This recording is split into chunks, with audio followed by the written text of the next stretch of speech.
So I call to order the May 19th regular meeting of the Cincinnati Board of Education. We welcome everyone and request everyone in the audience to please silence their cell phones and electronic devices.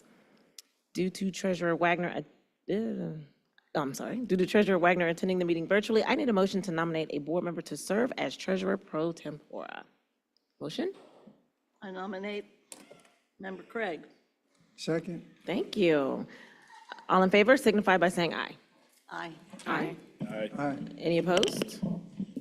All right. Board Member Craig is elected to serve as treasurer pro tempore. Assistant Treasurer Gustin, please call the roll. Mr. Craig. Here. Mr. Crossett. Here. Mr. Lindy. Ms. Mapp. Here. Mrs. Weinberg. Here. Vice President Bolton. Present. President Moffitt. Here. Seeing a quorum of voting members, I call the May 19th Cincinnati School Board meeting to order.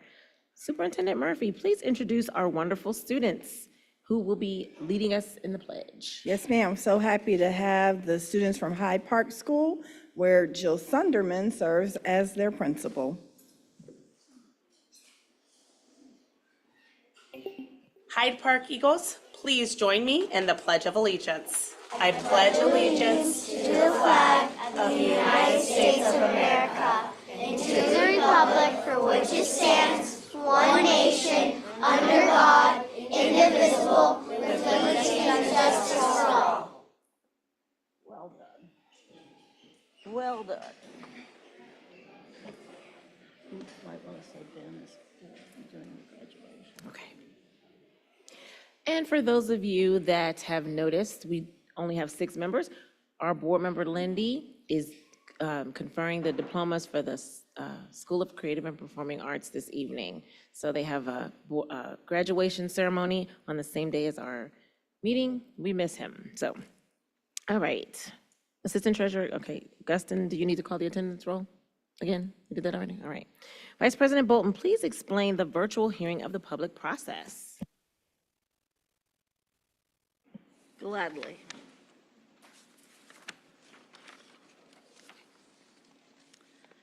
Members of the public who are online and wish to speak during the hearing of the public this evening may do so by clicking the chat button now. The chat feature will be open for your requests for 5 minutes. If you would like a direct response to your questions, please make sure to share your name, your affiliation to the district, your school community, your topic, and your contact information. Thank you very much. All right, I need a motion and a second to approve the May 19th business meeting agenda. So moved. Second. Thank you. Assistant Treasurer Gustin, please call a voting roll for the agenda. Mr. Craig. Yes. Mr. Crossett. Yes. Ms. Mapp. Yes. Mrs. Weinberg. Yes. Vice President Bolton. Yes. President Moffitt. Yes. Now we get a special treat from our scholars from Clifton Area Neighborhood School. Come on up, board members. We're going to take their seats so that we can see the presentation. So I'm going to ask board members to stand up and let's go to the front and take their seats. Scholars, the floor is yours in just a moment.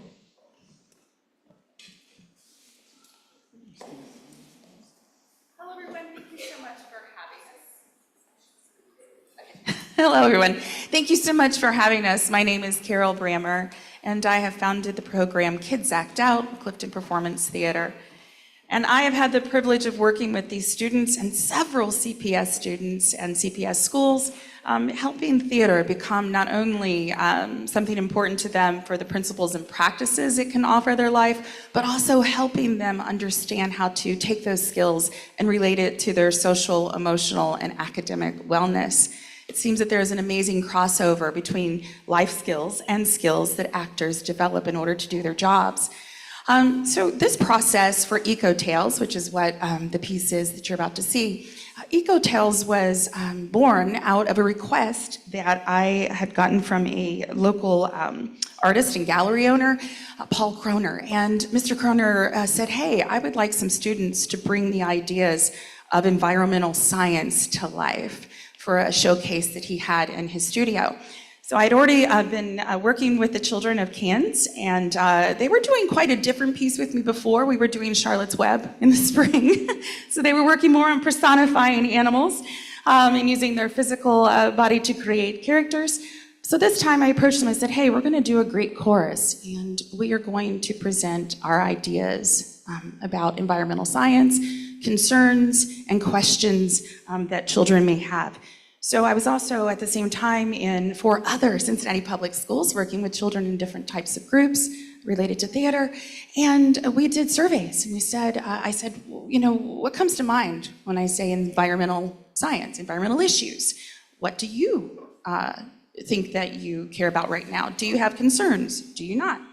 And there was certainly no wrong answer, but the 2 things that came up over and over again with our students of different ages, K through 6, their concerns were, 1, what does the world look like in 50 years? And it was funny that that number kept coming up over and over again in the surveys, 50 years. And then also, the other concern was water. Water was a huge topic that the children kept bringing up, water conservation and cleanliness of water.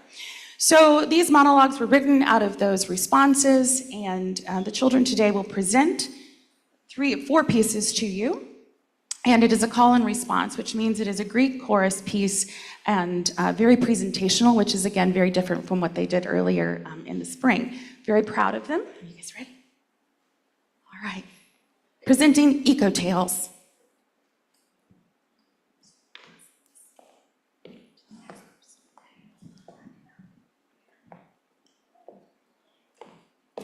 A child's call to earth. In the morning stillness, I lay upon my bed, staring through the window, through the future just ahead. I try to imagine my thoughts locked geared. What will the world be in 50 years? Will gray threads adorn my hair? Will laughter still ring? Will people still dance without care? Will trees still stretch skyward, bold in their grace, and birds weave their melodies, filling the space? Will rivers flow crystal, or silence proclaim, leaving only an echo of life, whispering blame? I hear the murmur of adults fraught with concern, and ice caps retreating in places that burn. Forests ablaze, oceans swelling with rage, hurricanes pounding. Why? Is this climate change? What will I tell the future children, should they come to be? Oh, back in my day, the world was so free. Will they look to me, a relic in time, and question our silence, our choices, our time? No, I refuse to linger in fear's tight embrace. I will raise my voice, demanding my place. Stand on my box and proclaim, nurture our planet. It's our only domain. Then delve into knowledge and embrace what remains. When I'm old, I yearn to reflect and proudly say, we turned it around, we changed the game. I'll weave tales of courage, of battles we fought, of trees we planted, of wisdom we sought. In morning stillness I lay upon my bed. Staring through the window, there's a future ahead. Sitting up, looking to the light, rubbing my eyes, clearing my sight. Take a deep breath and yell with all my might. Rise up, child, it's mine to protect. I'll make beauty and order a generational safe bet. The world awaits my voice. My courage, my voice, my spark, a legacy of hope illuminating the dark. Our hands ready to nurture and hearts open wide, we hold the power to change, to turn the tide. We plant fields of compassion, let kindness unfurl, for we are the architects of a brighter world.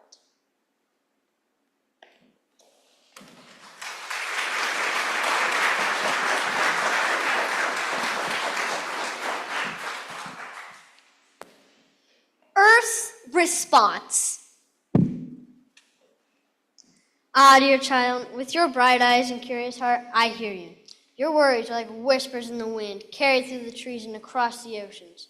You sit upon your bed, dreaming of a world yet to come, and I feel the weight of your thoughts, like the gentle touch of rain on my surface. You wonder about the future, don't you? About your gray hair and the laughter that will fill your home. You fear that my forest might become mere memories, and the songs of my birds might fade into silence. But let me tell you, little one, I am resilient.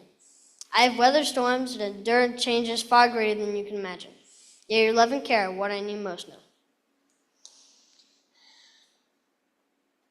Yes, I feel the heat rising. And I see the ice caps melting. But you must know, all hope is not lost yet. Hope still sprouts from the ground, just like the seeds you plant with your mother. Each small act of kindness towards me is another stitch towards the fabric of our healing. I want you to nurture that magic you feel when you dig your hands into the ground. It is that magic that can save us both. You speak of your children and the world you wish to share with them. But remember, your actions today shape the stories you'll tell tomorrow. Will you speak of despair? Or will you share tales of triumph? Your actions today, these are the legacies that will ripple through time. Just like that every seed you plant, every river you clean, every voice you raise for my case. Ah, yes, the polar bears, the tigers, the bees, those wonderful creatures who dance across my earth. They are part of me, just as you are. I know you worry about their fate, but what if I told you that you had the power to protect them? Your voices, as young as they may be, can echo through the halls of power and spark change. You can be the champions of my wild places, the protectors of my creatures. I understand the fear your children may feel, but mingle that with hope, dear child. Teach them to love fiercely, to fight for those who cannot speak, and to cherish every corner of this planet, to show them how to listen to the rustling leaves and the flowing rivers. And they will carry the wisdom into their futures. So when you ponder what the world will be like when you're old, know this, it's not just a question of what, it's a question of how. How will you choose to act? How will you inspire others? How will you nurture the bond between us? I am here, waiting for you to rise to the challenge. Together, we can weave a future where laughter dances on the breeze, where trees touch the sky, where stars shine brightly once again. You are my hope, my light, my promise for tomorrow.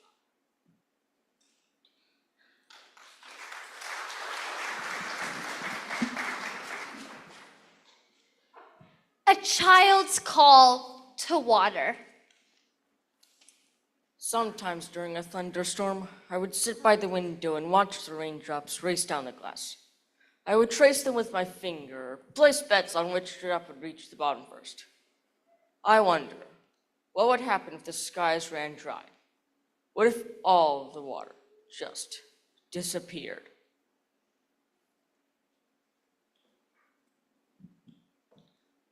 Water's response. Ah, dear child, I hear your heart. Your worries ripple through me like pebbles tossed into a pond, creating waves of concern that reach far and wide. You sit by an empty jug, and I feel your unease, your fear of scarcity. But let me share something with you, something that flows deeper than just numbers and droughts. I am ancient and wise, having traveled through the ages, nourishing life in every corner of this beautiful planet. I am the rain that falls softly on your skin, the stream that babbles over stones, the ocean that stretches beyond the horizon. I am in every drop of dew that clings to morning grass, and I am in the laughter of children splashing in the summer sun. I have witnessed the cycles of life and the rhythms of nature. Yes, I sense the changes, the strain on my waters. I feel heat rising, rivers dwindling, and the reservoirs shrinking. But I also hear the voices like you. Those like you, young, passionate, and filled with hope. Your concern is a spark, a gentle reminder that I need guardians to protect me. You worry for your garden, for the plants that rely on my gift. They are indeed counting on you, dear one, just as you are counting on them. This connection is sacred. Every seed you plant and every drop you save are acts of love that strengthen our bond. Remember, you are not alone in this. Together, we can nurture the earth. Together, we can conserve and cherish what sustains us. Think of the streams and rivers as they weave through the land, connecting mountains to valleys, carrying life wherever they flow. They depend on your understanding, your willingness to share their story. Teach your friends and family about the importance of water and about the small changes that can create great waves of impact. Every time you turn off the tap while brushing your teeth or use a bucket instead of a hose, you are sending a message that says, I matter. So when you look into the sky and wonder about the promise of rain, know that I will always be here, ready for you to reach out. I am resilient, adaptable, and ready to flow alongside those who cherish and protect me. As you grow, carry my message with you that every drop holds power and every action counts. And together we can ensure that water continues to flow through the veins of this planet.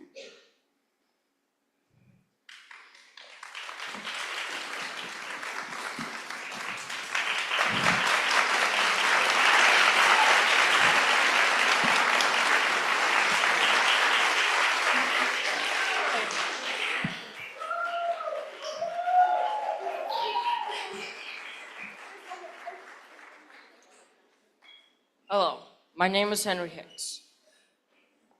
And me and my fellow acting partners would like to give a thank you to the school district for letting us perform tonight.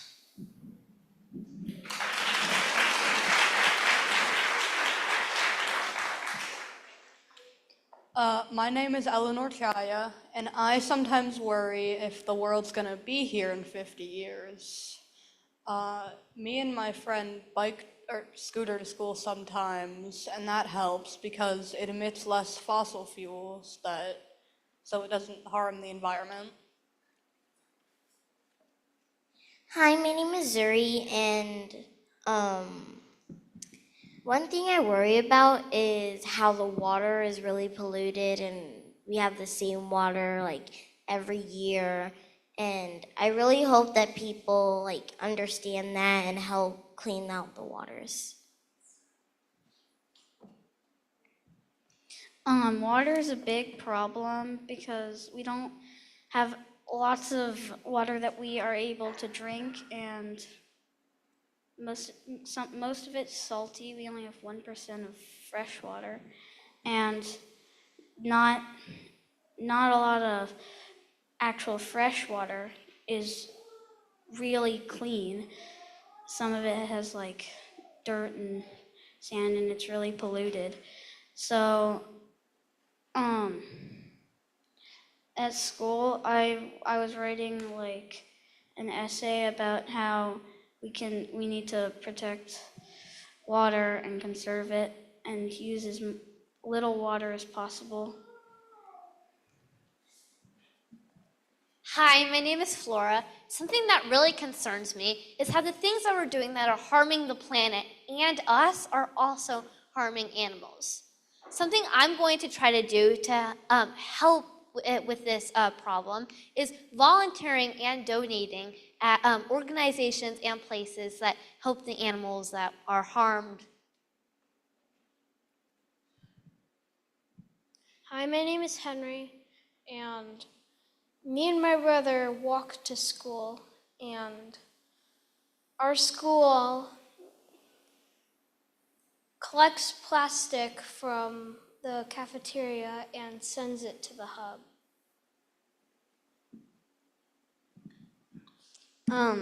My name is Rockwell, and I worry about how much trash is all over the place and how, like, it's in oceans and rivers and lakes, killing animals, destroying their homes. And something that everyone can do to help is pick up as much trash as you see if you can, and eventually it can help save our planet.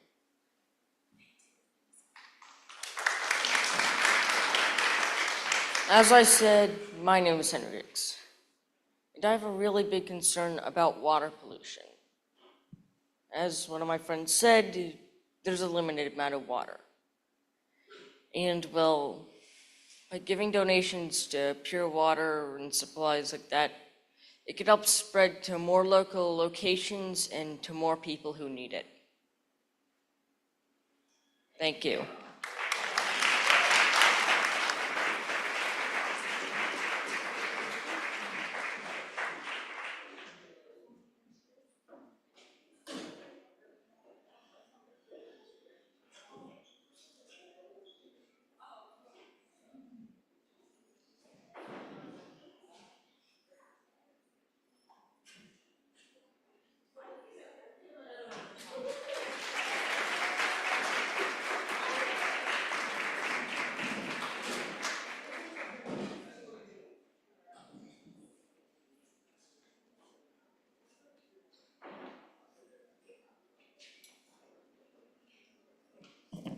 Okay, thank you all so much.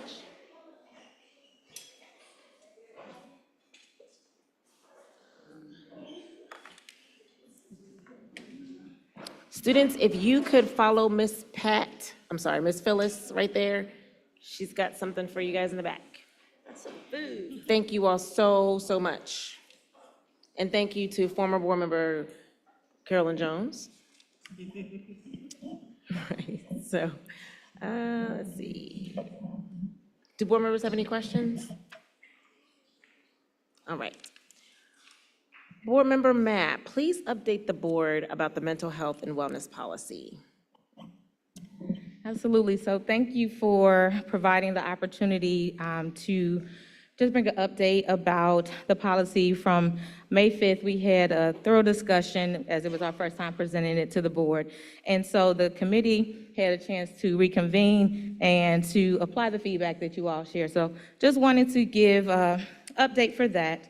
So the first area, which was in Goal 1, and Board Member Bolton really stressed this, as well as community members as well.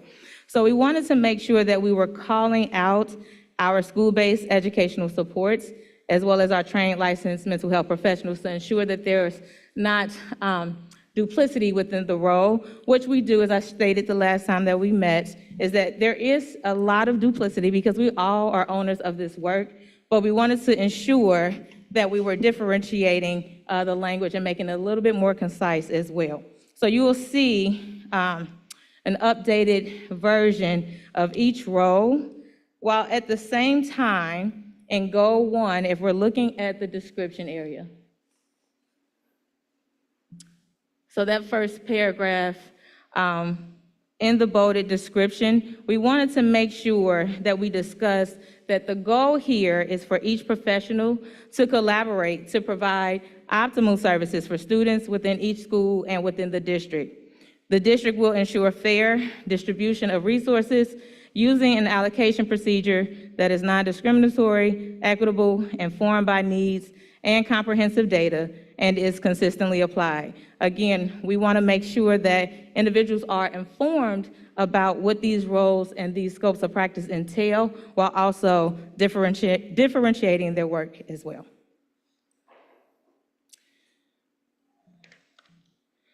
So the next call out, Rob, if you could go to Goal Area 4. And a lot of this is just really wordsmithing. We didn't really have to change a lot, but we added in Goal Area 4 in the last sentence, and this is talking about the PBIS supports and framework.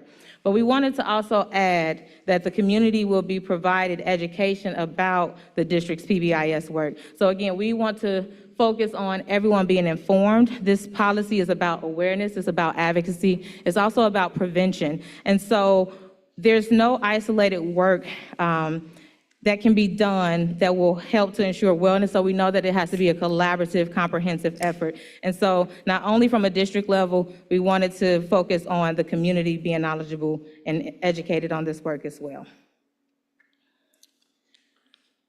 Are there any questions before I move forward?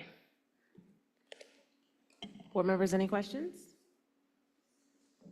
All right, so the last few areas, this was one of the areas of feedback that Board Member Craig suggested, and I'm so glad that you called this out. We did include the school-based telehealth and virtual services, and so that paragraph reads, is an additional modality to receive comprehensive therapeutic evaluation and treatment with qualified, licensed professionals through secured video sessions.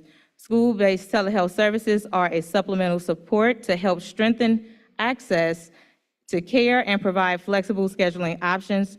And so these type of services will also adhere to the same board policies, professional ethical standards, and legal obligations, very similar to what it would entail for an in-person session. And then just another area to mention in that section, if we move down to the next sentence below, it says to access treatment services, students must have a referral, a signed informed consent, and have completed the clinical intake process by the partnering organization. And then finally, this was to Board Member or President Moffitt's recommendation in Goal 7.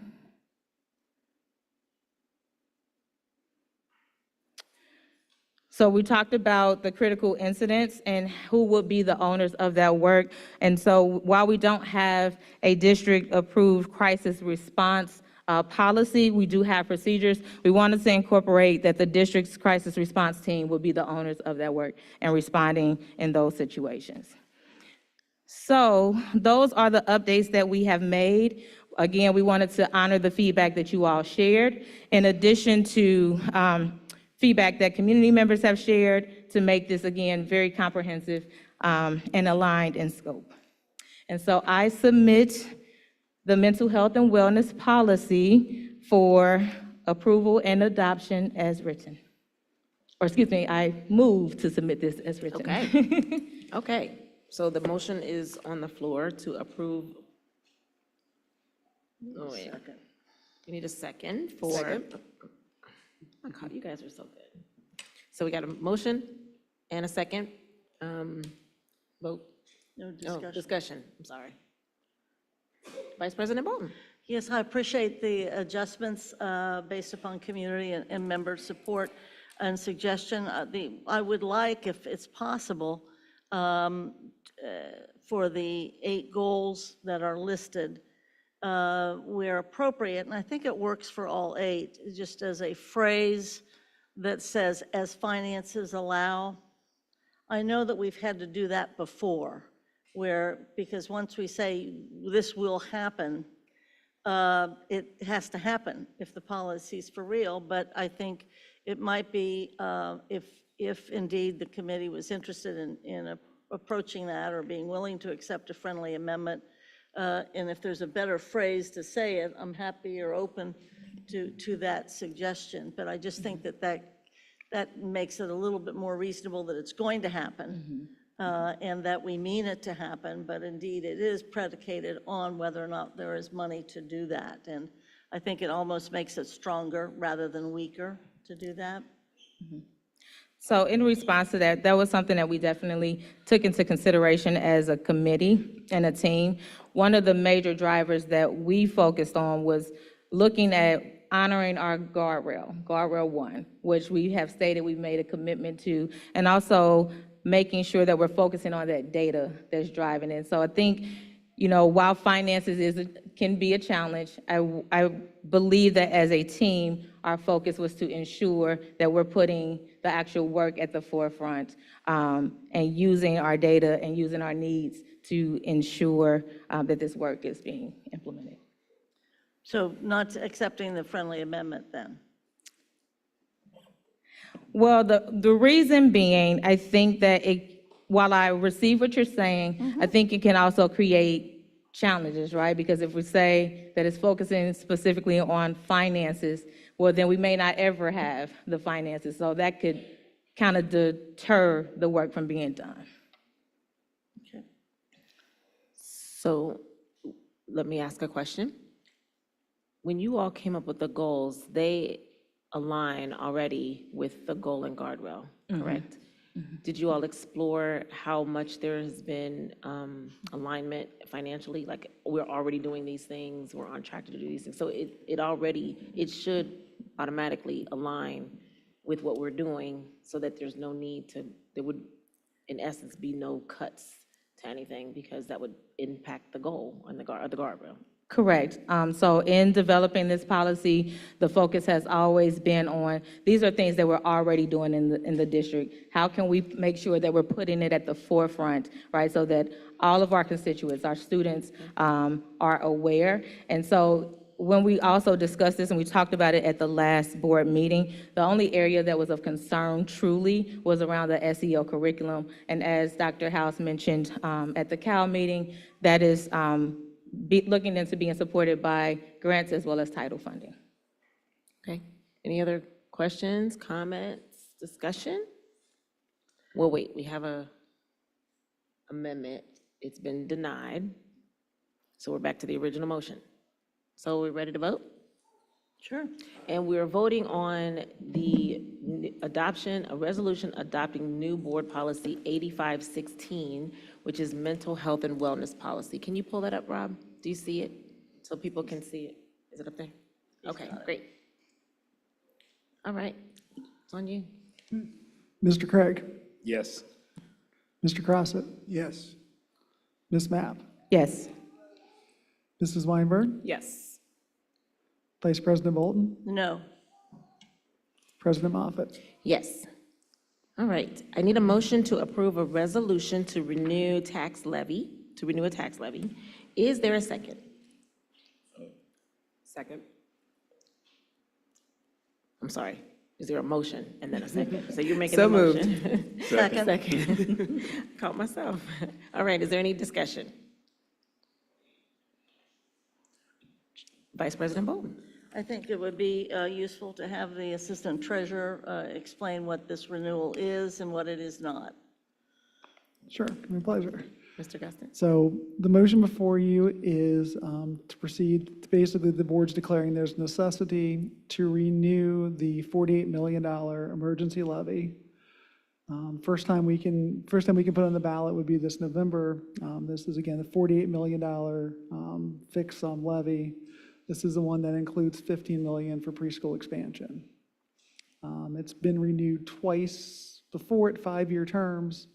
And so this motion is looking to change that, to extend that to a 10-year term, but keep the fixed amount the same. Board members have any questions? All right, let's take a vote.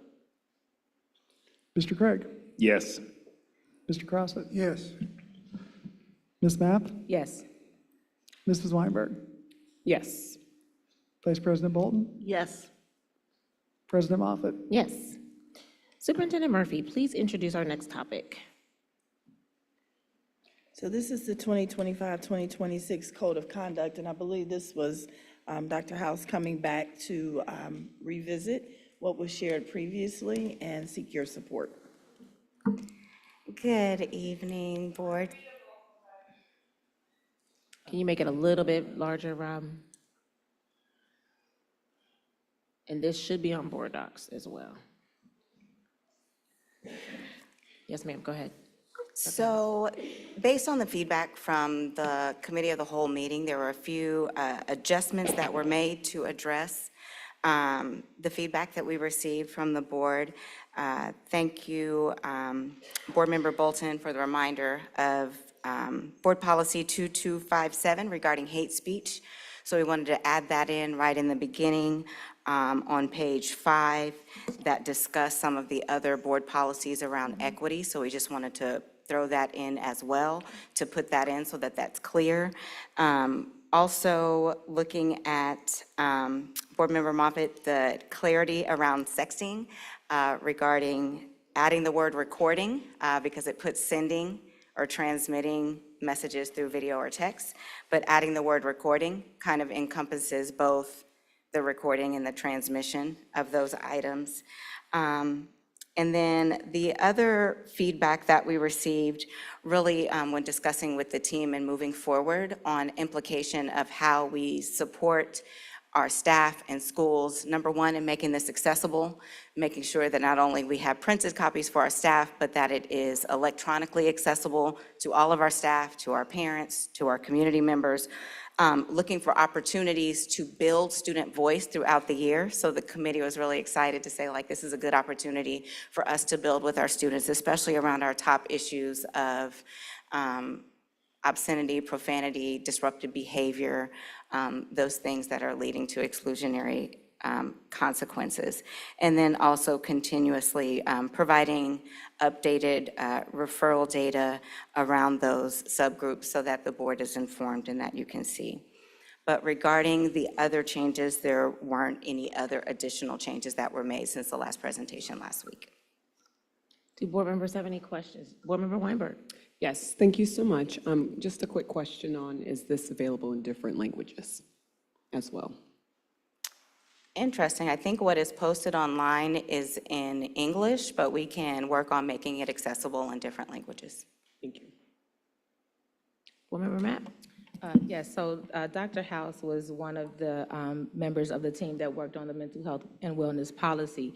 And I do know that Board Member Bolton had asked about the alignment with the code of conduct. And so could you just speak to that in terms of how the framework or the policy would directly align and connect?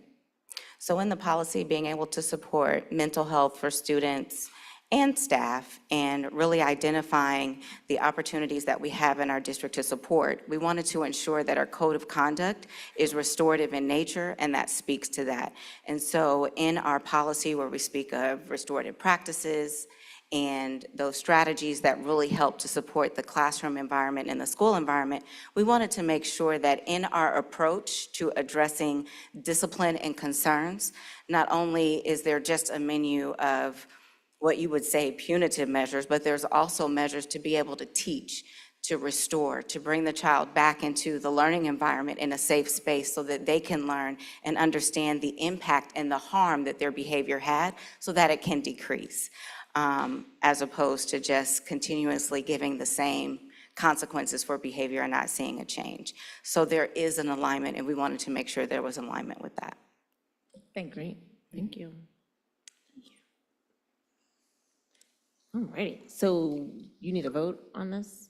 Or is it just need to be presented twice? I believe we need a vote.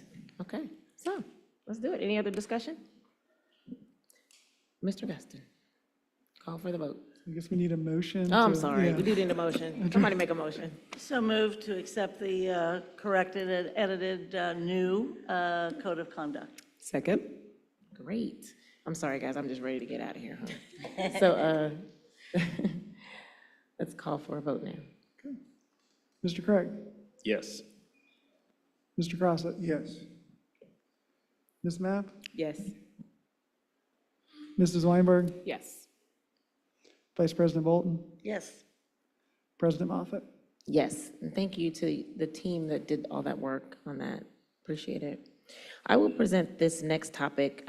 Board members, we had some discussion probably 2 or 3 meetings ago now around board membership in professional organizations, and I was bringing this back to you because there was discussion around one particular organization, the Council of Great City Schools, and the cost. My question is, we talked about, there were a couple of my colleagues that wanted to contact them to see if there was exploration of any other values other than the $48,195 that they were charging in comparison to the Ohio School Board Association.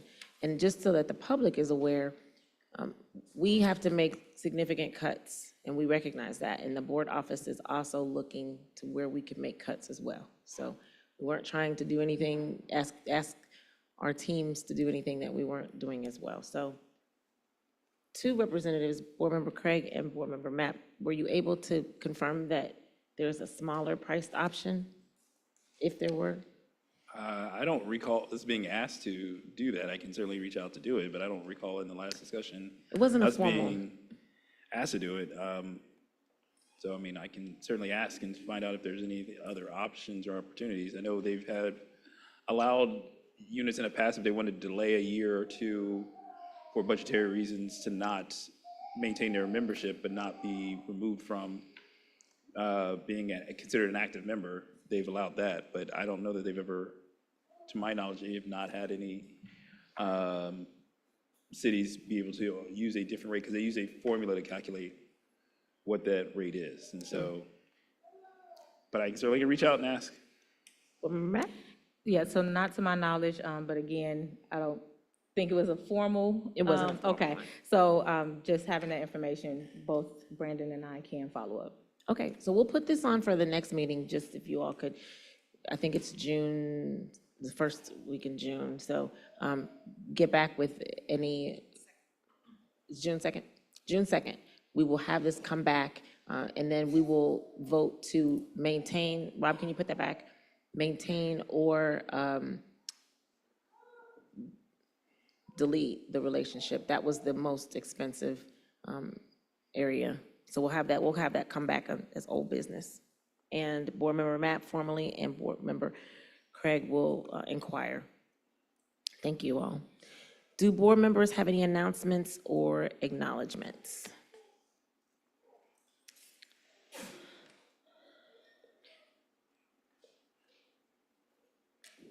Board Member Weinberg. All right, hopefully you all will be able to see the first slide here.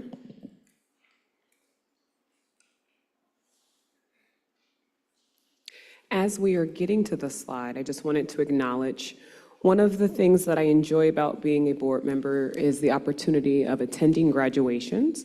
So I wanted to highlight the graduations that I was able to attend. And as you can see on the screen here, the three graduations that I attended was Western Hills University High School, Riverview East Academy, and then also Gamble Montessori. So within these pictures, you get an opportunity to see also other board members that attended. And it was just a great night overall for all of the graduating seniors, and to just see the support of all of the family members, and also being able to confer the diplomas was pretty great and exciting. So kudos to all of the graduates of 2025. Great. So let's clap that up. There we go.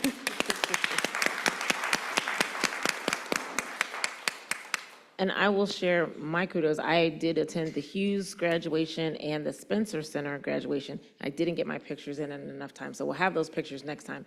But again, congrats to the class of 2025 from Spencer and Hughes for them as well. Clap it up. I was able to attend the Adopt a Class ceremony that some of our partners at Adopt a Class, they provide hundreds of volunteers for our students in our schools, and I was able to be a panelist with some other great city and community members, and this is just some of the pictures of that great event. So thank you to the business partners of Adopt a Class. I gotta wiggle. And then this one is a special kudos. She would never do this herself. She's probably a little embarrassed that I'm doing this, but I think it's super important that we recognize that our very own board member, Mary Weinberg, was the head coach for the Walnut Hills track team, and they did really, really well this year. I would expect nothing less. But this, I want to say congratulations. They came in third.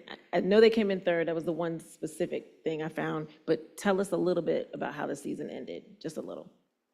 So we actually are still in the season. We have our district competition this Wednesday and Friday.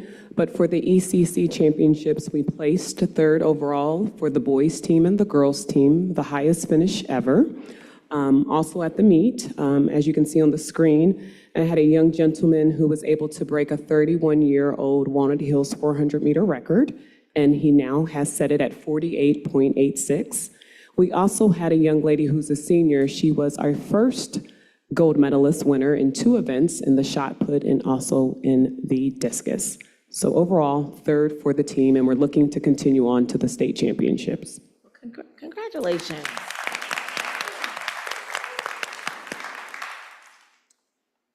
And was that all of my, and then really quickly, North Avondale Montessori has an AI club, and they had invited me this year, but this is really special because this is the very first AI club in an elementary school in the city.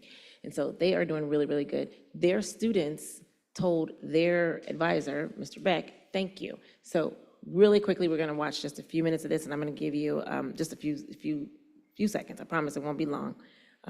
But Mr. Beck had some really great students that taught me AI and taught me the value of AI. Can you play it, Rob?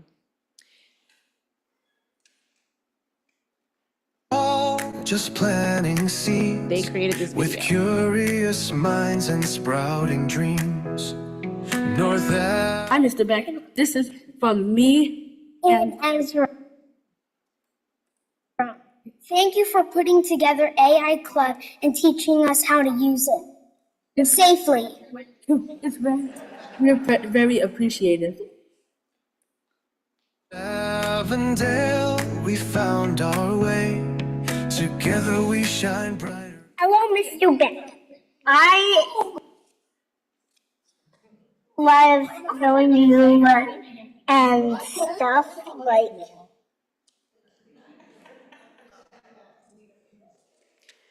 When I first got into it, I didn't know. I'm glad I know you now, because I know you're the best. There's no AI teacher like you. I just thank you for being an AI teacher. Also, you are like the world's #1 person I know. So, reason why I didn't know you because first day in AI, I didn't even know you because it was my first day. But I'm glad to know you. I know you now. A lot of them was Miss Beverly, you, and Miss Simpson and Houston, all that stuff. Man, put all your hearts into it and good. So Sorry, big kudos to Miss Simpson. Anyway, so. We'll stop it right now. Ms. Simpson, Mr. Beck, and he has also corrected me, there are similar AI clubs at Bond Hill Academy and College Hill Academy too. So this is a great, great, great program. Thank you so much to Mr. Beck. Any other board member kudos? Oh, board member Matt. Yes, so thank you for congratulating all of the graduates because I too want to do the same. So I had the opportunity to attend Gamble Montessori High School.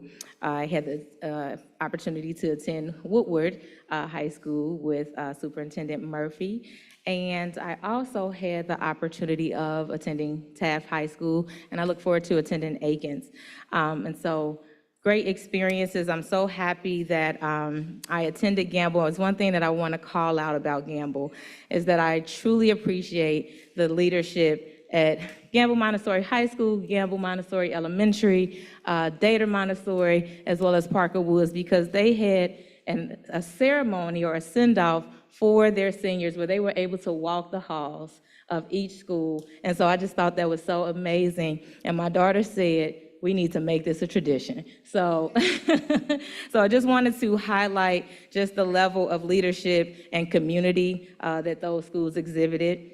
I also want to call out Reese Price. They recently received a kindness corner, which is an outdoor learning landscape. And so we're so thankful to the partners of Seeds of Change for their grant, the Bean Project, Keep Cincinnati Beautiful, and Greater Cincinnati Foundation. You all should go over there. It's absolutely amazing. And the students had an opportunity to engage in the work so that they can be owners of the work. And so also wanting to add that Habitat for Humanity supported in that effort as well. And then lastly, wanting to recognize the Hawkins Educator of the Year recipients and all of the finalists. So great job and well done.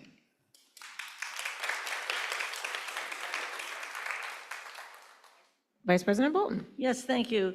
As Chair of Finance, I want to pay particular attention and congratulations to the Treasurer's Office. As many of you know, we've spent a lot of time and a lot of years trying very hard to be as transparent as possible with the public's finances regarding our district.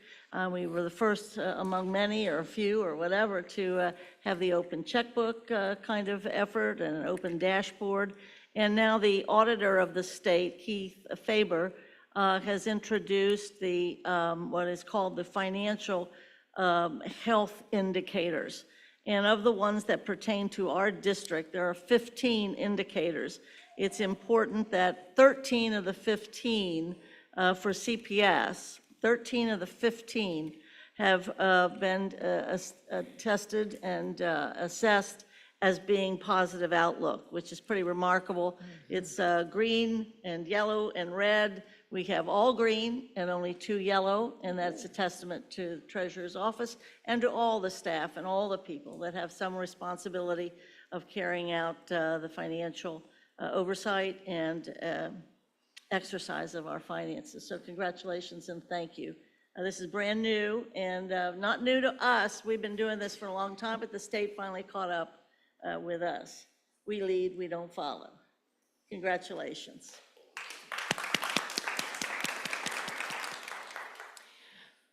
And I just want to add 2 more things. I attended the DSS Partner Celebration. I did not have an opportunity to get those pictures in on time, but thank you to the team for DSS and all that they do for our students. You'll see those pictures next time. And then I also want to give a big shout out.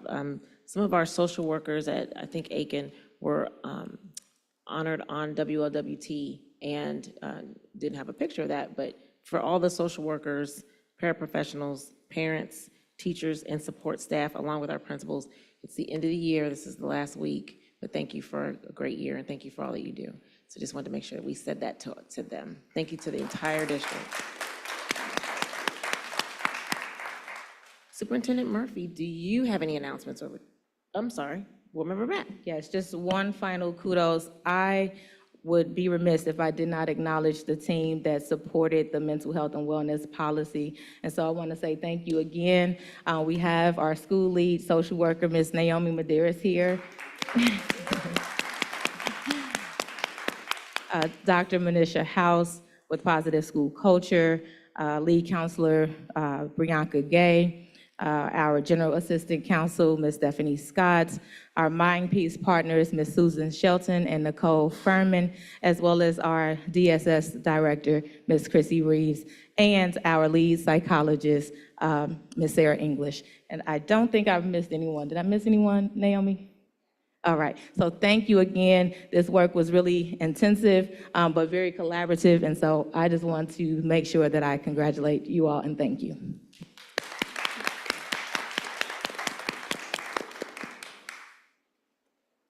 Superintendent Murphy.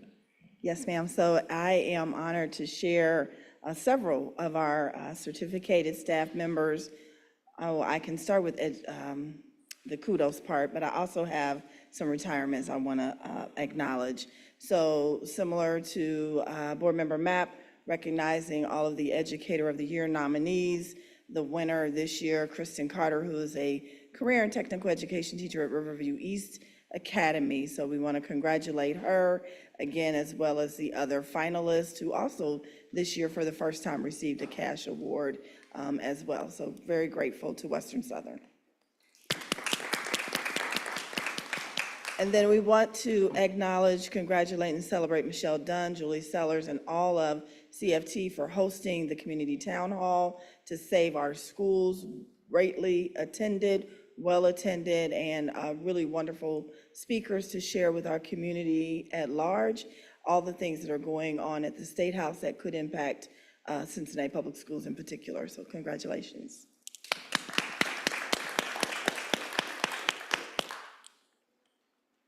And then on the retiree side, we want to begin by celebrating Mr. Jerome E. Brady, who is a teacher at Walnut Hills High School. And we also have Amy S. Brubaker, also a teacher at Roberts Academy. Continuing on, Charlotte A. Harold, an intervention specialist at Schroeder High School. Melinda M. Hughes, a teacher at Mount Airy School. Stacy W. Huxell, a teacher at Clark Montessori High School. And Latanya McCoy Lampkin, a teacher at Withrow University High School. Congratulations. Patricia M. Rush, a psychologist in our Department of Student Services. Deborah R. Sherwood, a teacher at Pleasant Hill Academy. And Mr. Al Schimmer, a teacher at Aiken High School. Those are certificated staff personnel retiring this school year. And then on the civil service side, we have Ms. Anna Furden, a paraprofessional at Dater Montessori. Mary Freeman, a paraprofessional at Dater Montessori. Paula Jett, a paraprofessional with the Juvenile Court Center. Paul Love, a paraprofessional at the School for Creative and Performing Arts. Lisa Mulcahy, a paraprofessional at Dater Montessori. Dr. Izzy Rudnick, our Fine Arts Curriculum Manager. And that concludes the retirees for the 24-25 school year.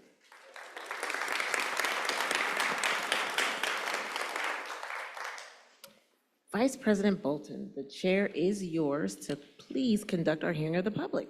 Thank you very much. Before I do the reading, I would like to, Ms. Wilson, do we have anyone online? 7?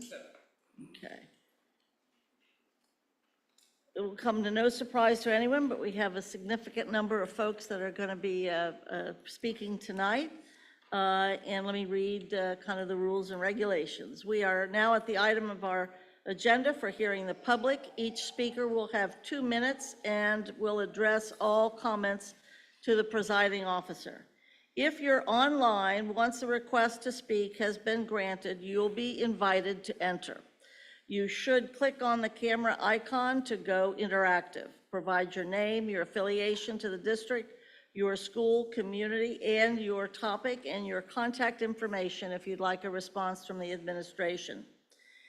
This request is consistent with board protocol, and we appreciate your help. In the unusual event that someone is not willing to follow this protocol, we reserve the right to end that person's time. Again, each person will have 2 minutes to speak. When the timer goes off, your time is up. Please refrain from discussing any personnel matters, and be aware that after speaking, if you're online, you'll briefly see the welcome screen again as you transition back to the live stream meeting. Finally, we ask that the public commentary be respectful at all times. At this time, if it pleases the president, I would like the many folks that are here from Kilgore School and Troop 4161 to come on down. We have a number of individuals that have things to say and share with us.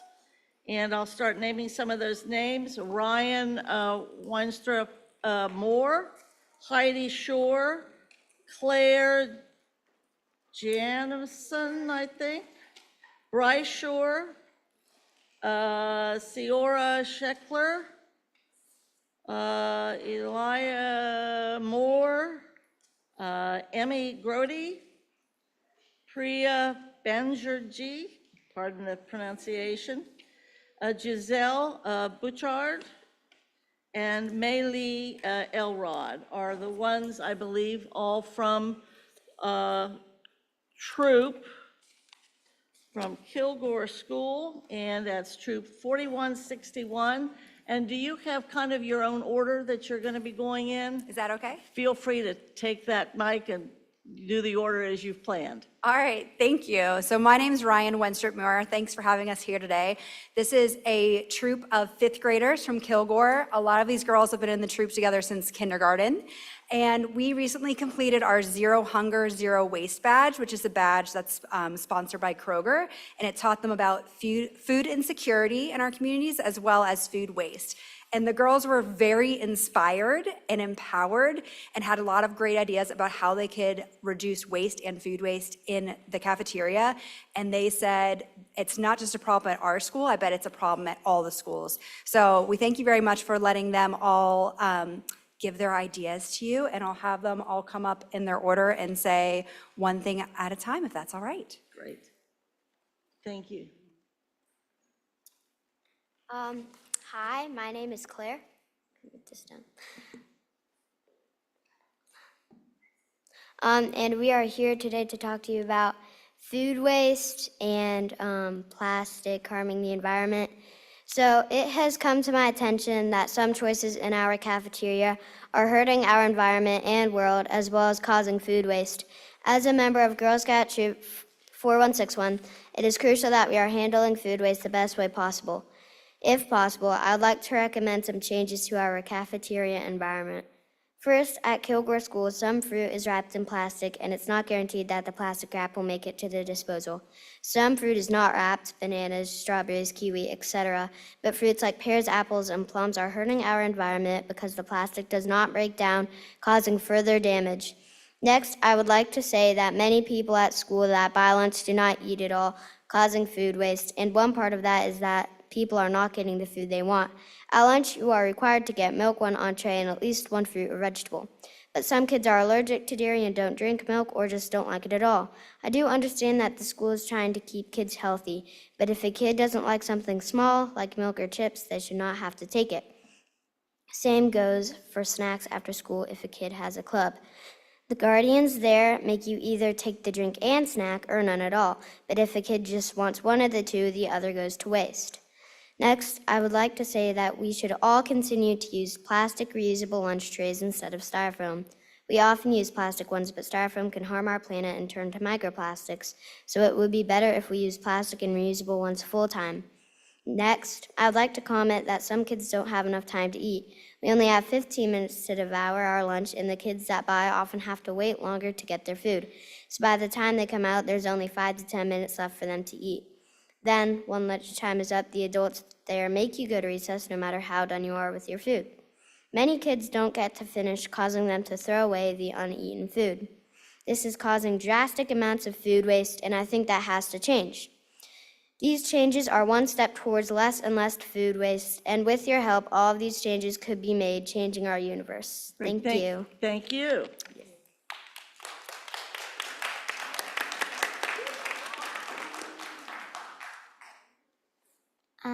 Hello, my name is Bryce Shore, and I'm a fifth grader at Kilgore School. With my Girl Scout Troop 4161, I learned about food waste. I realized my school cafeteria contributes to food waste. I want to share my ideas to help reduce food waste for our school and thus help our entire world. These are a few of my ideas. First of all, my cafeteria wraps fruit in plastic. Fruits such as apples that don't need to be wrapped. My cafeteria also uses plastic forks or utensils, even though we have a dishwasher so we can use washable forks. I also get hot lunch and I'm required to take food I won't eat and then throw that food away. I think we should only take the food we will eat and the drinks we will drink. We used to have a share tray to put unopened food or milk we did not eat for others to have for free. The staff used to collect this, but now they don't. I think that they should bring this back. Our school is throwing away pounds of good food and drinks that no one touched. This is very wasteful. We also need recycling bins in the cafeteria. Also, we wrap our plastic utensils in more plastic just to add to the food waste. I think that just doing a few little things can really improve the world, and we can start with our little school at Kilgore. Hopefully, other minds in our community can also make these changes. Thank you for listening to my ideas. Thank you.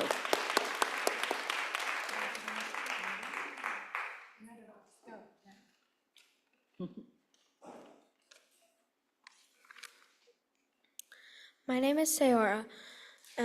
My Girl Scout troop and I have noticed some things at our school that we would like to have changed. Some things are that at lunch, sometimes when there's things that we don't want, we have to take them.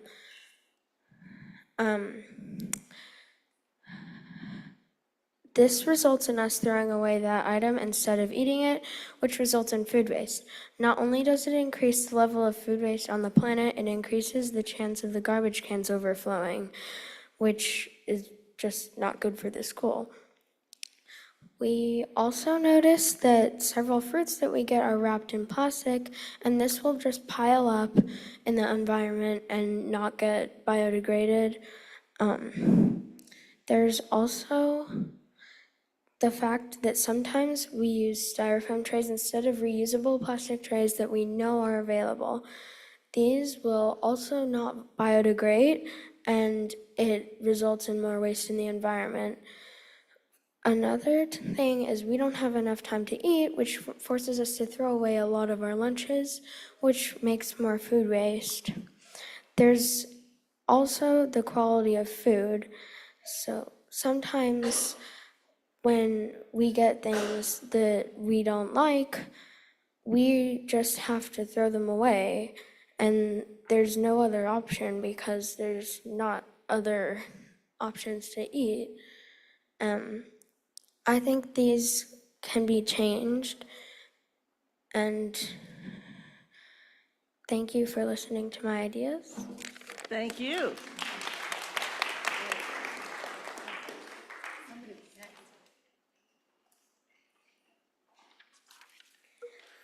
Hello, my name is Giselle. I'm a member of Girl Scout Troop 4161 and a fifth grader at Kilgore Elementary School. I recently learned about food waste and it really bothered me. I realized that my school contributes to this waste. I want to share my ideas to fix this problem. I think it is wasteful that we sometimes use foam one-use trays when we have a dishwasher to clean the ones that are reusable. I think we should have people stand near the trash cans or come to our table to collect our unopened food and drinks that could be shared with others.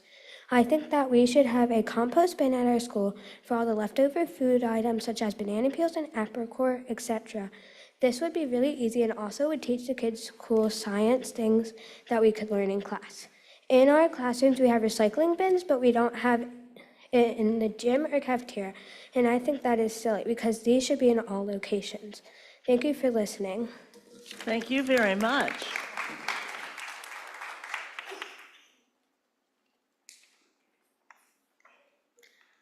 Hi, my name is Priya Banerjee, and I am reading this for my friend Cora Roberts, who could not make it tonight. To whom it may concern, I would like to bring to your attention that the amount of food waste that comes from our school. First, there's no recycling can in our cafeteria, even though there are plenty of recyclable items. Second, we don't have enough time to eat. Cora says her and her friends try to keep eating, but instead of going to recess, but some of the adults don't let them. Therefore, they have to throw away the food that they do not eat and that has not been eaten, which is a huge waste. Thank you for your time. Thank you for your time.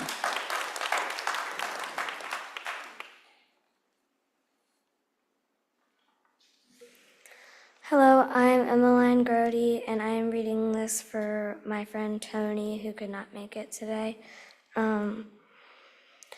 First, all the fruits in the cafeteria are wrapped in tight plastic, and this is bad for the environment. Next, I think the cafeteria should add a compost bin and have more share bins for us to share what we don't want to eat, so less is thrown away. Also, I would like to see better food options in the school cafeteria, like apple juice, gluten-free stuff, and vegan options. Thank you for your time. Thank you.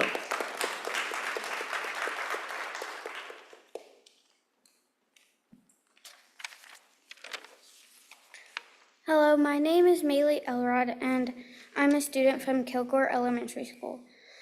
And I'm worried about all the food that's getting thrown away at our school every day because some people don't have enough time to finish eating.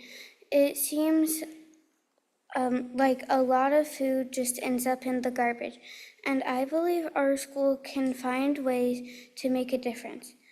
I've learned about something that have really helped reduce food waste. For example, some schools have started food donation programs where any unopened and uneaten food can be given to local charities. This sounds like a wonderful way to make sure good food doesn't go to waste and can help people in Cincinnati who need it. Another idea that seems easy to do is having shared tables in the cafeteria, which we used to have. If a student doesn't want their whole apple or a sealed package of crackers, they can put it on the shared table for other student who might be hungry. It's a simple way to make sure less food is thrown away.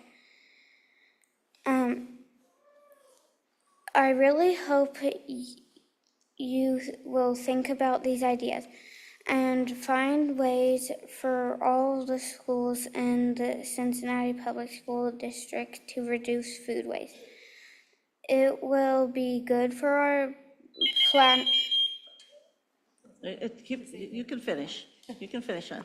For our planet to teach us all about being responsible with our resources. Thank you for considering my thoughts. Thank you.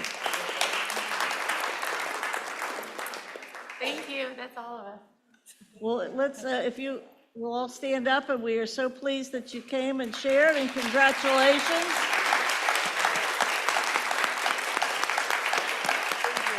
Great job. You all did really great. You taught me some stuff. Like That's right. 15 minutes for lunch is short. That's it. Ms. Wilson, we'll have our remote testimonies. Thank you very much. Our first speaker will be Jamar Hurst. Jamar, you can unmute your camera and microphone. You have 2 minutes. How are you doing? You guys can see me? Yes, go ahead. All right. How you doing? I'm Jamar Hurst, and I go to Western Hills. I'm a 10th grader at high school. I will be talking about social workers. I understand with budget cuts there are talks of reducing social workers. However, there are schools and communities. They play a crucial role in improving essential service that have positive outcomes. Ms. Oakley and Mr. Cam helped by having group talks about what I could do to stay on track and be the best student I can be. Me being in these groups gave me the opportunity to do the event, put the guns down, pick the ball up. They helped me through a hard time when my brother passed away, Augusta Lee. They kept me in a good mindset and on the right path so I can walk the stage. Thank you for your time. Thank you.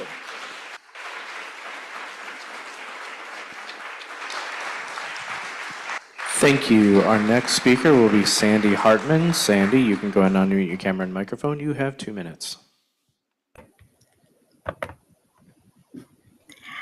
Hi, good evening, President Moffett, Vice President Bolton, board members, Superintendent Murphy, CPS staff, families, and students. Thank you for allowing me time to speak before you to discuss the continued need for full-time school social workers in every building every day. My name is Sandra Hartman, and I am a school social worker at Hartwell Hartwell School, and I'm finishing my 4th year at CPS out of 20 years as a school social worker. And as many of you can attest, in the last 20 years, the needs for students have changed significantly, and I don't foresee a decrease in those needs, especially the need for mental health services. For the last 3 years, Hartwell has offered a designated area where students can take a break, which aligns perfectly with Goal 2 in our newly adopted mental health and wellness policy. Our school psychologist, school counselor, and myself staff the area, and it's open to all students every day.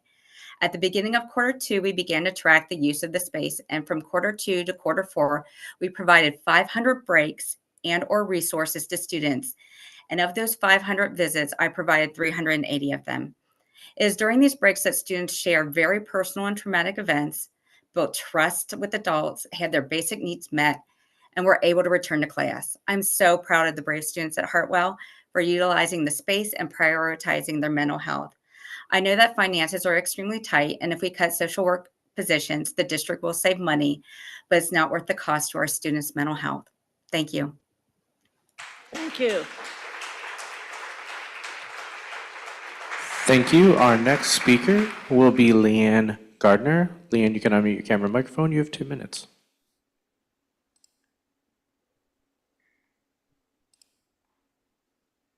Hello. My name's Leanne Gardner. I'm a parent and board member at Sands Montessori.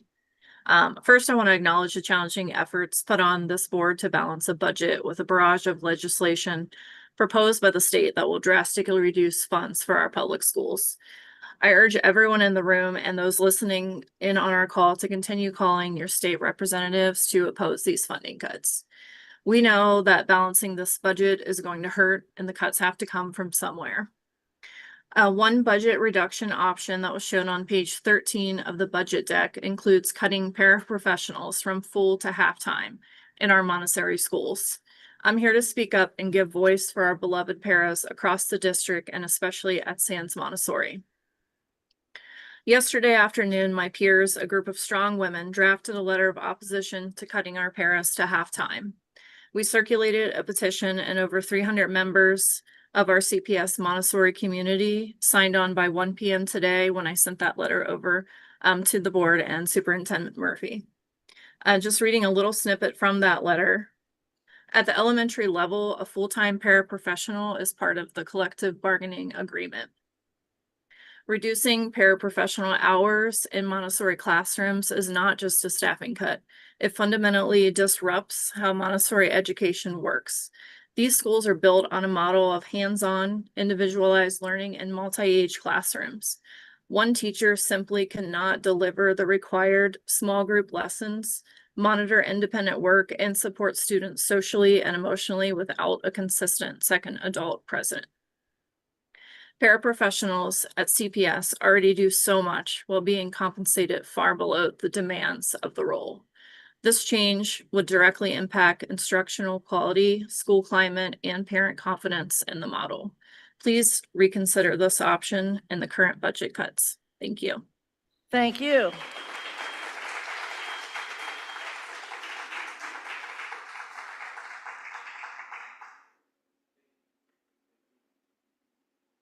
Thank you.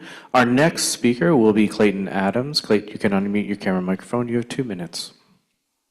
Good evening, members of the board and Superintendent Murphy. My name is Clayton Adams, and I'm the father of 2 Dater Montessori students. I'm concerned about the proposal to cut paraprofessionals in Montessori classrooms from 1 to 0.5. I'm a strong believer that CPS Montessori schools are one of the biggest strengths of our district. The CPS Montessori schools attract large groups of students and are usually competitive to get into. The proposal to reduce paraprofessionals in Montessori classrooms will negatively impact students and teachers, including my own children. It does not make sense to disinvest in our Montessori schools when they are so popular and successful. Our family is quite pleased with Dater Montessori and the wonderful community present at the school. Reducing paraprofessionals will ultimately make Montessori schools less appealing to the public. I respectfully ask that you do not cut Montessori paraprofessionals. Thank you so much for your time. Thank you. Thank you. Our last speaker will be Siobhan Taylor. Siobhan, you can unmute your camera and microphone. You have 2 minutes. Hi, thank you so much.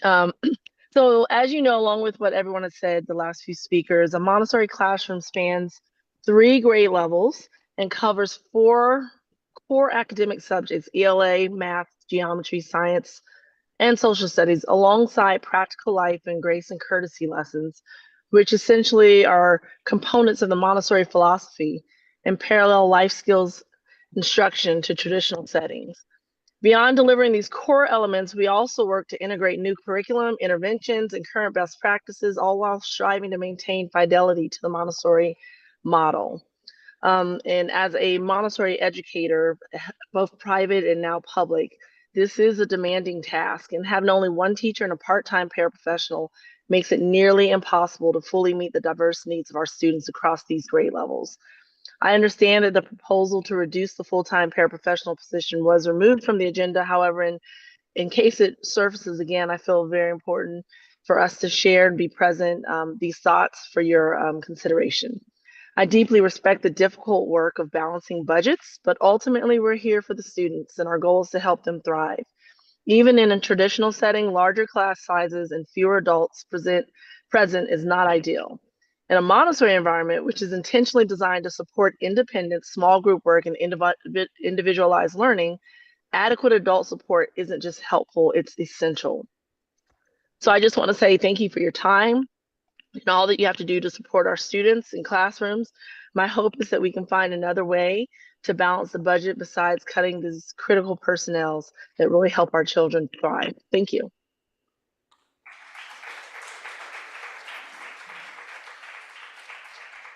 Does that conclude the speakers from remote?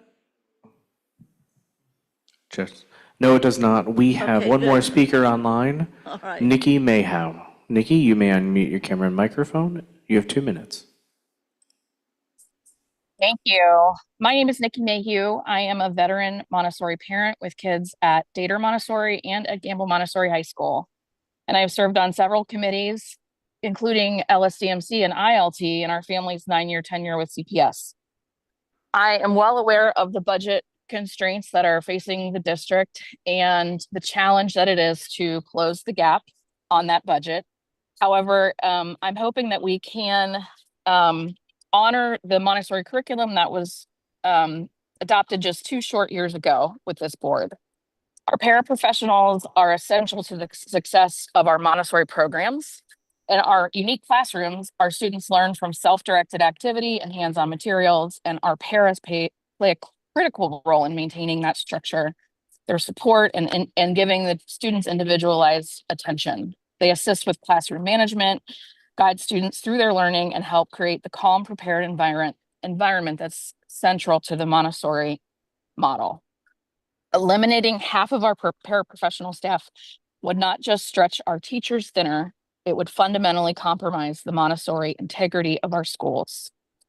Montessori education requires a carefully balanced classroom with adequate adult support to observe, redirect, and encourage independence. Without enough paraprofessionals, we risk increasing disruption, reducing engagement, and moving away from the very principles that define Montessori learning. Thank you. Thank you very much.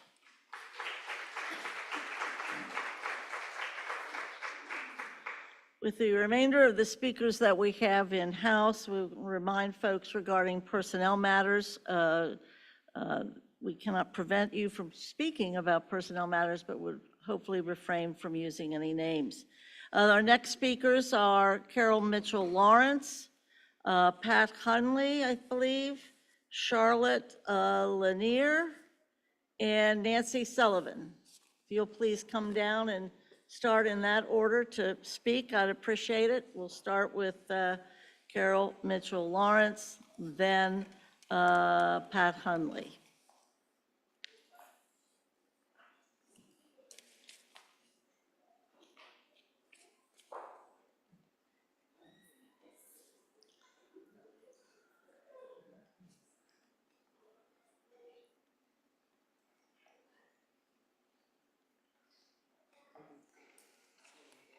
Welcome.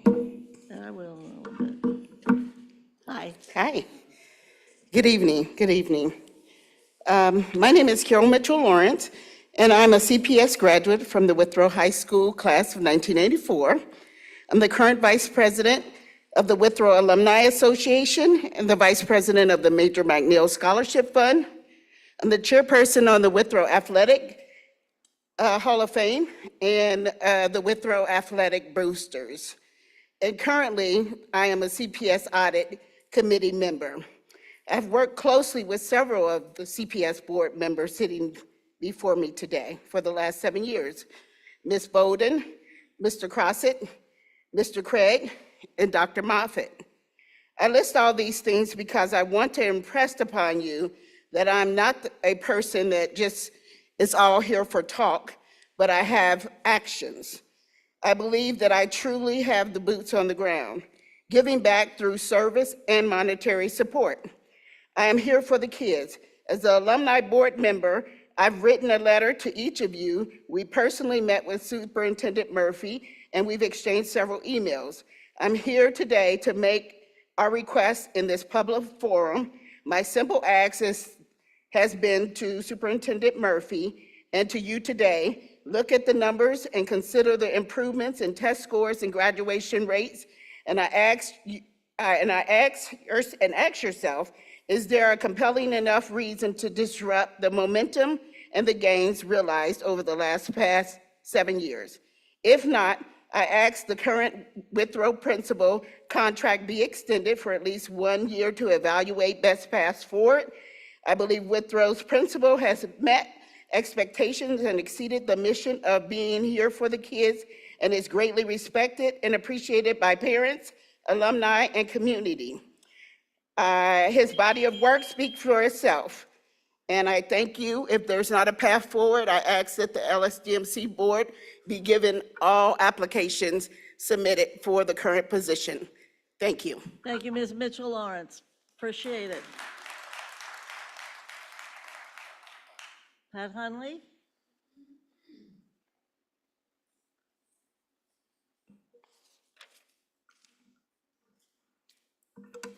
Thank you very much for allowing me to come before you.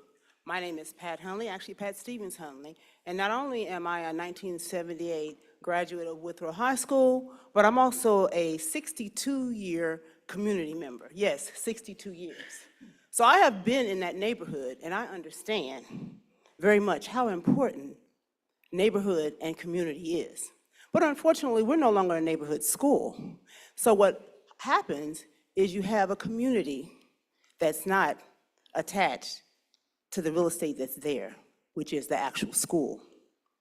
So I am here also in support of our current principal at Withrow High and actually asking for consideration for contract renewal. I have personally witnessed as a community member. I have volunteered on a regular basis, and I ask, who is our village? Who is truly here for our kids? Who's here for our kids are our community members. And I know when I attended, our community members was in the community. And so the students know when they come from the other side of town that there's no one there. So when I'm sitting at my property and I see students that are wandering around, there's no checks and balances there. But an involved leadership and principal that puts their heart and their soul into each every student makes a difference. It makes up for that difference that we don't have community involvement. So I was excited. I said, oh my goodness, they're going back to the junior high model. And knowing that, I really believe that we can move forward and have a more positive outcome and not just look at numbers, but look at respect. And when you earn respect, you get respect. And I feel that respect has been earned by the current principal. So I ask that you reconsider. I ask that now that we have reduced our overcrowding situation, thank you very much. Thank you very much.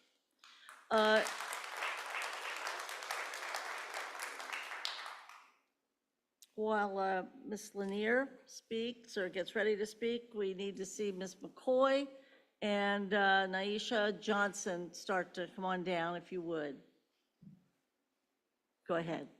Good evening. My name is Charlotte Lanier, and I'm a current parent at North Avondale Montessori, as well as the LSDMC chair. And I'm here to request that you reject the recommendation that is in the current budget update to reduce the Montessori paraprofessionals formula from 1 to 0.5.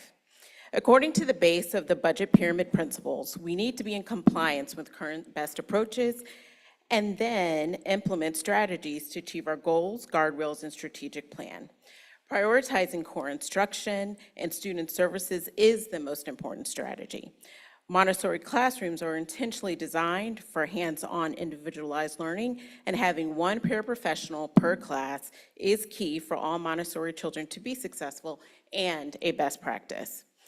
Like many others have said, I do not take lightly the challenge of solving for their $35.5 million budget gap.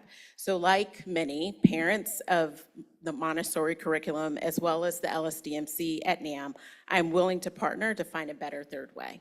Thank you. Thank you.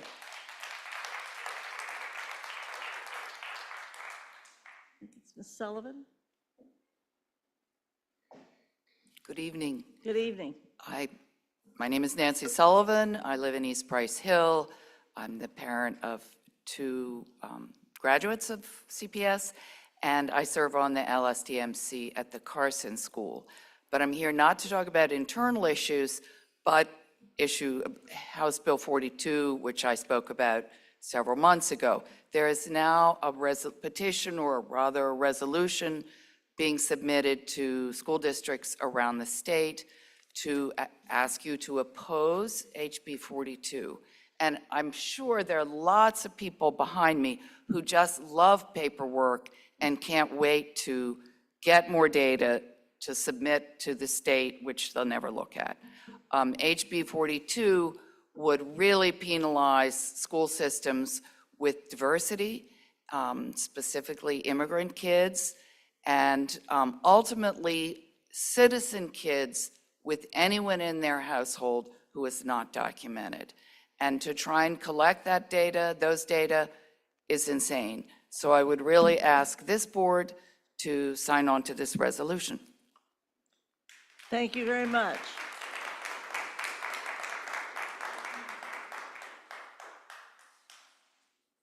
Hello, my name is Shyla McCoy. I am a parent of a child at North Avondale Montessori, and I wanted to speak on school climate and culture and just how it has changed over the years. I've been a NAM parent. My oldest is in the 10th grade, and he started there in kindergarten. And I just want to say, like, I'm a taxpayer. I want to support CPS, but how can I support levies that you'll put on ballots in November when my child and I as a parent doesn't feel supported? There are no meetings. Teachers are very busy. Principals are very busy. Climbed up the ladder, everybody is very busy.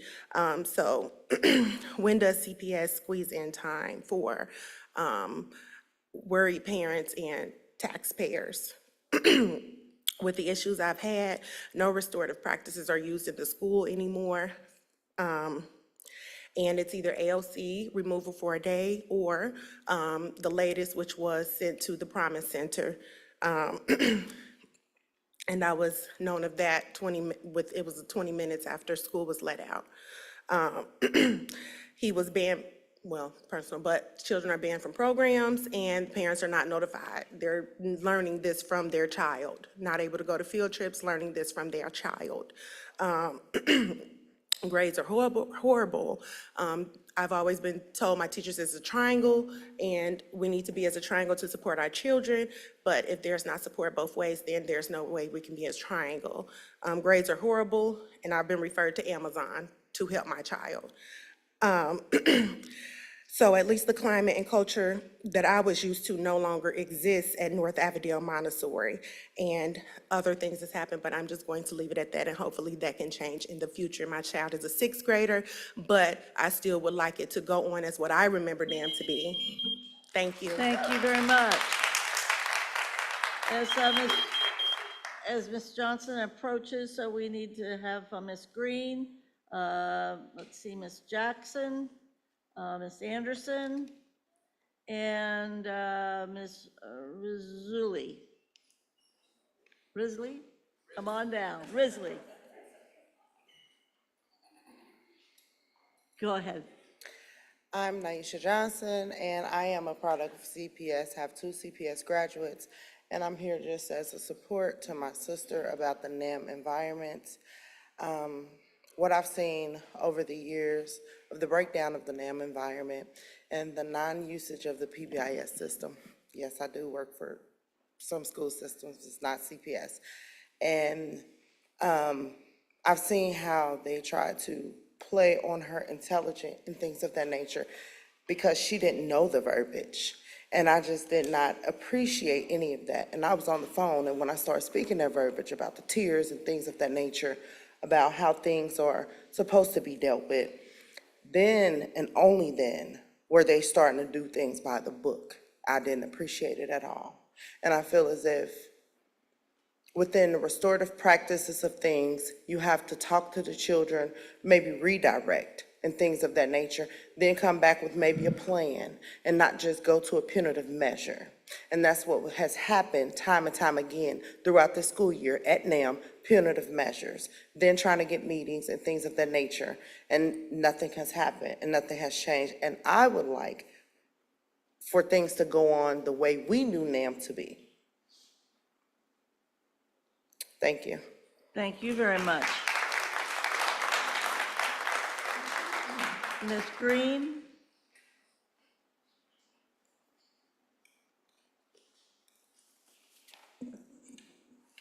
Good evening. I would like to speak to you tonight briefly about the impact that cuts in the number of social workers in the district could have on an already marginalized, often silent and invisible population, our multilingual learners, or MLL students. For the past couple of years, I have had the privilege of being a social worker working with the MLL students at Withrow, AMI, and Hartwell. There are 4 of us serving the over 5,000 MLL students in the district. Many of these students carry an unimaginable history of trauma.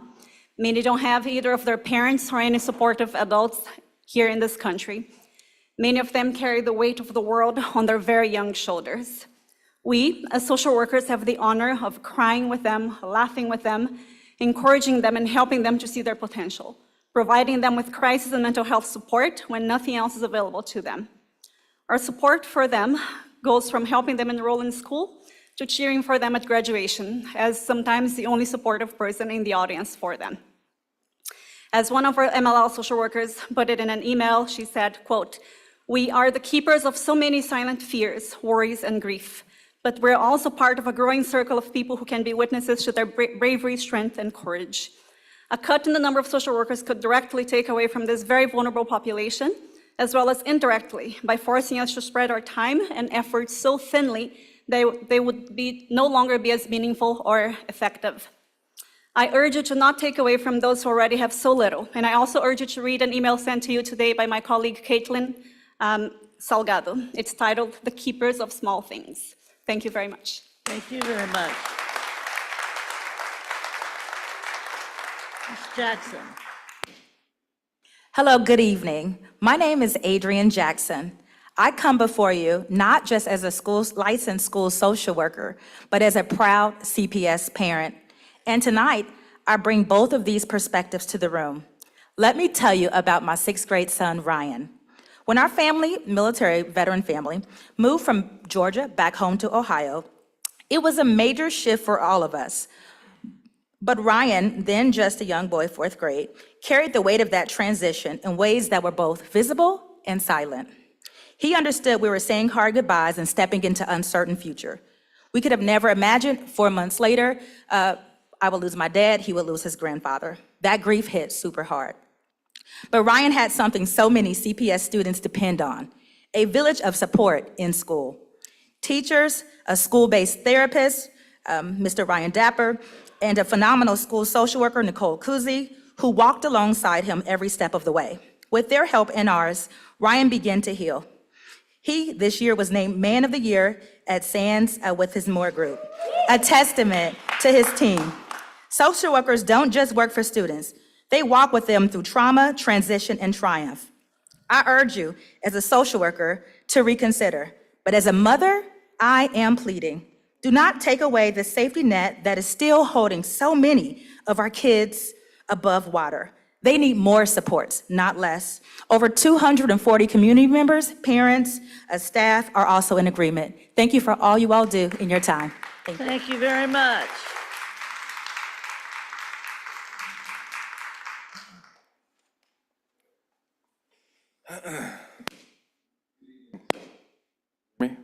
My name is Ali Rizvi, and I'm here tonight not only as a social worker, but as an advocate for every student in Cincinnati Public Schools.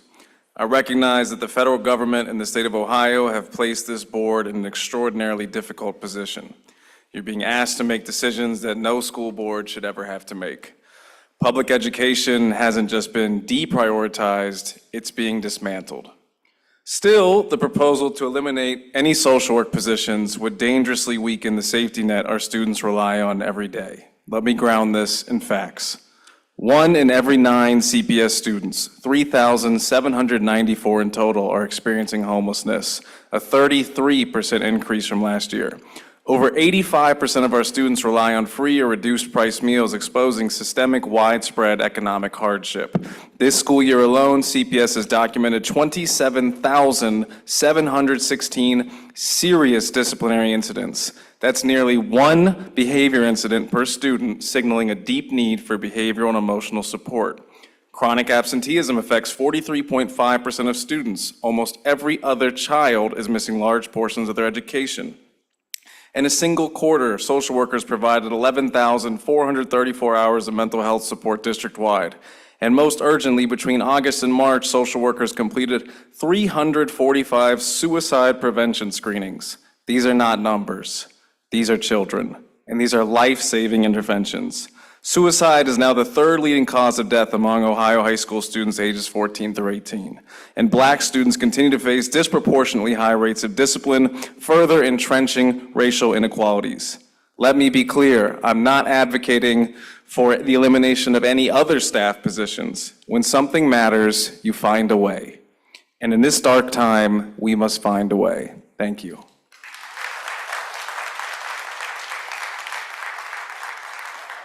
And before Ms. Anderson speaks, the 8 people that are also here to discuss and share with us your views on the Montessori paras, if you'll come on down, and that would be great. Go ahead, Ms. Anderson. Hello, good afternoon. I'm Kamaya Anderson, a 6th grader at Midway School who doesn't think any social worker should be cut.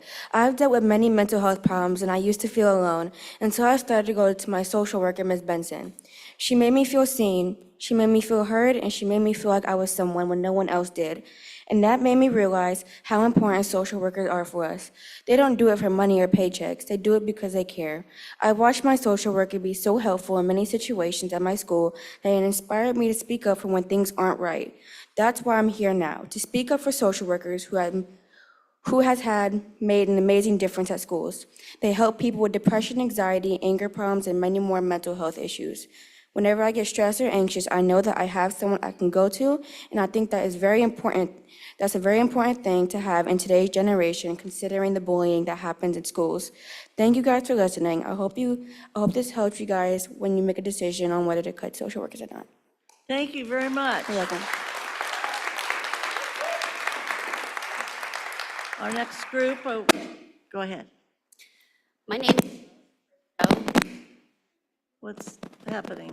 Can you hear me? Okay. Not really.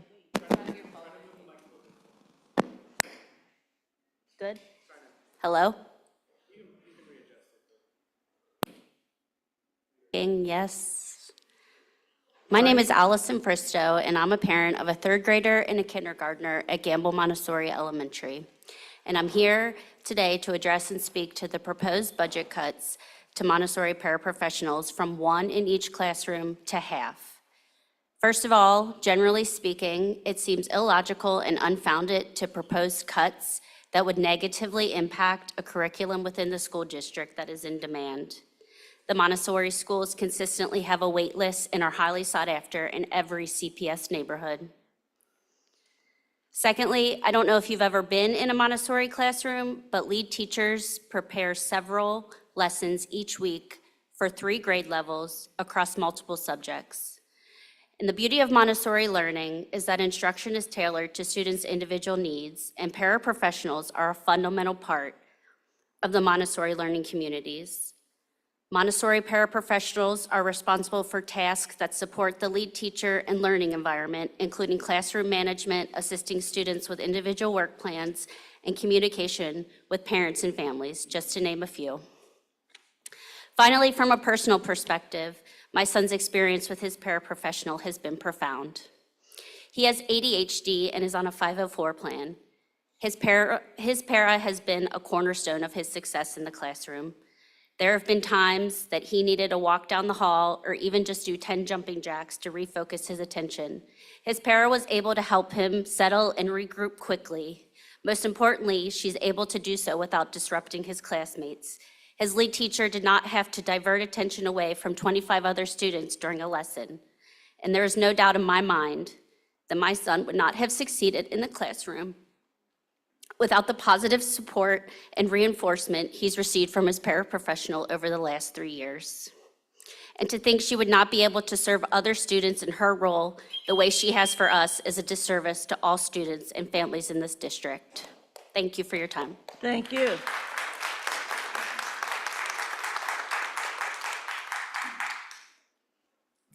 Hello, my name is Jessica Depew, and I am a parent to 3 students at Gamble Montessori Elementary.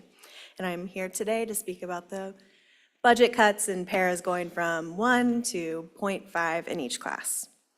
While touring the school, we had a lot of options. The paraprofessionals were a huge reason that I chose Gamble as our home, and we were so lucky to get in. And I know that's not unique to our family. As an involved parent volunteer who's inside the building 3 to 4 days a week, I have witnessed firsthand how essential our paras are to our school success. Our teachers need the paras as they're teaching multiple grades and lessons, and it'd be detrimental to all of our students' learning and our teachers' sanity. Paraprofessionals are a second educator in the classroom without the redundancy because clear division of labor is provided and the ability to differentiate instruction is there. I've seen paras deal with social issues so teachers can continue what they're doing with their groups, and my son specifically, when he hasn't had a para to now having a para, has said how supported he feels by his paraprofessional. Lastly, Montessori public schools are unique to Cincinnati, and I'd like to see our leadership and the board lean into our unique strengths because the world is watching, and we owe it to our communities to do everything we can to protect what's working and not hinder it. I know this is hard, and I'm here and willing to help brainstorm what we can do, but please, please, please protect our paraprofessionals in the Montessori schools. Thank you. Thank you.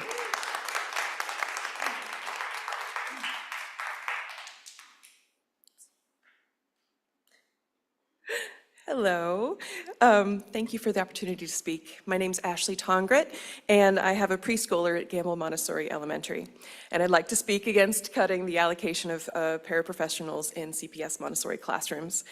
Back in the early 1980s, I attended a private Montessori preschool in Covington. I can't tell you the name of the teacher, but I will never forget the paraprofessional, Sister Henrietta. She fostered and encouraged a love of learning in me that led me to being high school valedictorian, and then getting a bachelor's from Harvard, and then a master's from the University of Cambridge in England. And throughout my life, I've given the credit for that to my mother and to Sister Henrietta. So when I moved to Cincinnati School District, I grew up in Fort Thomas, you know, one of those well-funded independent school districts. When we came to Cincinnati and I found out you had public Montessori education, I was thrilled. Because Montessori features a range of ages and abilities in each classroom community, and the second teacher is vital to support that mix. A stark example of this is the 3 to 6 classroom. While it's the first classroom experience of any kind for many preschoolers, the kindergartners are in their 3rd year, and many are already reading. My daughter is in her 1st year at GME, and she is thriving. She adores both of her teachers, and the paraprofessional is indispensable. She shepherds the preschoolers through early literacy exercises while the teacher works with the kindergartners. The close collaboration of the teachers and paras to tailor education for each child is inspiring and essential. Please do not endanger this key part of the magic of the Montessori classroom community. Thank you. Thank you.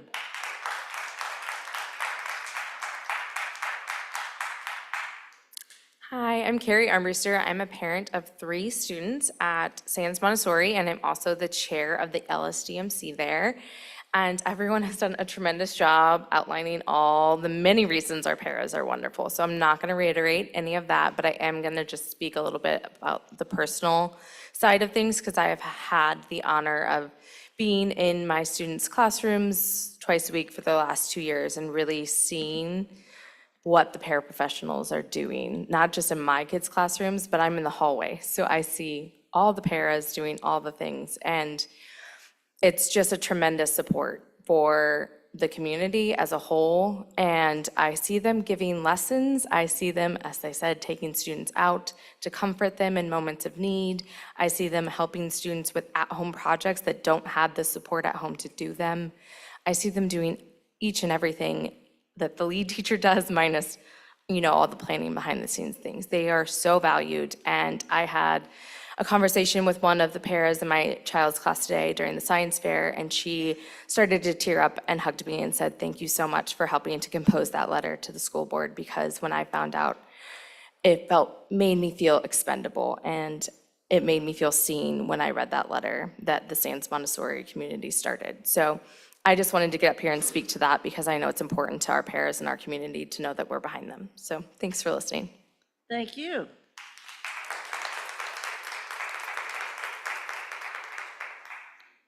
Hello. So my name is Alexandria Bishop, and I just want to thank you for the opportunity to speak. My son is a first-year preschooler at Gamble Montessori. Since he was born, I implemented Montessori principles at home and always envisioned my son attending a Montessori school, knowing the impact the Montessori principles would have on his development as a whole child. And I feel incredibly lucky that my son gets to attend Gamble Montessori. My son's paraprofessional has been absolutely instrumental in his first year of school. He's excelling academically. He's even reading and does basic addition. But more importantly, he's learned to be a supporting member of the community, developing emotional intelligence and gaining incredible independence. I can't imagine how different his development experience of environment and community would be without her. She even made 5th on his best friend list, so pretty important. As a new parent entering schooling, these cuts are honestly terrifying. I know there's going to continue to be challenges that we're going to face, but I just want to reiterate that, paraprofessionals are absolutely essential to our Montessori schools, and I want to show my support against the budget cuts that you guys are considering. Thank you. Thank you very much.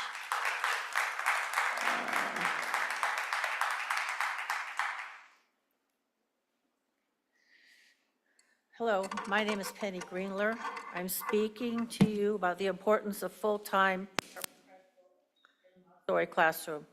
I am a retired Cincinnati Public School Montessori teacher, and now as a grandparent to my grandson in his first year of 3 to 6 at Gamble Montessori.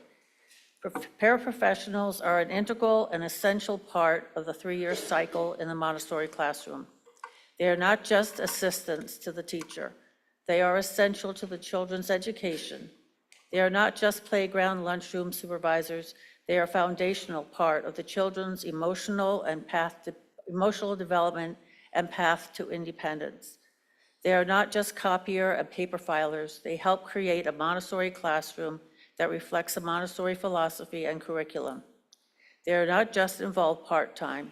They support our children every minute, all day long. Our children need full-time paraprofessionals. Thank you. Thank you very much, and thank you for your service.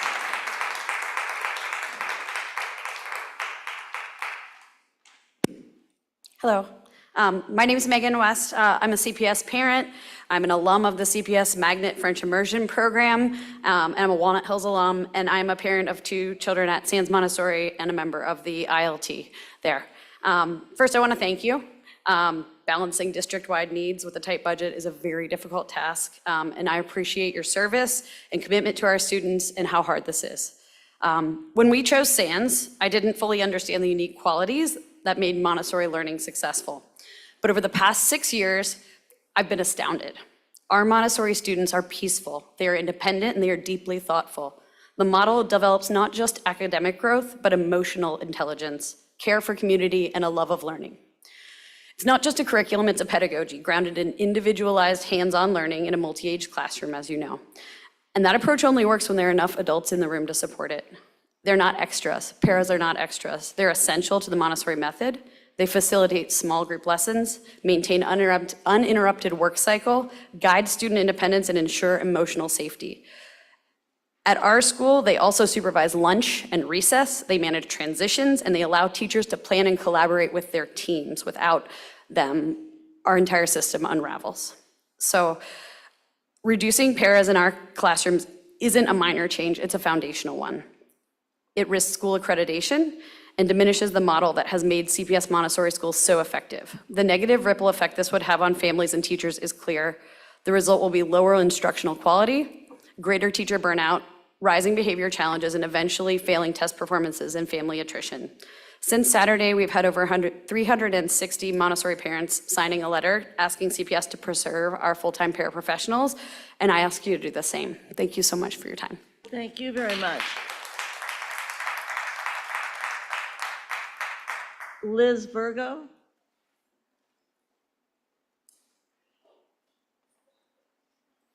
Thank you.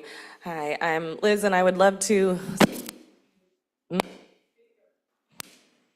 perspectives. I would love to say many things, but as I only have 2 minutes, I want to echo much of others here have said. You need to not touch it anymore. That's the Something's trick. wrong with it. That's the trick. Thank you. I am a Montessori parent. My child is going into 2nd grade at Parker Woods Montessori, and she says that her paraprofessional teaches her morning math while her teacher works with the 2nd graders. So it's not just support, although that is very much needed. That extra support is very much needed, but it's also actual instruction time. So I want to speak to you as the director of education from the Greater Cincinnati Homeless Coalition for about how much students need support as well. So I want to say that keeping the paraprofessionals certainly does not mean removing any other professionals, specifically the social work professionals are very important and integral. However, I also want to speak as somebody who last year served as a long-term substitute teacher with 20 hours of work a week. And that was not as a paraprofessional, but I had to piece together the rest of my income. I was recently separated from my now ex-husband, and my socioeconomic status changed dramatically as soon as we separated. I had to immediately start working, and the work that I found was part-time teaching work. I had to supplement the rest of that work with after-school programs and all that sort of thing, and it was incredibly scattered. It was incredibly challenging, and the burden was on my children. The burden was for them to go to friends' houses and to do all these things while I had to piece together this income. I was an incredibly capable teacher as well, and I wasn't able to deliver the full-time quality support that I wanted at that level, and it was scattered between several different schools. So thank you very much. Thank you.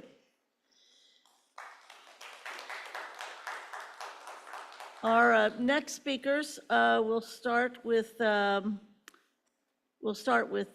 Smith, and then we'll have our two presidents speak. Mr. Smith. Good evening, Board of Education. My name is Brad Smith. I'm a resident, a taxpayer, and a CFT field representative. I want to offer 3 ideas before any CPS employee is laid off. First, we should end all contracts for outside contractors. For example, data coaches, life coaches, and tutoring coordinators. CPS employees would be cheaper and they do a much, much better job. This would free up more money to provide services to students and families such as ELL coordinators, reading and math specialists, attendance specialists, and graduation counselors. Second, we should end contracts for off-site events. For example, one contract is labeled as professional development at the Summit Hotel to, quote, give the leadership team a 2-day off-site facilitation to discuss feedback, collaboration, and plan for the next school year. There's also a contract for over $30,000 for an off-site event. We should end those before we lay off any CPS employees. And then finally, we need to take a very, very close look at the revenue and before we make any decisions to lay off CPS employees, because right now, the projected revenue exceeds the budget target. So we need to take a close look at all of these items before we lay off a single CPS employee. We should not be keeping contracted employee or contractors before we lay off CPS employees. Thank you. Thank you very much.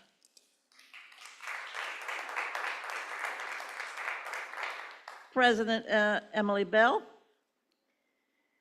Good evening, everyone. Good evening.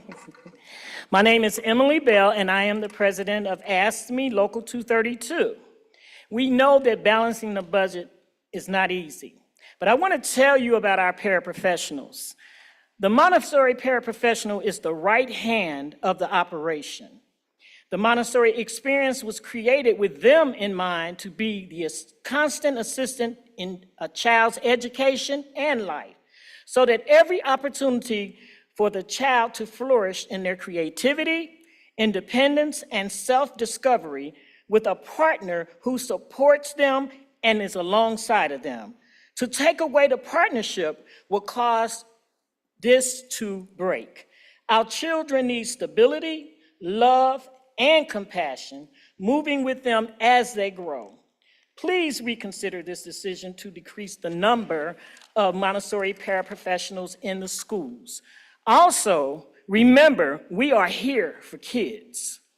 Secondly, we are also asking you to reconsider reducing the number of security in the schools. Safety for all should be the first thought in everyone's mind. We have precious cargo moving through the hallways in every building in the district that we know is not replaceable. Security is the front line and should be treated with the utmost respect, communicated with, and included in all aspects of the daily activities and operations, and be equipped with the resources necessary for the safety of all. We thank you for the opportunity to come before you to speak this evening. Everyone who was before us have shared their hearts, their minds, and their thoughts, and it is appreciated because paraprofessionals work very hard to make sure that all of the children in the district are taken care of, are loved, are nurtured, and supported. Thank you. Thank you.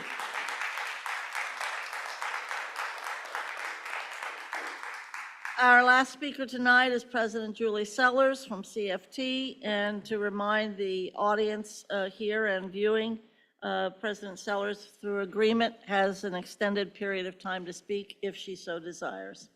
Good evening, members of the board, Superintendent Murphy, and Treasurer Guston. As you all know, public education, both in Ohio and nationally, is under attack. Our budget is grossly underfunded. It will be difficult to make the necessary cuts to balance the budget. Please, everyone who is listening this evening or here in person, reach out to your elected legislators to emphasize the need for fair school funding in all public schools, especially in CPS. CPS is an outlier to the formula, and we are usually the district that is hurt the hardest and with the most drastic cuts. Also, if you could reach out to the governor's office to restore our wellness dollars to the full amount so that we are not just getting the 30%, because that is what we use to fund the school social workers. As we review the possible budget cuts, it is imperative that we do not harm district services to children. There are cuts that just can't happen in any school. We must continue to support all schools to have proper staffing. I'm sure you all heard about some of the cuts that will be discussed this evening as you do your budget presentation. Number one, it is not possible to cut Montessori paras to 2.5. In case you are not aware, Montessori classrooms have 3 grade levels in one classroom, all at the same time, yet each grade has their own accountability and state standards. One person or 1.5 person cannot do this job. A para would not work implementing the Montessori curriculum. A .5 para would not work implementing the Montessori curriculum. The accreditation process requires that there are 2 people in the room. Also, all Montessori classrooms are maxed out, so there really is not a cost savings with this recommendation to cut the paras to .5 because they would otherwise be entitled to overload pay because they are maxed out with their enrollment. We also have concerns with cutting security in buildings.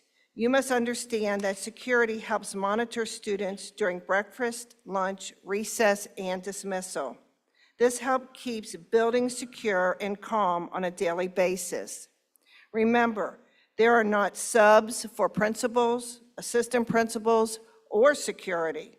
So if one of these positions are out ill, their school will be short-staffed, which destabilizes the building for that day and any other day that someone is out. The other projected cuts is with the school social workers. They currently have 5 or 6 vacancies. I've talked to some of the school social workers and they said they worked with their leadership to cover all the schools necessary with those vacancies, but they could not possibly do that, cutting 8 positions. That would result in rifts for highly needed services. These services are necessary to work with students and families to help them improve chronic absenteeism and social emotional learning. Kids need to be in school in order to learn and be successful, and the school social workers are critical for this to happen. But I do want to thank you for supporting the $48 million fixed sum levy. This does not include any new money, just so everyone is clear, but it renews the dollars that are already used for our current operating budget. In the past few years with superintendents previous to Superintendent Murphy, people were spending money needlessly. And that has been one of the reasons that we are in the situation we are currently in. Many of those contracts passed through the board approval without even any discussion. And many of those things were things that were fluff and not necessary. So I believe that we need to have, the board needs to be more on top of every single contract that is being voted on and approved, because it is critical that we use the educational dollars that are coming into our district to educate our students currently in our school district. Thank you. Thank you, President Sellers.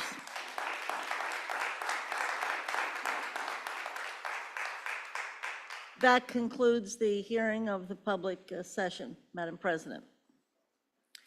Thank you. Superintendent Murphy, I believe we are ready for presentations. Can you present your spring happiness data? Yes, ma'am. Assistant Superintendent Chambers is here, and he will actually present the spring happiness data as well as the partnership presentation. I think, no? The spring happiness data. What's the partnership?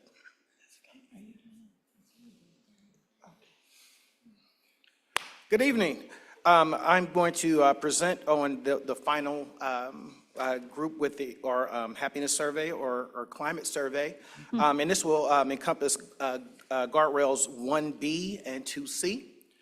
So looking at guardrail 1B, we're looking at the percent of elementary school students who have a favorable response for a sense of well-being on the Qualtrics survey. And we said it will increase from 56% in May of 24 to 60% in May of 25. And our data from this particular section, we had a 61% favorable or 61.1% favorable in the fall. And we had a 59.1% favorable in the spring. So technically, we did not meet this target, but in the fall, we did meet that target, but the end of the spring, in the spring survey, we were just shy of that target.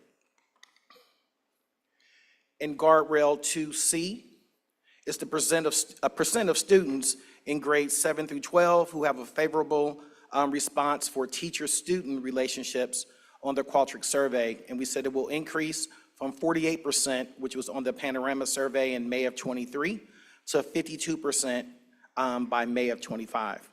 I'm happy to report we have met that target. We had a 58.4% favorable rating in the fall survey and 57% in the spring, which exceeded the 52% target in the for '24-25. And some of our takeaways from the spring survey, and we have some opportunities for improvement.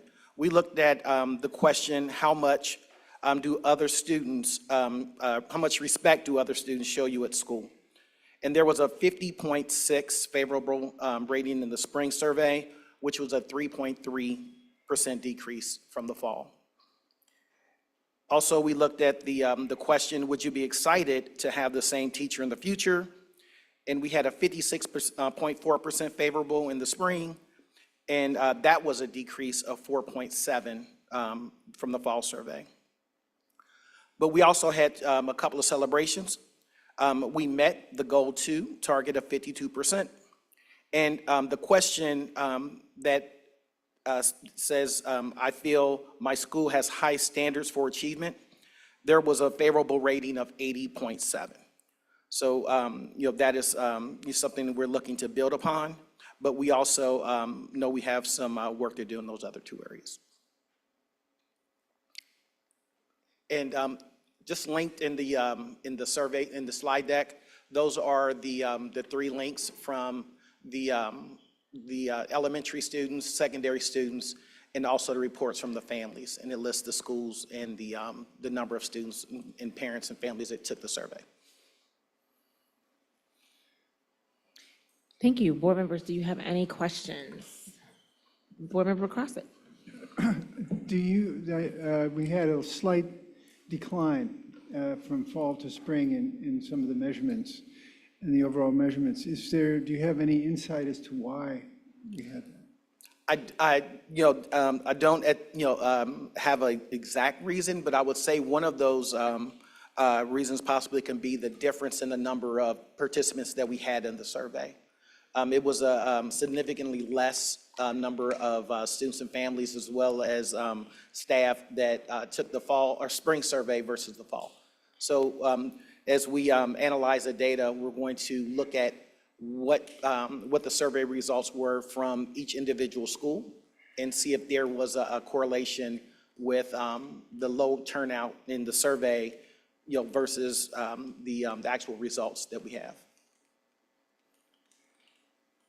Board Member Mapp. So Board Member Crossett just spoke to, both of you actually spoke to the questions and concerns that I had around what is actually causing this trend. So I know Dr. House has talked about in previous meetings looking at what that specific narrative is, so that we can understand what's happening with the data, and to the point of recognizing the small sample sizes with the survey. By clicking on the link, I did see that it was significantly low numbers. And so can you speak to the reliability of the data? Because it wasn't that much participation. If you look at each specific school, so about 14 individuals from certain schools, 34 individuals. So that's extremely low. And so just trying to get an idea of the reliability of the data, and then also what is the plan or path moving forward to make sure that we have more of that engagement? Well, speaking to the reliability, I can only say, because I'm not a data analytics person, but I will say the students that answered in that particular unfavorable rating in the individual question, I think it's valid to them. So that's what we're going to look at. We're looking at, are those unfavorable responses coming from a particular cluster of schools? No matter how small the group is, if it's the majority of their students, then as far as the students that replied to the survey, if that is a majority of those students, no matter how small that number is, it's concerning that in an individual question, that a majority of the students in a particular school would have an unfavorable response. So we're going to work with the PBIS team to analyze the data to try to find some root causes at the individual schools who had the unfavorable results. Okay, thank you. Because my thought is, and you're right, I'm not a data analysis either, right, or analyst either, but just looking at it and recognizing how small the sample sizes are, that can potentially skew or bias the data, right? Absolutely. To appear as though we are closer to meeting the target than maybe what is. And so just wanted to call that out. And then just the last thing, as a friendly recommendation for the title, maybe it could be recommended for it to be spring climate survey data, because we want to make sure that we're honoring that social and emotional wellness language and have that fluidity throughout. Yes, ma'am. Any other questions? I have a question. Well, I have a comment. It's related to my two colleagues. If we go to slide 2, Rob, it's interesting that the elementary school students' target was not met, yet go to slide 3, high school students or junior and high school students met that target, that we were just pulling it off, because I do analyze data, but pulling that off a little bit off the paper, in that we typically, high schoolers are a little bit more difficult to capture than elementary school students. So that tells me a little bit more about the data, in that, what did we do to get the elementary students? Because they're pretty much a captive audience. And so if we couldn't get them, that's concerning. What time of year was the data collected? It said spring, but when is that? Before testing, after testing? It was right before testing. Interesting. Okay. And I would be really interested to see, because the target wasn't met, what grades fared where. And because they're elementary school students, that's pretty significant in my mind, that elementary school students, when talking about support and safety and respect, don't meet the target. So I'm very curious, would love to invite you back, or whomever back, to give some more data on that. And I guess I'll tell the superintendent, I'm very curious about interpreting that data, why that target wasn't met. If you all could do some more exploration around that, why that target wasn't met, what schools is this, what grade bands is this? I'm assuming elementary school students may be 1st or 3rd through 6th. And so is this our neighborhood schools? Is this our magnet schools? I just think that, if we go to slide 2, Rob, that having not met that target means that there needs to be more exploration as to why, so that we can remedy why that's not being met. Although it's very shy, it was close, it still was not met. And so there's reasons for that. And I think I'm going to invite you all to do a little bit more, present a little bit more data next meeting this summer around the targets that weren't met, why they weren't met, and what's being done to remedy that. Any other questions from my colleagues? Board Member Mapp? Just one additional question. So when we click on the link to look at each respective school, some of them stated that there was no report available. Can you speak to that and how that impacts the data? I can get that for you. I don't know right offhand. Okay, thank you. So we'll invite you back. Okay. Or the department back, so that we can get a little bit more explanation as to why that wasn't met. Thank you so much, though, for the presentation. Thank you. Superintendent Murphy, somebody's presenting on partnerships. Yes, Sierra Badgett, Director Sierra Badgett is going to report on the school community partnership work this year. Good evening, everyone. Good evening. Good evening, good evening. Next slide, can we go 2 slides? Thank you. So this evening, we're going to talk to you about our key partnerships achievements this year. As you recall, we came to you around October and gave you an update. So we're going to give you an update this evening from November till May. Next slide, please. So our department's been pretty busy doing some district-wide events for the district. If you look up, you can see that we had our superintendent-student conversations, where we impacted 41 students over 3 sessions, the month of November, January, and April. The students were actually very engaged, and it was, at first, it was just going to be 1 session, but they said, hey, we want to to keep talking to our superintendent and letting the superintendent know their views from the student's voice. So again, we impacted 41 students. We also continued the Sundays with Shauna.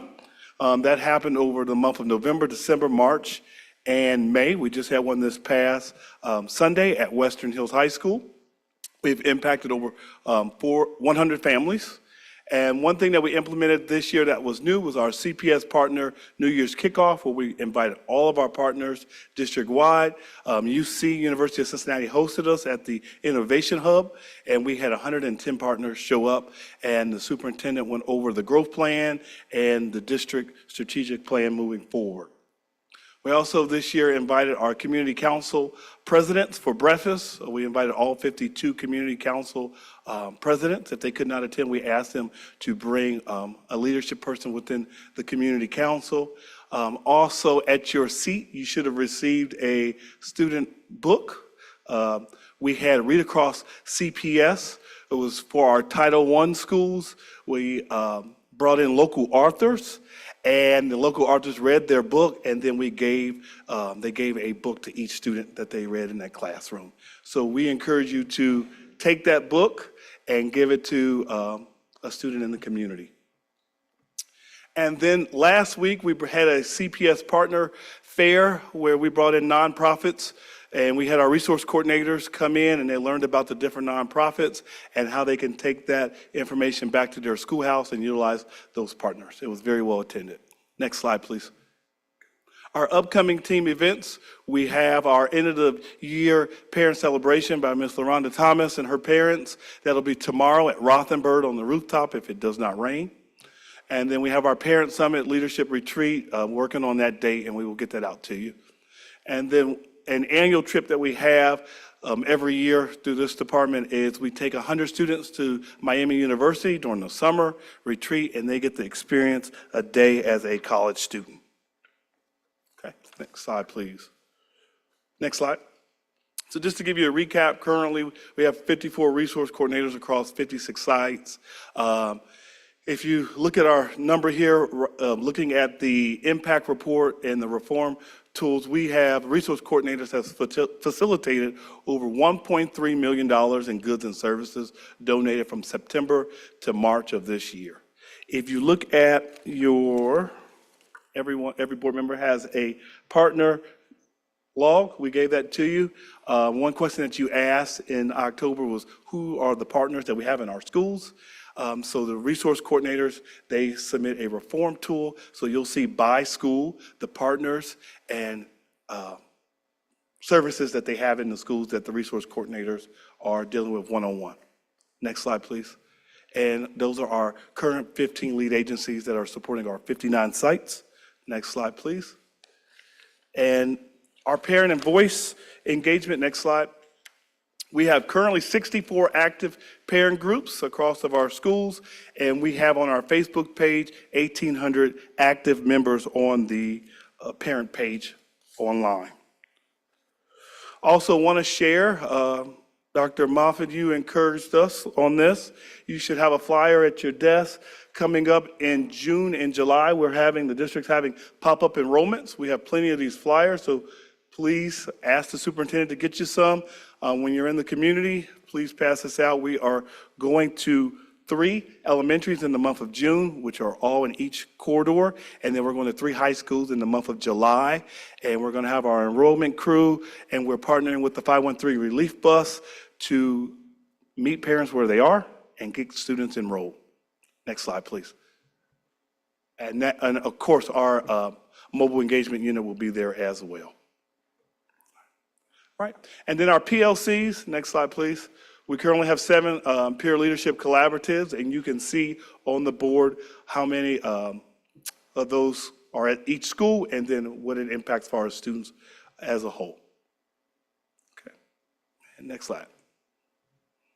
Thank you. Board members, any questions, comments, concerns for the good? Well, I'll go with my questions until my colleagues get, oh, I'm sorry, Kendra, you got to take off the mic so I can see. There you go, Board Member Matt. So thank you for the presentation. I think it was really informative, so I appreciate you highlighting all of the work that is being done with our partners as well as with our families and our students.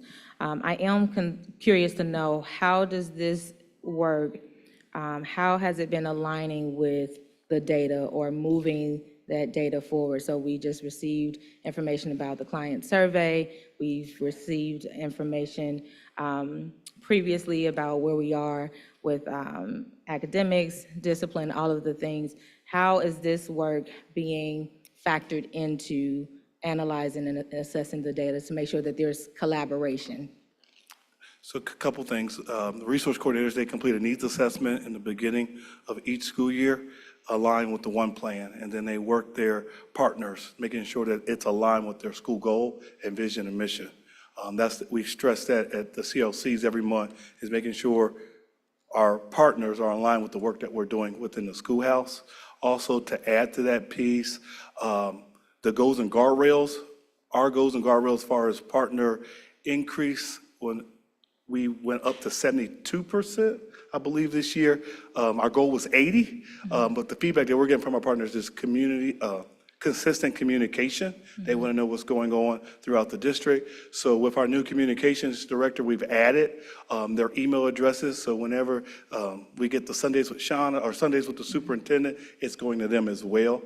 Communication. Okay. I think more specifically, my inquiry is more about how is this work directly impacting the student overall achievement academically and wellness? Is there a direct link or connection to the work that because it all works together, it all has an impact. So ultimately, are you all analyzing the data or providing that support or information to support the work around the data that's being presented on to us as a board? So I was just going to say, on our reform tool, when we're tracking by school, we can see if the services that are coming in from our partners, if they're meeting the goals. Okay. But we'll kind of get that in a separate report, not as a comprehensive. That's what I'm looking for. I'm looking for a comprehensive report on, yes, we have these partnerships, yes, we have these interventions that's happening at the school, but this is how these supports are directly impacting that student-facing work as well as the overall achievement academically pertaining to discipline and wellness. That's kind of what I'm looking for, more of that alignment and connection there. I think, Board Member Mapp, it may be hard in this work to find the direct correlation between our partnerships, our engagement work, and the impact it has on our academic outcomes. However, we do believe philosophically that all of those pieces matter in supporting the child, the whole child, in terms of the parents being involved in what's happening in the school and what the needs of the child are and what we need from the parent with respect for support. The same is true for partnerships.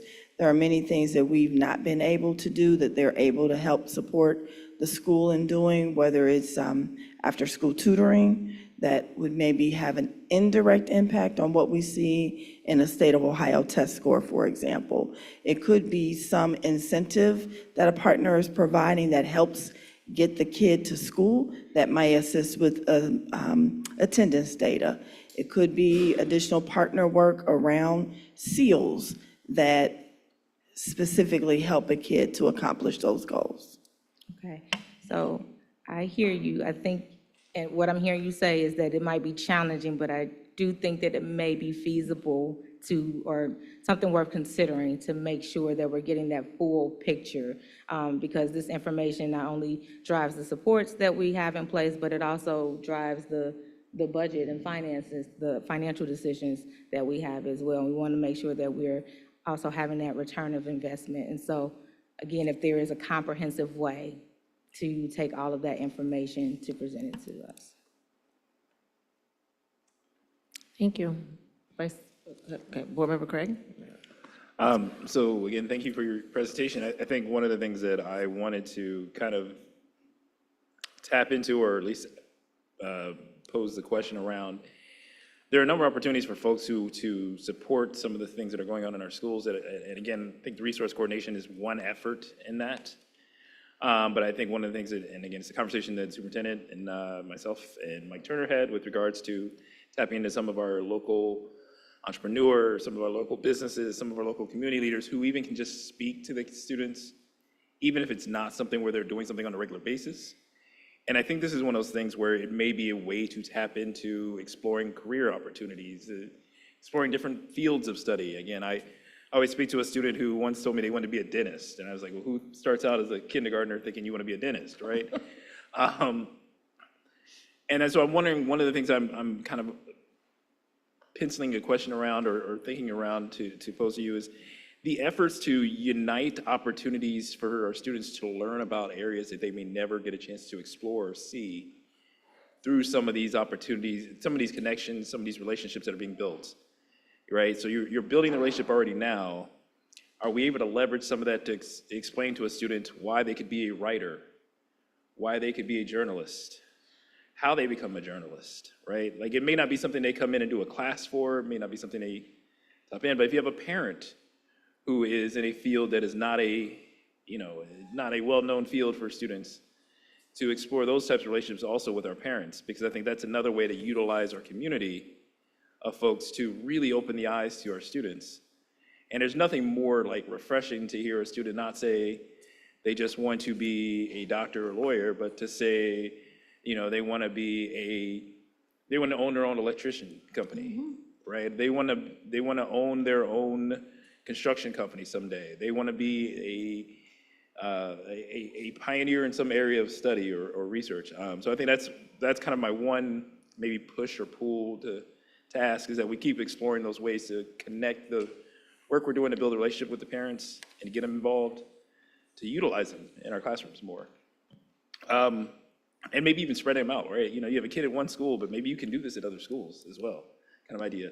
The other thing that I want to talk about, and it was just a question that we talked about when we did the resource coordinators before, about how are we collaborating the information that our various lead agencies and the various personnel from those lead agencies are able to bring together and unify. And so maybe if you can just give a little quick explanation as to how they're coordinating a little bit more of the resources and opportunities so that some of our schools are seeing that in a more equitable fashion.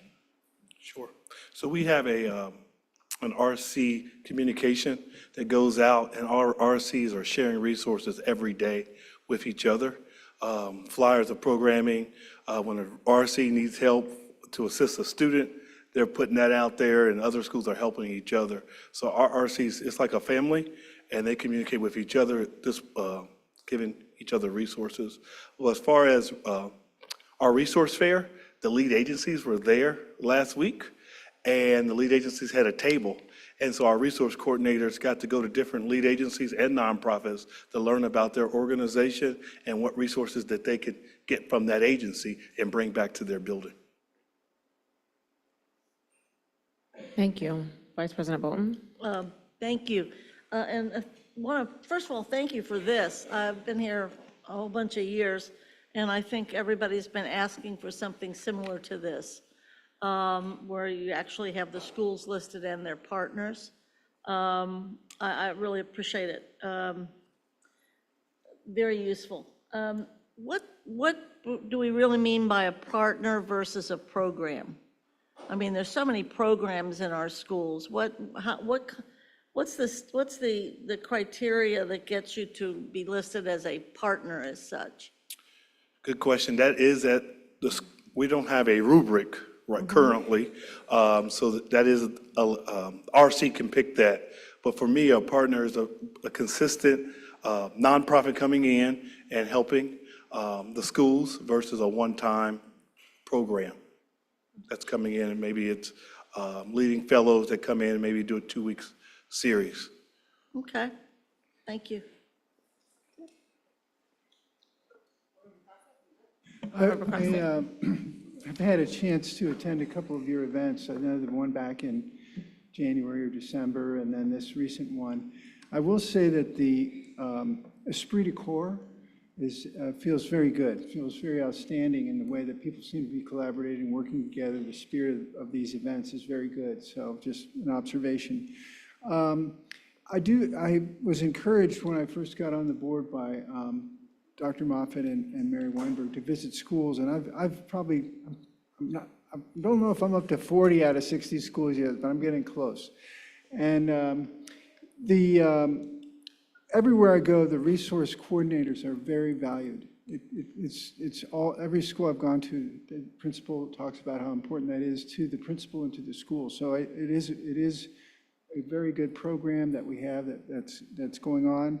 And, just encourage us to continue to develop as many good partnerships as we can, especially long-term sustaining ones, and just keep it going. So thank you. So I have a couple questions. I think this is great. I really, really do like the summation. Never seen that before, and I value what that offers. I do have some concerns around return on investment and efficiency. So if we go to and just the low numbers. So look at slide 4.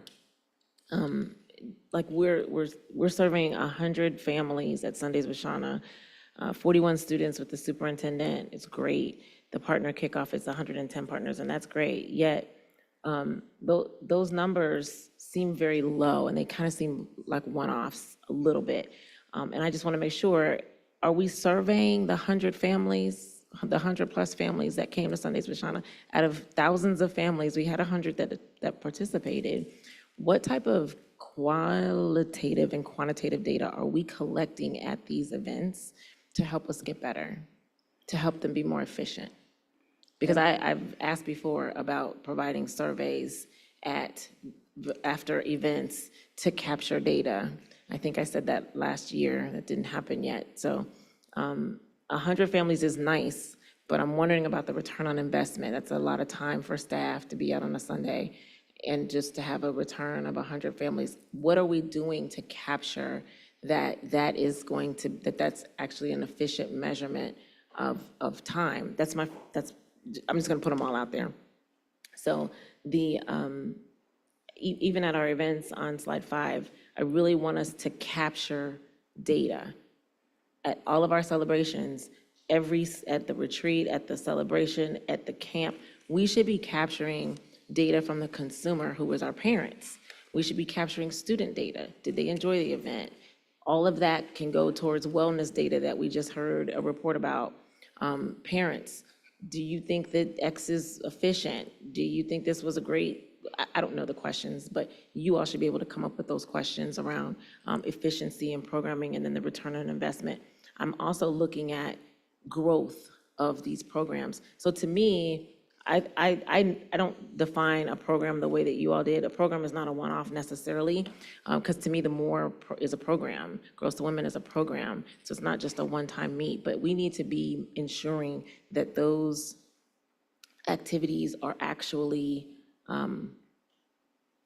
efficient. Go to slide 13. I would love to see the numbers of those students participating increase. I love the MORE program, but there's only 541 students that are serviced out of 52 schools. That's not a lot of students. And so I know that there are other young men who need that support that are not getting that. 883 girls, significantly more than the boys, less schools. What's the difference? And so that's data that you all should be capturing after every single event for efficiency of the programming, and so that it can get better. I'm curious as to how there's a significant number less of men that are participating in more schools than women. Just me personally. Speak up, speak out. What partners are involved with that, and how can we grow that? That's only 133 students. I know I've been to some of you all's programming, and it's really, really good. It should have a heck of a lot more students there than just 133. With regard to career, college, wellness, and philanthropy, I kind of agree with my colleague, and I've spoken to the superintendent about this. I think we should have ambassadors to help us with communications, because we have a small team. We could have ambassadors at every single school, and then allow them to maybe connect with the department around career tech and getting the information to you all so that you all could make the programming more robust, but use what we have to give credentials to students and also get work done. Additionally, survey each one of these students that are participating in these programs, but most importantly, survey their parents. We need to find out why they're participating and why they're not participating. And that would be the same on slide 14. If you go to slide 14, I love the fact that we're doing these things, but again, those numbers to me are extremely low and they need to be a little higher. The one thing that I will say, when I looked at connectivity and connecting to the community and the engagement, parent and family engagement, we have asked, I know I have asked on multiple occasions that the schools that are impacted by the growth plan be engaged, and I don't see that here. And it's very disappointing, but they should have been engaged, and we should have that data as well. So I think I absolutely love your team. You all are a small and very mighty group who I absolutely love and appreciate. I just want you to be a little bit of, if we can help you be efficient with capturing some data to grow, that would be most helpful. And like my last one was, for Read Across CPS partners, are we partnering with the Literacy Lab? Are we partnering with Imagination Library? So those are two partners that we could kind of get the books out in conjunction with so that we could serve maybe more students. So that's just my concern. I love the report and I love the team. I just want you all, you're doing a lot with less. So maybe if we could figure out a way to get some data to help, that'd be great. Any other questions? Board Member Crossett. I have an idea to follow on with Board Member Mapp and Board Member Craig. Maybe there is some data that you can correlate at a high level between student outcomes and the resource coordinator effort. I'm sure there is not equity in school to school, and there might be some insight there that could be gained. It might be at a high level, but I think you could correlate student outcomes with different partnership efforts.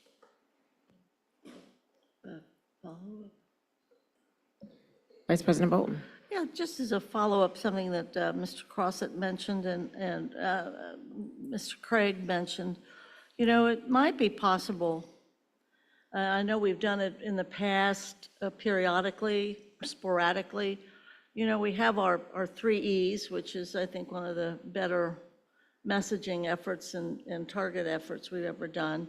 It might be possible to add that 4th E of entrepreneurship, because I think that would help focus the district, and I think it would also be more inviting to a lot of the folks that might be of interest. And we know that many of our young people and their families are focused on wanting, as mentioned here, to have their own business or whatever. And I just think if the leadership, the academic leadership, can kind of think about it, if we can make that move in this coming year, I think that would be more inviting to a greater number of partners, as well as, I think, kind of capture part of the spirit of our families and our students. Thank you. Welcome, Board Member Lundy. All right, thank you. Thank you.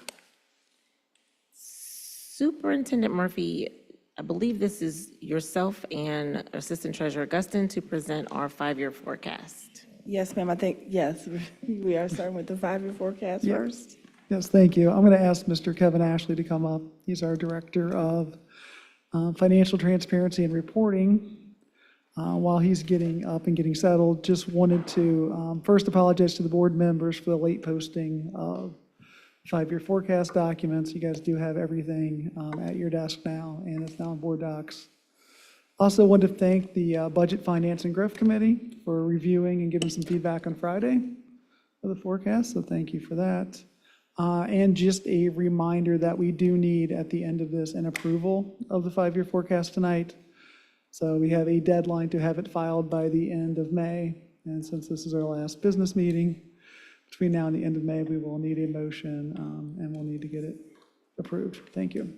And Madam President, if I could add regarding the Finance Committee, We did have a lengthy, good presentation regarding the five-year forecast and also great kind of budget presentation and discussion. Appreciate that from the Treasurer's Office. And I think we're united in our appreciation for the five-year forecast as it's been presented and been updated for us. It is different a little bit from the one we saw earlier in the year. And it's quite an achievement, and also appreciate the Assistant Treasurer's topics that he brought forward for us to kind of contemplate regarding the budget.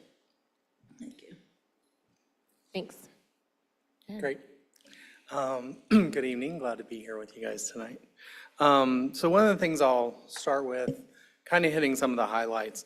As Mike mentioned, this is required to be filed with the Ohio Department of Education and Workforce by the end of May. And then we do the original in November and then the update in May. So it is a required step that all school districts have to do. The first slide talks a little bit about some of the considerations. Just to kind of set the stage for the difficulties in estimating and forecasting. This forecast touches 5 years, which actually touches 3 state biennial budgets. So there can be a lot of factors that change over that time, as you're well aware of. And even at this point, going to July 1, we hope to have a new budget.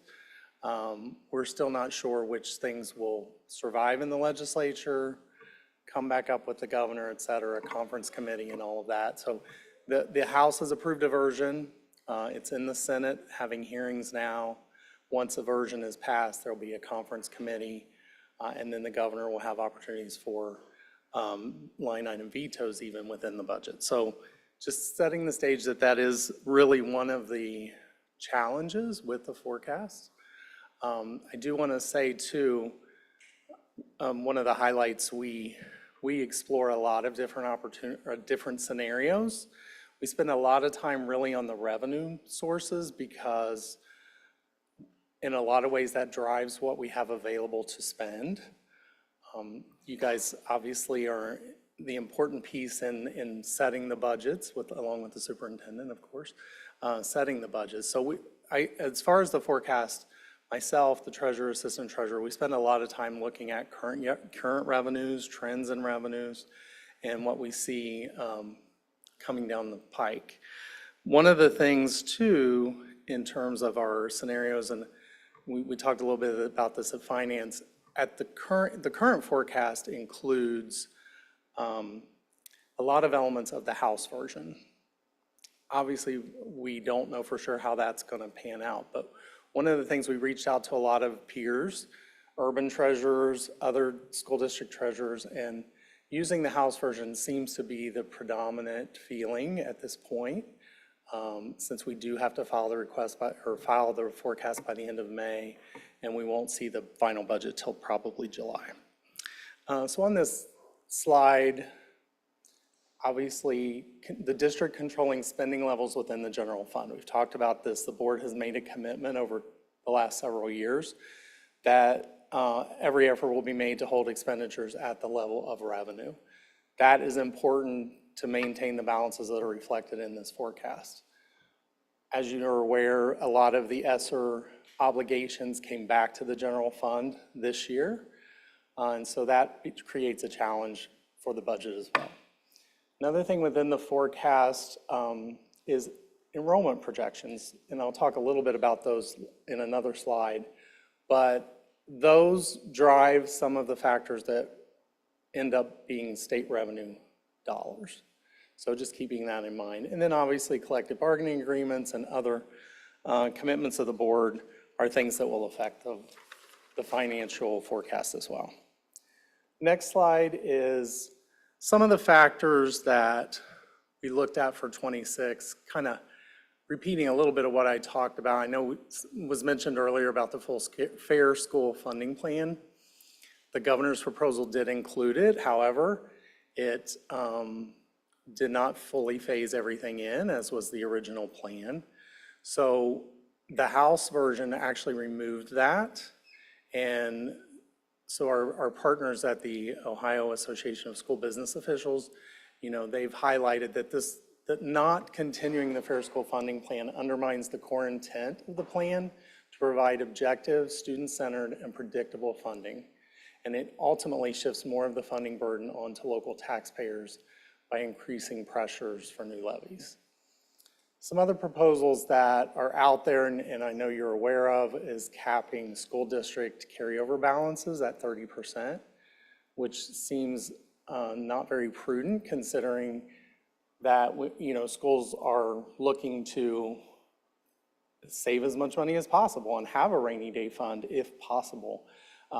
In this case with Cincinnati Public, we do not even have 30%. So this particular provision at this moment would not affect Cincinnati, but districts around the state are fighting back against that issue. So just want you to be aware of that.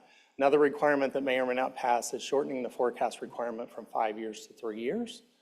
Originally, from a lot of discussion, 5 years was based pretty much on a levy cycle. So we're, again, not real sure what the intent of that is. Some separate legislation that would very negatively affect the district's revenue, actually local revenue, although it says state.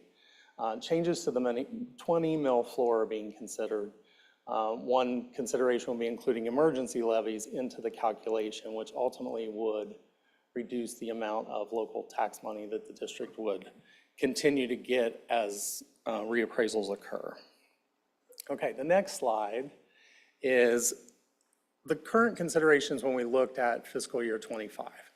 So in first determining what we're going to see in 26 and if we can make any tweaks based on between the November forecast and now, we have to look at where are we at this year and what are the positives and negatives that have affected us this year. 25 is still an estimate because we obviously will not close the books until after June 30th.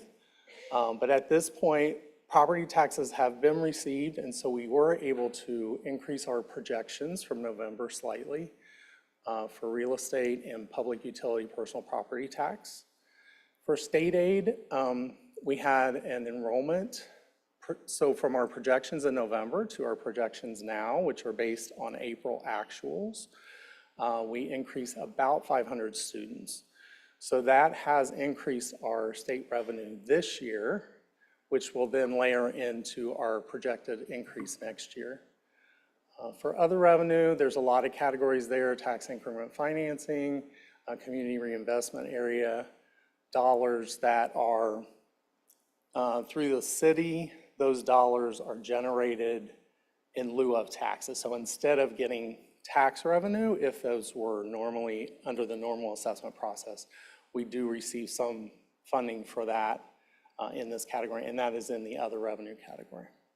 Expenditures, personal services, salaries, and benefits were increased moderately from where we projected those in November. Another savings that we did identify was transfer for debt service. We asked the board to approve a transfer sufficient to cover all of the debt service payments this year, but then we do receive some revenue from the federal government in the form of federal interest subsidies. And so as those come in, that reduces the need for the transfer. So we did identify about a $3 million savings this year in that category.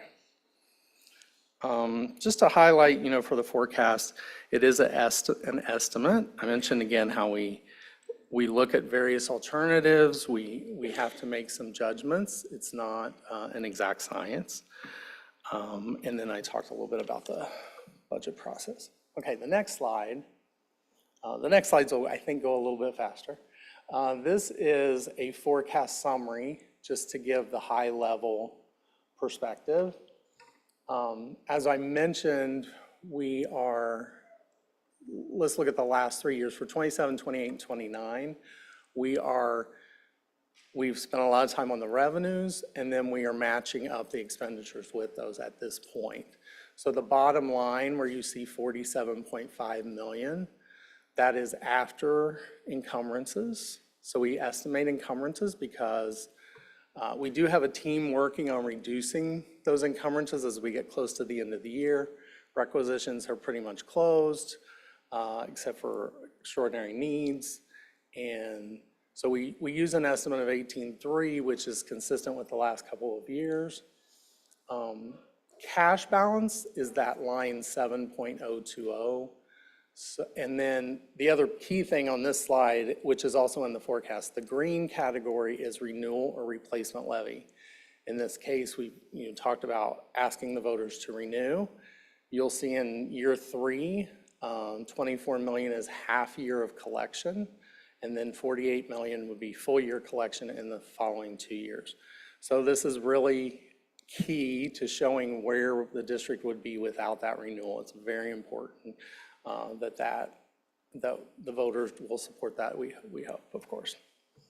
The other thing is the yellow highlights. That's the point that Ohio Department of Education Workforce looks at to determine fiscal stress. And again, we're keeping that basically flat. One of the highlights for 26, and this is probably going to be one of the takeaways for today, we are estimating the revenue now to be 628.6, which is approximately $4 million more than we were projecting in November. Again, a lot of that's tied to the enrollment piece and the state funding. At this point, the target for 26 being 624.6, I am comfortable in this forecast saying I believe we will have about $4 million additional for next year. However, this year we were deficit spending, so we're looking at a $12.3 million deficit spend once we close out the books this year. So just all of those things need to be kept in mind going forward. Let's get back to slide 7. Well, actually, I should highlight slide 6, I'm sorry. This is, again, we talk about this each time, about 36% is the state share and 63% is the local share. So just to emphasize that the burden really is on our local businesses, residents, and taxpayers in general. Next slide is a graph showing district educated enrollment. This is basically what they are determining. ODEW determines our funding based on this enrollment. It does not include preschool enrollment. The state does provide some funding for preschool disability, but not for other preschool. That's mainly supported through the levy and federal grants, et cetera. Next slide. I really like how this slide kind of emphasizes the categories of revenue sources. You can see 58% of the district's revenue. Again, this forecast focuses on the general fund, so it's excluding internal service funds, debt service funds, those kind of federal grants. But in terms of the general fund, 58% is tied to local taxes. 30% is tied to state sources, and the remaining are those things I mentioned. So our estimate for this year, which hasn't closed yet, will be around $631 million. Next slide. I'm just going to hit the total revenue slides, and then obviously if you have any questions, we can talk about those. But the sources are broken down in the following slides. The key thing I think on this slide, for 24, there was a little bump in revenue, but that was simply a short-term borrowing for cash flow purposes. So we did a tax anticipation note issue of $75 million. That created the little bump in 24.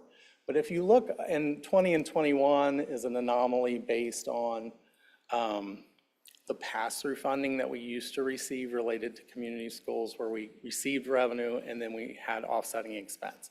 So if you were to take the pass-through funding out and you take out the tax anticipation note, you would see a fairly constant slope.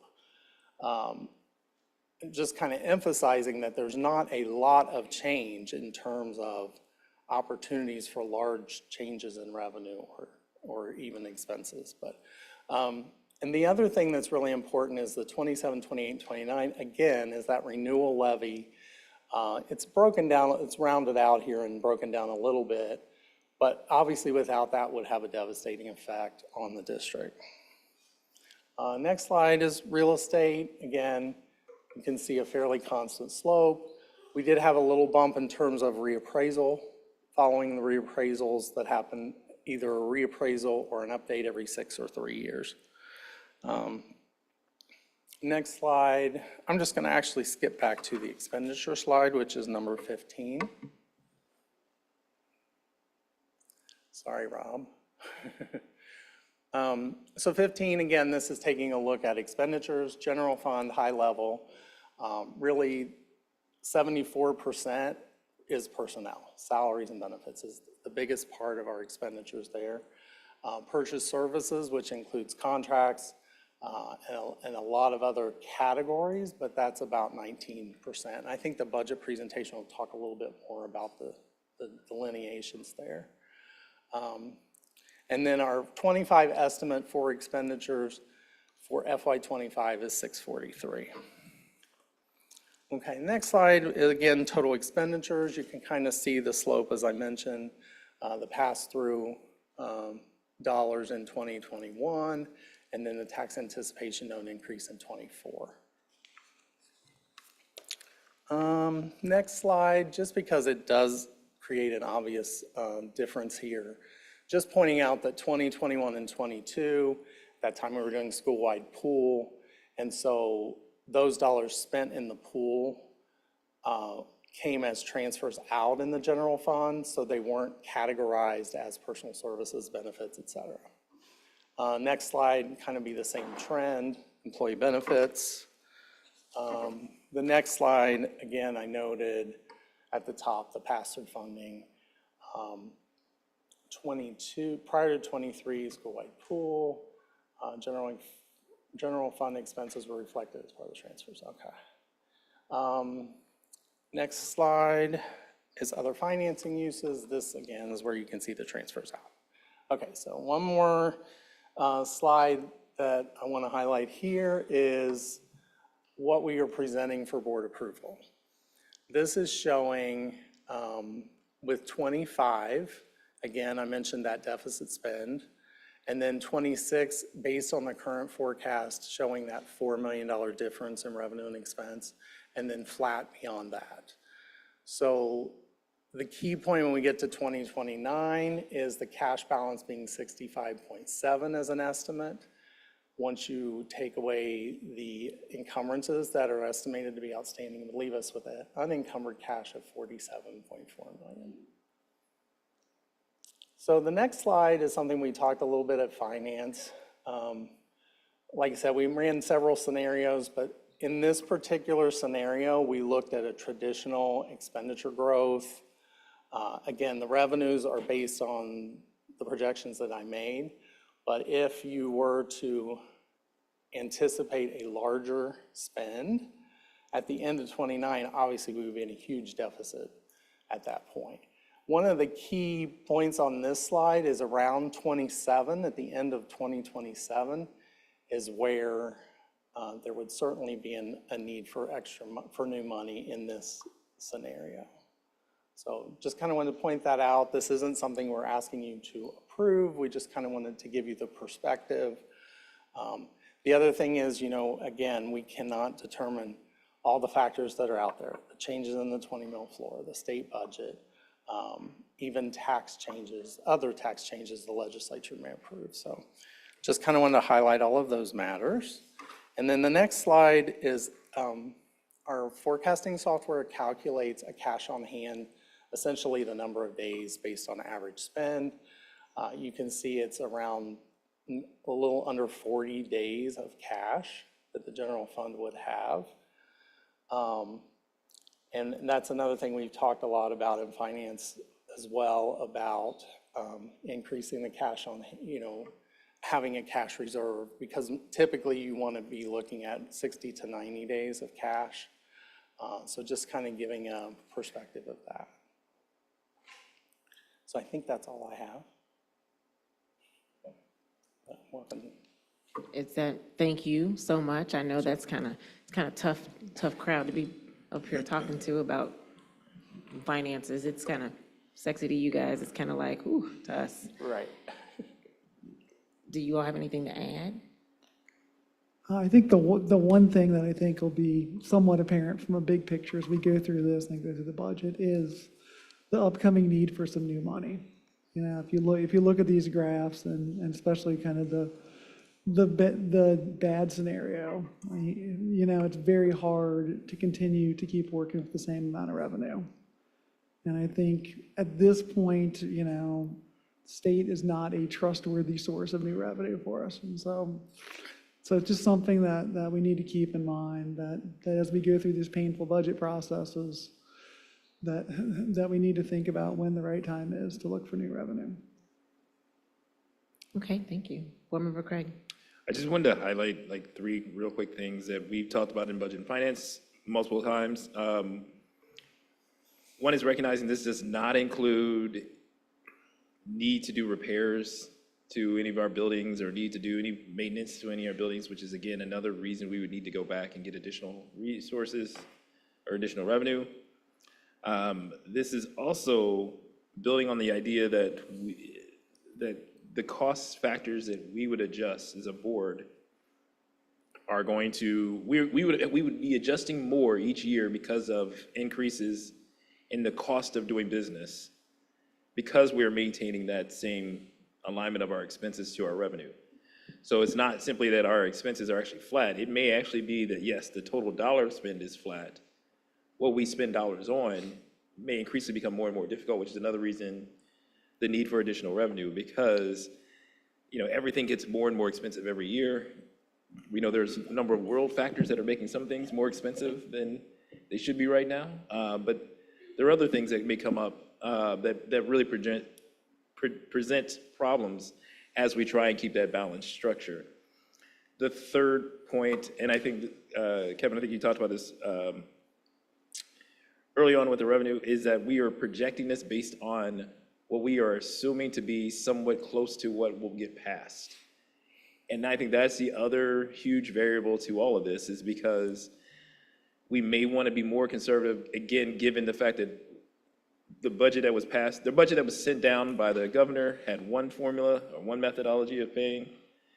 The House has a different altogether methodology that is really based on this idea of giving the same amount and adding a very small fraction of dollars to say that we didn't do a cut, right? And they will not likely pass this budget until the very last second they can, which will be after, if we complete our budget after we would have submitted a budget. So it is somewhat easier for us to really think about it as, if we get that extra 4, that's something we would then deal with after the fact, not treat it like it's a guarantee in some ways, because I think it's just to recognize we don't have a great partner in our state budget to say that they're going to give us all that is being proposed right now, if not a little bit more. Thank you. I'm looking around. Did you have something? Vice President Bolton? Just go. You're good. Thank you. Again, thank you and thank you. For the 5-year forecast this coming year, 26, is the lowest in the total expenditures and other financing line. This past year is higher, and the years after 26 are higher. Is there a reason this one particularly is so low? It's really driven by the revenue. Okay. Yeah, the revenue calculations. The tax revenue will stay fairly flat because we don't have a reappraisal or an update. Okay. So for one thing, that will stay close. There could be some other tweaks in there. Again, with the debt service transfer, there could be a million or two, give or take there. So there's some other factors like that, but it's really is driven by the revenue. It's kind of shoehorning the expenditure levels not to exceed the revenue projection. And again, this speaks only to general fund dollars, and we have other dollars, but those are suspect and unknown too, from both the federal and the state government. I was listening, coming in today, they were interviewing someone who was very worried about the absence of social workers nationwide, particularly social workers that were being funded via grants regarding reducing gun violence, reducing trauma. And it's my understanding from this perhaps suspect report, since it was NPR and they want to end NPR too. But the interesting thing was that they they weren't recognizing the existence of trauma in students. And they thought that some of these grants had too much of a racial tone to them. So they were ending this grant money, and it was specifically funding around the country social workers. I'm not suggesting that's what we were using, but it's we don't even have to wait to see if we're going to be punished for standing up for DEI, because really the federal government's budget is already taking in tremendous cuts, for example, for immigrant children. That's already a zero in the federal budget. So we are trying to make a budget with very little information and much of it being bad. And I really appreciate that you've gone through this and you all have done some different options and tried to do some analysis. I would ask, if I could, for the budget that we need to pass before June 30th, when will we know, and I know you're saying up until the last second, but when is the state budget or the federal budget anticipated to be passed? State budget has to be done by or on July 1st, but it may go up until, if you remember the last budget, I think Governor DeWine signed it on the morning of July 1st. Now, the other thing that's kind of interesting about that is some parts of the budget will apply immediately, but if there are policy changes in, Ohio has a law that kind of delays those. So sometimes those things don't hit until October. That's just another wrinkle in this overall puzzle. To answer your question about the federal budget, so the federal fiscal year starts in October, so the Congress has between now and October to do their appropriations bills. For our purposes, those things probably won't hit us until fiscal year 27. You know, all the vast majority of our federal funds come through the state, and so the state has kind of a separate accounting, and so things take a little bit of time to percolate through. But are we anticipating that the state budget, or that what the federal government wants to do, you just said it might be until 27 that we might realize some of those terrible things? Will we not realize other kinds of losses from the federal government for 26? That we could for sure. So you know, there's kind of policy and rule changes, and then there's appropriations. So some of what the federal budget is how much money they're putting in. So like you talked about that cut to Title III. It's basically unfunding that. So by the time that comes through to the state will have to spend out the money they have, and then it's over. Now, there can be other rule changes that could go into effect sooner, either at the state or the federal level, that could impact us in fiscal year 26. And one last, if I could, my understanding and what I think we've been told is that the state government is, because we are in a red state, is anticipating writing into law the things that the federal government have threatened to take away based upon DEI. Is that what the lobbyists have told? I mean, that's what I'm hearing indirectly, meaning that they will find a way to make it statutorily impossible to pursue diversity, inclusion, equity, the whole 9 yards. And when they write the law, we are a function of the state, an arm of the state. What's our plan? And how does it impact us financially? So I think your information is probably a little more up to date than mine, but I mean, we've been told by our state partners to budget conservatively, but kind of business as usual for 26. Okay. I think from that point, you know, that loss of funding, we have to then kind of creates a new budget crisis. You know, we're talking about between 40 and $55 million of funds for next year. That would be our state and federal grants. Now, Obviously, the purpose of many of those are supplemental things, but this district has come to rely on a lot of those things. And if, we talked about in the committee of the whole, some of the things that we get for our title dollars, and some of the critical services that come through the IDEA dollars. So it would be a new crisis to have to adjust to on top of the hard work we're already doing here. Thank you very much. If I could, another thing I failed to mention in your question about why is expenditure level lower next year, therefore why is the revenue lower? We did get a one-time revenue in this year from the county auditor. Every 6 years on cycle with their reappraisal, if they have not used all the money they collected, they reimburse all of the governments a portion of that, and we did get over $3 million in '25 from that reimbursement, and obviously we don't expect to see that for another 6 years. That's that 3.9 thing that happened several months ago, or whenever that was. Thank you. Yes. Any other board member Crossett? Do we need to approve this tonight? Please. Please. Thank you. Board member Lindy?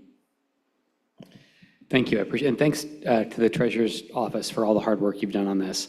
I think there is so much that is unknown, to your points. I don't think it's a great use of our time to conjecture. I think there are real choices we need to make about this coming year's budget that are on tonight's agenda. I think the work you've done is great. I think we should move on. I think we should focus on the hard decisions we have to make now. And there's going to be more information that comes, most of it, I assume, bad. But I think conjecturing about that now eats clock and doesn't actually get us closer to some of the decisions we have to make for this year. But I think the Treasurer's Department's done a great job, and this has my full support for tonight. Thank you. Any other board questions? Okay, so Mr. Gustin, you are in need of a vote tonight around the 5-year forecast as you've presented it, correct? Yes, the 5-year forecast and the notes. And the notes. The notes, can you pull that up, Rob? I really don't want you to go through 21 pages, but is there? So Go ahead, Board Member Gray. I was just going to ask, and I don't know if General Counsel had a chance to confirm or not, but are we best to do it as a vote as separate, or can we just amend the Treasurer's report as part of the? Well, it was not in the Treasurer's report. And so that was the reason why, when I spoke with the Treasurer's office prior to the meeting, I spoke to the Treasurer's office, and it was not in there. So we were just going to do it separately. Okay, so then I would make a motion to accept the May version of the 5-year forecast, including the notes, and seek support in approval. Second. Thank you. Is there, I'm sorry, is there any discussion? All right, let's vote. Mr. Craig? Yes. Mr. Crossett? Yes. Mr. Lindy? Yes. Ms. Mapp? Yes. Mrs. Weinberg? Yes. Vice President Bolton?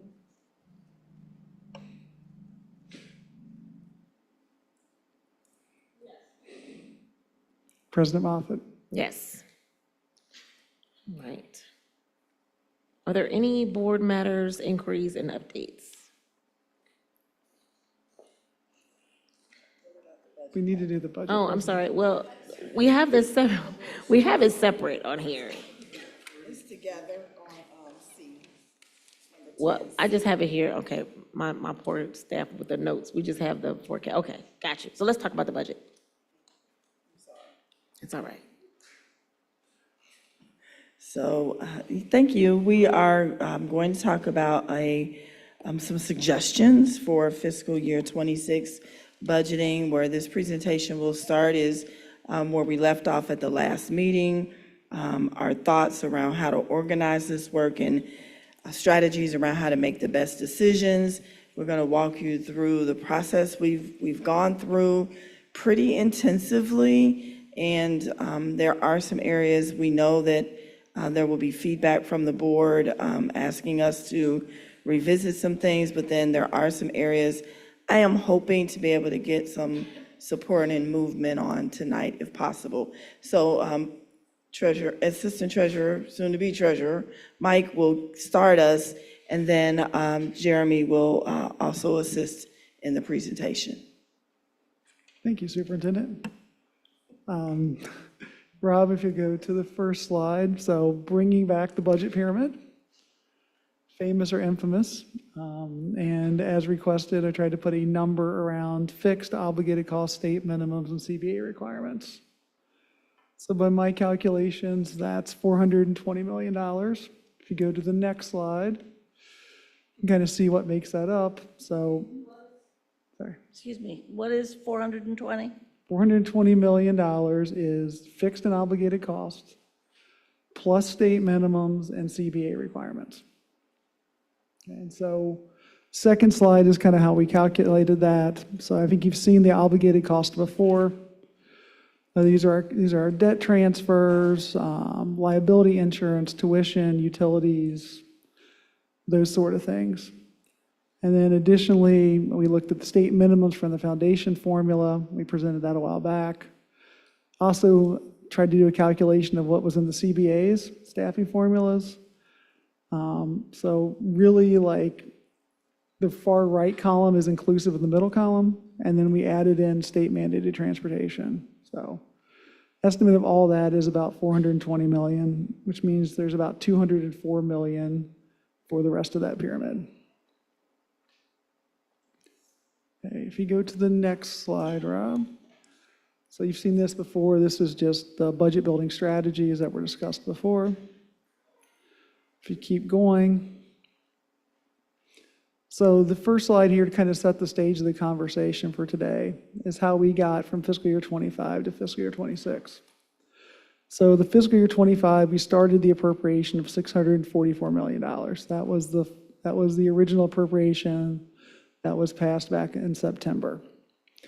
The second column there is our, what we'll call this FY25 modified budget. And how we got to that number is we took the FY24 appropriations. We looked at some things that were in other funds that are going to come back to the general fund. So for example, there was $6.5 million of technology leases that we used ESSER money for to start this year. Those have to come back to the general fund. You can see the other stuff there. We also took out any placeholder negative contingencies. So these are spots where we put a contingency in for funds that we know we're not going to spend, or we're not going to spend as much of, and you can see what those are. And this also includes the FY26 values for the schools. So when we did initial school staffing and allocations based on December, January enrollment numbers, that all got in there. That gets you to a total of $686.5 million. You know, looking at our target of $624 million, that means we need a reduction of about $62.5 million. If you go to the next slide, the other thing we'll talk about is the FTE cost calculation. This comes up in this presentation from time to time.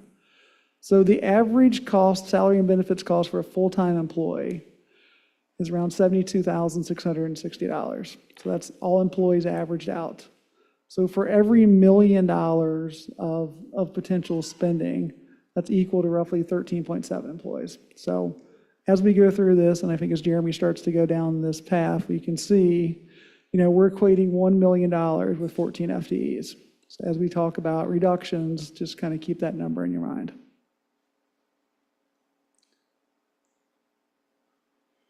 Thank you, Mr. Gustin, for helping set the table to start with, putting on a little bit of a new hat tonight. Hopefully I can help walk us through some of the processes and fill in the gap from requests that we had at the last meeting for more additional data and numbers and some of that throughout the process.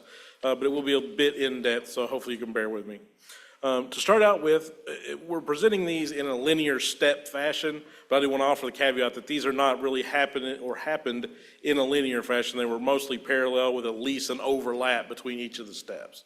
So starting at step one, as Mike alluded to, when we were calculating what the adjusted FY25 budget was, we looked at what had already been provided to schools this year for their FY26 budgets, and we froze those levels to what had been provided.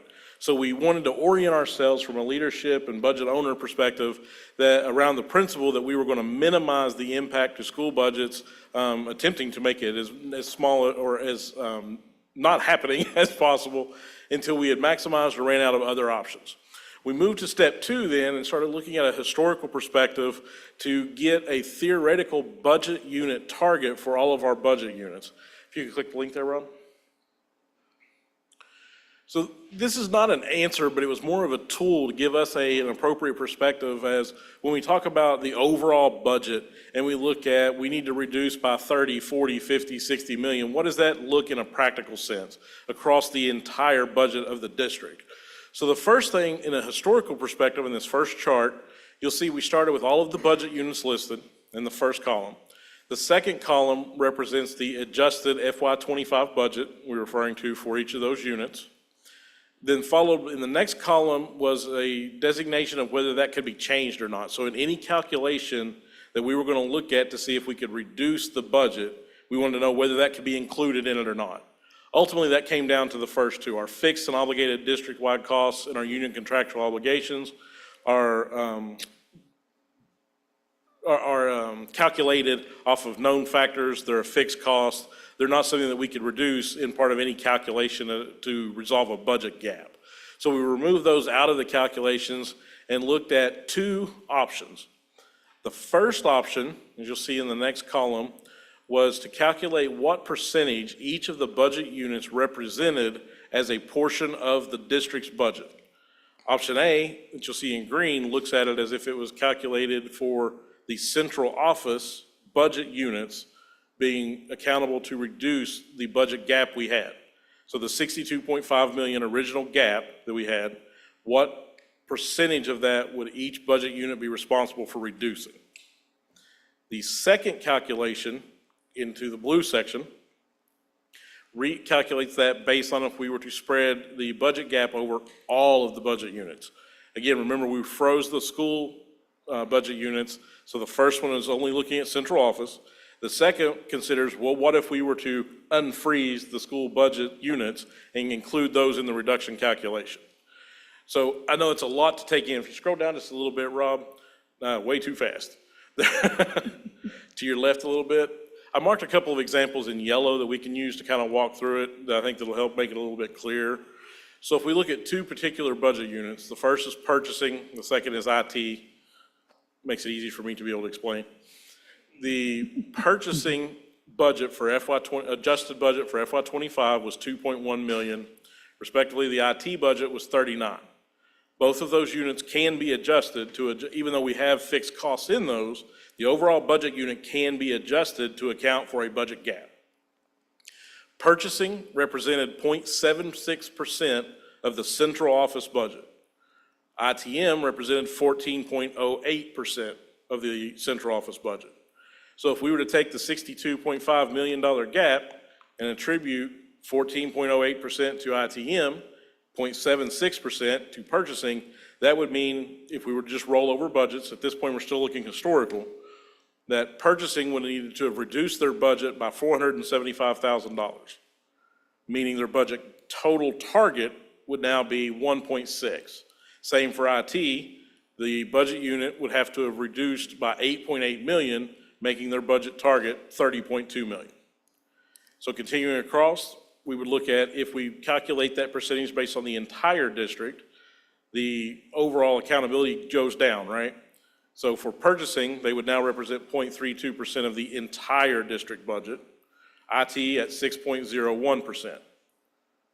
So the reductions would be significantly less being spread out across that. So again, this is a tool for getting us perspective on if we were to look at the entire budget, what would it look like to hit a $624 million target?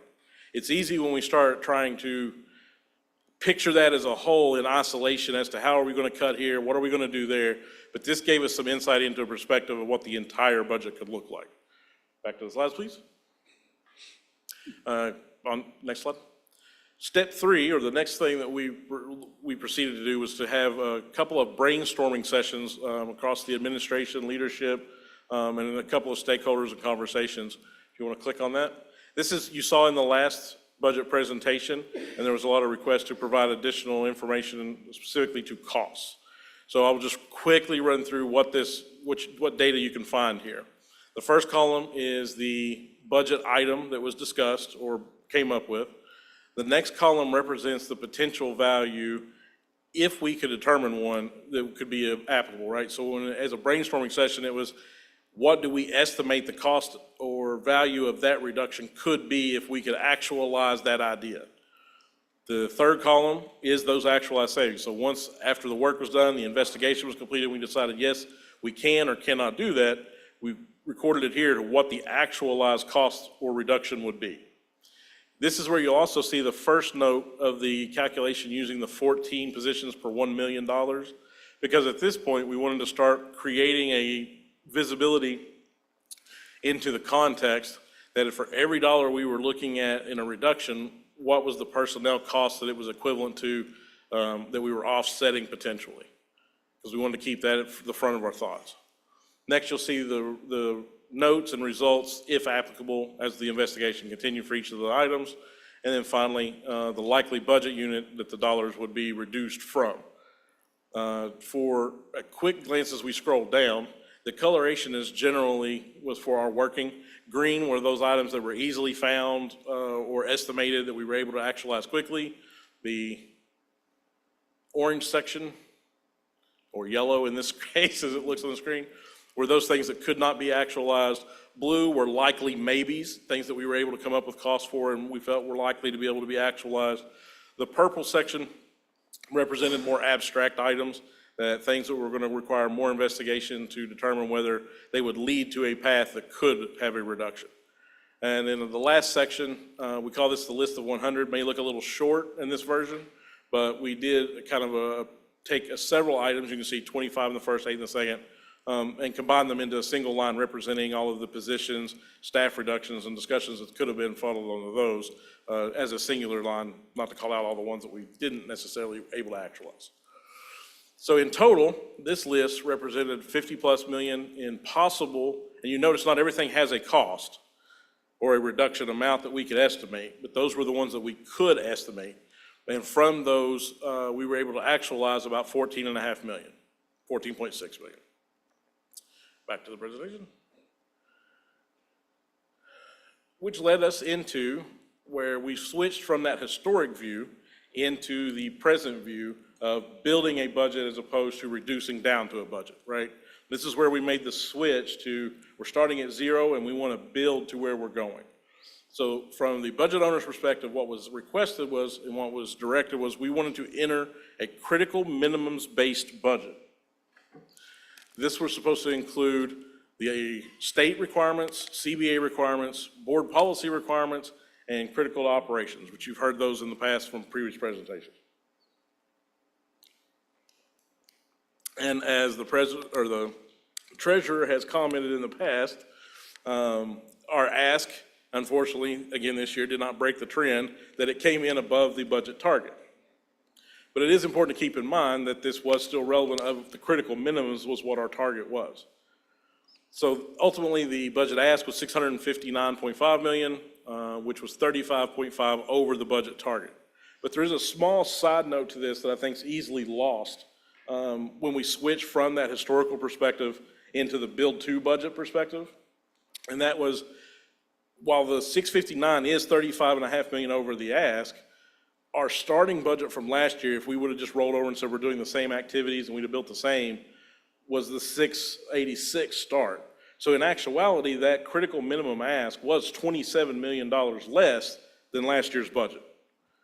So that does actualize a significant amount of savings off the top that was not necessarily accounted for in a lot of our conversations.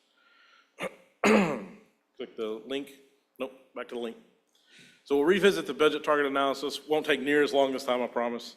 But slide over to the next chart. So the first one was a historical perspective, right? The second chart was basically doing the same calculations, but now we had our critical minimum values set into the system and entered. So we looked at, we know our critical minimum list, what our total was, that we were $35 million off of what our budget target was. So we were able to take the same percentage of the budget, calculate what it would look like if we were to close the 35 million using central office budget lines only versus if we were to unfreeze the schools.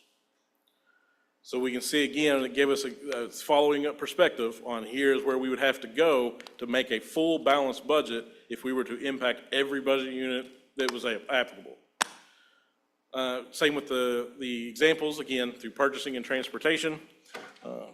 You can see even after doing our critical minimums, if we were to apply the $35 million gap that remained just to central office budget lines, that would mean purchasing would need to reduce by even beyond the critical minimums, another 270,000, IT, another 5 million. If we were to unfreeze the schools, those could drop to 115,000 to 2.1 million. Right?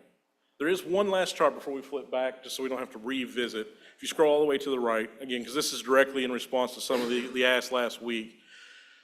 This is spread throughout the first two charts, but we wanted to gather it here. There was a request, or there was an interest in seeing, just a year over year kind of comparison. So we put this together that looks at the FY25 adjusted budget, immediately followed by the latest budgeting system entries for the budget to show what the difference is at a budget unit level and how much the percentage was as far as an increase or decrease, looking at it from a year over year perspective. Again, very different methodologies, but useful data to see. You will notice there's a few edge cases that are worth calling out. So the crossing guards last year were in the safety and security budget unit. This year they were moved to the chief operating officer budget. So that's why you would see the chief operating one looks like it went to 780%. It's a specific move from one budget unit to the other. All right. Next slide. So this is still a work in progress, but we did want to quickly, and I'll just jump through and give you the examples that we started with last week. This represents about 142 million of central office non-personnel budgets that have been tagged to this point. We are still in the process of tagging all of the personnel and the school-based budgets, but we really want to be able to, by the end of the process, demonstrate provide a visualization of the expenditures or the budgets that we're looking at by the goals and guardrails, whether that's goal 1 through 5, guardrails 1 through 6, as well as fixed and obligated costs and growth and sustainability. Right now, I caution looking at this for any usable, high levels of data for the actual numbers, because personnel budgets are not in there, and there are some goals and some guardrails that are very much exclusively almost paid, their investment is in personnel. So it provides a very skewed view, but we did want to provide, again, kind of an ongoing example with the work in progress. This is for the goals and guardrails. Next one. This is for the 5 strategic items out of the strategic plan. Next. Which brings us to step 5. This is where our current last actionable and actualized item falls. So while we had our critical minimums, at this point, we really wanted to go back and squeeze every dollar we could. So we went ahead and did a executive departmental review, line by line, of every budget unit, with members, with representation both from the treasurer's office and leadership. You click the link there. And this will provide an accounting, essentially what you will see here. We were looking at every opportunity, as always. Every time we're looking at anything, we're looking at every opportunity. But really, this was going through and trying to compare budget request items with the operational costs historically. So in the last 3 years, if you have only spent X dollars in mileage, but your budgeting was slightly higher than that, we wanted to be able to reduce the budget to more closely align with the actuals over time. So you'll see mostly what's included here are operational costs like printing, bundling, copy clicks, fuel, mileage, travel, those kind of items. But you will see the occasional bigger item that we were able to utilize as well. In total, that effort gained us, can you scroll over just a little bit to the right? You'll see at the top approximately $2.9 million in additional reductions that we were able to apply. And those were actualized into the system during the review session, so they were immediate. Back to the presentation. And next slide. Real quick recap of everything we just covered. This is a single slide view of the same thing, right? We started at the 659 as our budget request. We were able to reduce for our line through line action by 2.9. Our budget target being 624 drops us now to our estimated budget gap of $32.5 million. I would just add to point out that if we look at, again, schools at this point have still remained frozen. So the school budgets have not been impacted. So what has been all of the cuts to this point, the first 27, now the additional 3 here, which gives 30 million, and it's from all other efforts so far. Which then takes us through, this is through today. We're good, we're caught up. The next step is for future. Next slide. Which takes us through our considerations for step 6 and beyond. Step 6 starts with the list of items that are a result from the priority reduction discussions, investigations, and recommendations through our task force efforts, and represent reductions that we would like to pursue for actualization. These include reducing the nursing services. Primarily, if you saw earlier, there was approximately a $1 million reduction for the contract during the brainstorming sheet, the list of 100. This is to essentially redesign our nursing services, bringing it primarily in-house through RNs, LPNs, and SHAs, maintaining that coverage at all of our schools for an additional $1.4 million. So the total cost would reduce from 4.8 to 2.4. This includes reducing 8 school social worker positions, removing 1 additional security from each building with an AP and more than 1 security, considering the reduction of Montessori paraprofessional formula from 1 per class to 0.5, to realign 9 schools' start times for transportation, as well as putting all 7 through 12 students to Metro for service. That would include the K-12, K-8, essentially regardless of grade band, all 7 through 12 students. That would be what we believe items that are available pending compliance and supplant and reviews that could be moved to title funding. The previous that we saw and was approved at the last board meeting, the director and chief, pardon me, realignment for $354,000. Reducing 2 executive assistants from the senior leadership pool, and finally looking at a return to the previous class size, and then proceeding to redo projections and staffing in, for lack of a better term, a spring enrollment review or spring TAC. So if we were able to actualize the entirety of that list, we would be looking at reducing the budget gap from this point from 32.5 to roughly 13.5. And we proceed to look at future steps. Step 7 would be to further investigate restructuring our IT leases, essentially to defer the maximum amount of payment next year that we would be able to work out with our financer that would increase our future lease payments in following years. But it would give us a grace on our obligated lease payment for next year, which could then potentially, again, following this potential pathway to balance, would leave us with about $8.5 million still to close, in which we would then start investigating and determining what the scope and scale of a potential district-wide RIF could look like. And if we were to be able to proceed with that, that could potentially bring us to a point of balance, but we cannot overlook some of the earlier discussion that could define as step 9 and step 10, that any changes in funding, additional costs, wherever those were to come from, whether it be changes in state funding or otherwise, could then increase us off of balance again, in which we would then need to look at additional deeper cuts and potentially, again, rescoping or scaling any reductions in force. Next slide. So stepping back from the future to the past a little bit again, ending at step 5, what we have actualized through this point, this is the budget impacts that have already been entered and actualized into the system. So we won't go through all of these. It's a pretty extensive list, 4 or 5 slides. I won't read them to you, but just to summarize some of the notes, in a total number of positions, we are looking at 69.4 positions.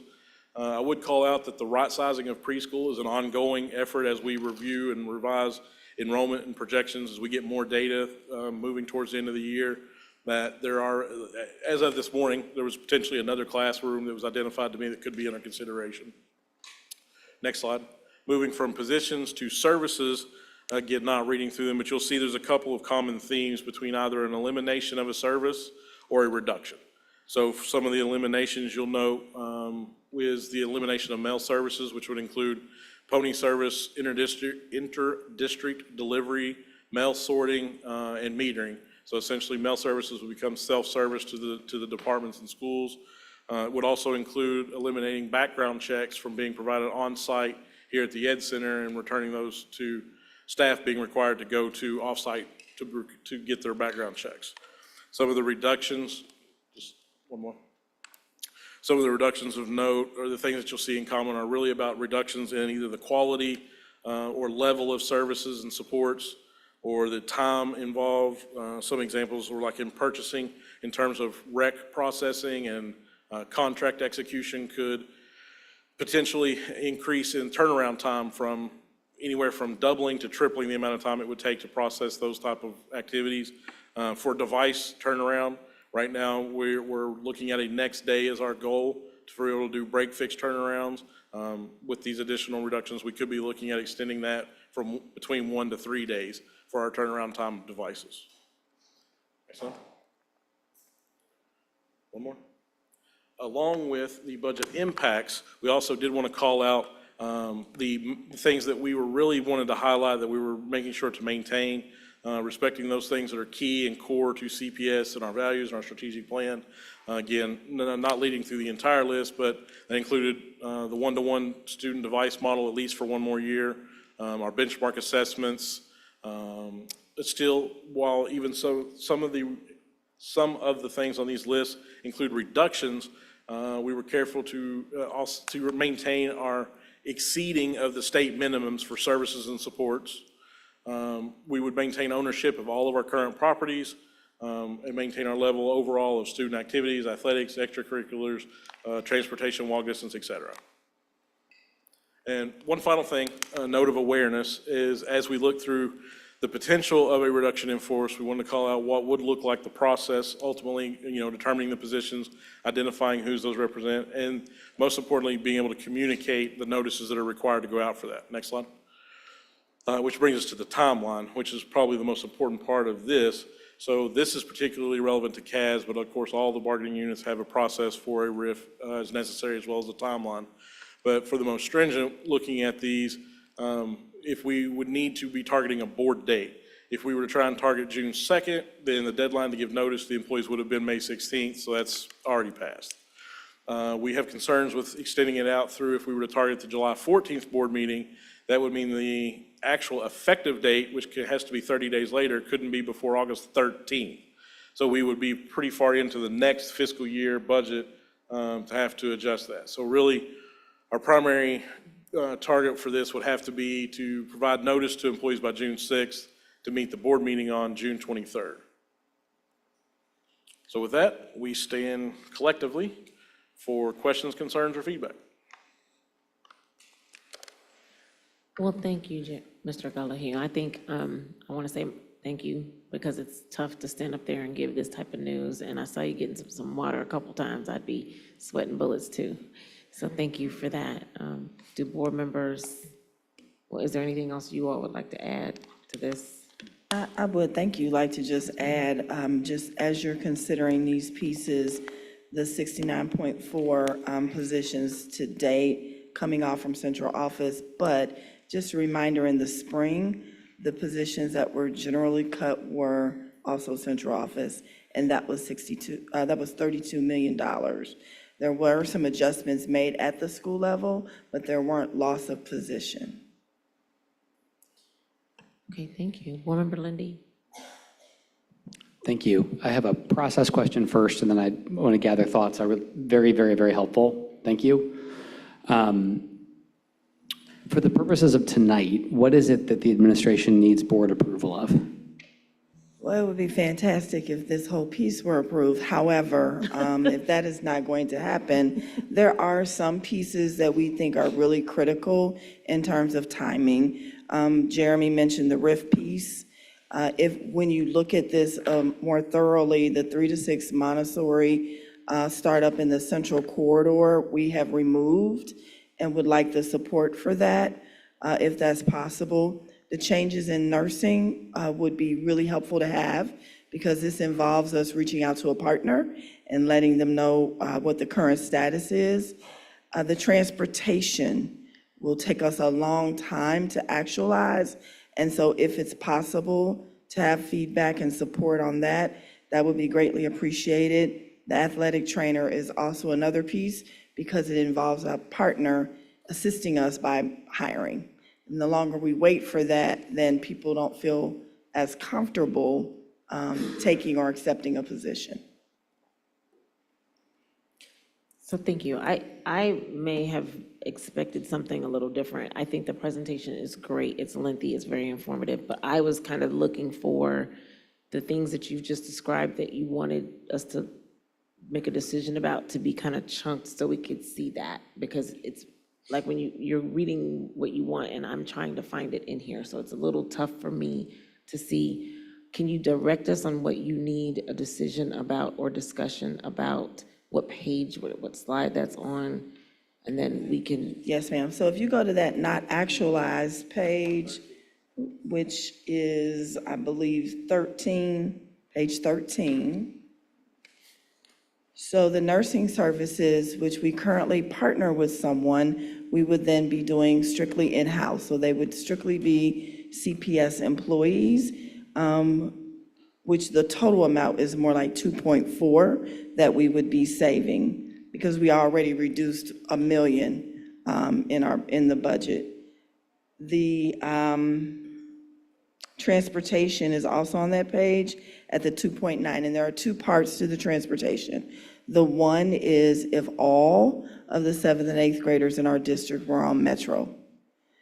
The second part is there are about 9 schools we'd like to change the start time in order to be able to stack the buses a little better and a little bit more efficiently.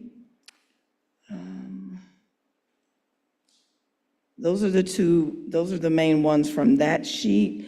The athletic trainers, that is a cost of about $400,000, which is in our athletics budget. And the Montessori classroom, I believe, is about a $250,000 investment. Okay, Board Member Weinberg? Yes, so I was going to say thank you for the presentation. I am a little confused. I would have preferred just having a slide where you're asking us, what would you like in terms of the recommendation? It seems as if right now you're asking us to look at 3 different places to kind of figure things out. And I just want to make sure I have this correct. In terms of the redesigning the nursing services, you're saying they're going to be CPS employees. Can you elaborate on what do you mean by CPS employees? Yes, ma'am. So the SHA, the LPNs, and the nurses would strictly be Cincinnati Public Schools employees. We would hire them. Right now, we partner with the health department to have a lot of our nurses and nursing services. This would be a proposal to eliminate that and then to reduce the cost of that by about $2.4 million. So are you saying that there will be a job posting? There will be a Something job like that post. where? Yes, ma'am. There would be a job posting, and this proposal does cover all of our schools. Okay. Then my other question, you brought up athletic trainers, and then I wanted to kind of get a little bit more information. You have on another slide, you say athletics, then you say athletic trainers, then you say athletics contract reduction. So can you elaborate a little bit on that? I know that I won't be supporting that, but I'm curious if you could give a little bit more information. So we have had athletic trainers at about $400,000 in the budget the last few years. We have struggled to fulfill that contract, specifically with children's, just because I think of our timing and our process. So children's would want to know right now if there's going to be a contract, and our process has not allowed us to complete until the last several years, September, October, that type of thing. So that's why I'm asking. If that is a not right now, it won't stop the functioning of our school district. However, I don't know about our ability to really get the quality of trainer we would want to have for the kids because people are looking for jobs now.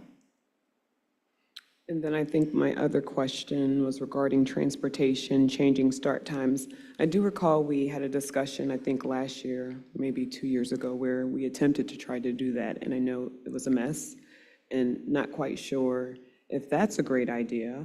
I know you're trying to find ways to reduce, the budget, and I had something else written on here. And you're also talking about the Montessori paras and the social workers, correct? Is that all included in the 3 different slide locations? So the transportation, I'm not sure about the mess, but Mr. Burkhart, who's not able to be here today, right now, feels really confident, and this is 9 schools. So it's not a shifting of the entire district, every school. So because I don't know what it was before that was problematic, it's kind of hard for me to say without him being here.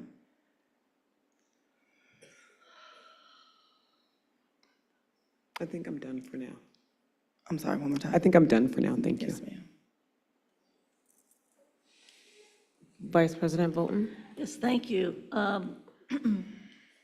have just a couple of questions. So the athletic trainers is not a cut, it's a go ahead and do a contract with Children's for Yes, somebody. not a cut. So that's, you need action on that, okay. But the transportation piece is, would be a cut or a savings, let's say that. That's not fair to say it's a cut. It's a savings, and the savings is that regardless, we've kind of given away the idea that we don't want 2 vehicles going to the same school, that we're just going to say we can save a greater amount of money if all 7 through 12 kids are on Metro. Yes, ma'am. So that is a savings, but the trainers is an expenditure in order to secure that.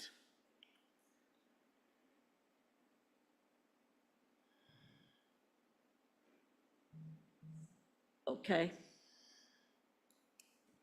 So just for clarification, we're trying to, this is not very good for my learning style. I'm just going to tell you, I'm having to go back and forth. So I'm just a little frazzled. But athletic trainers, you asked the question if athletic trainers is a cut.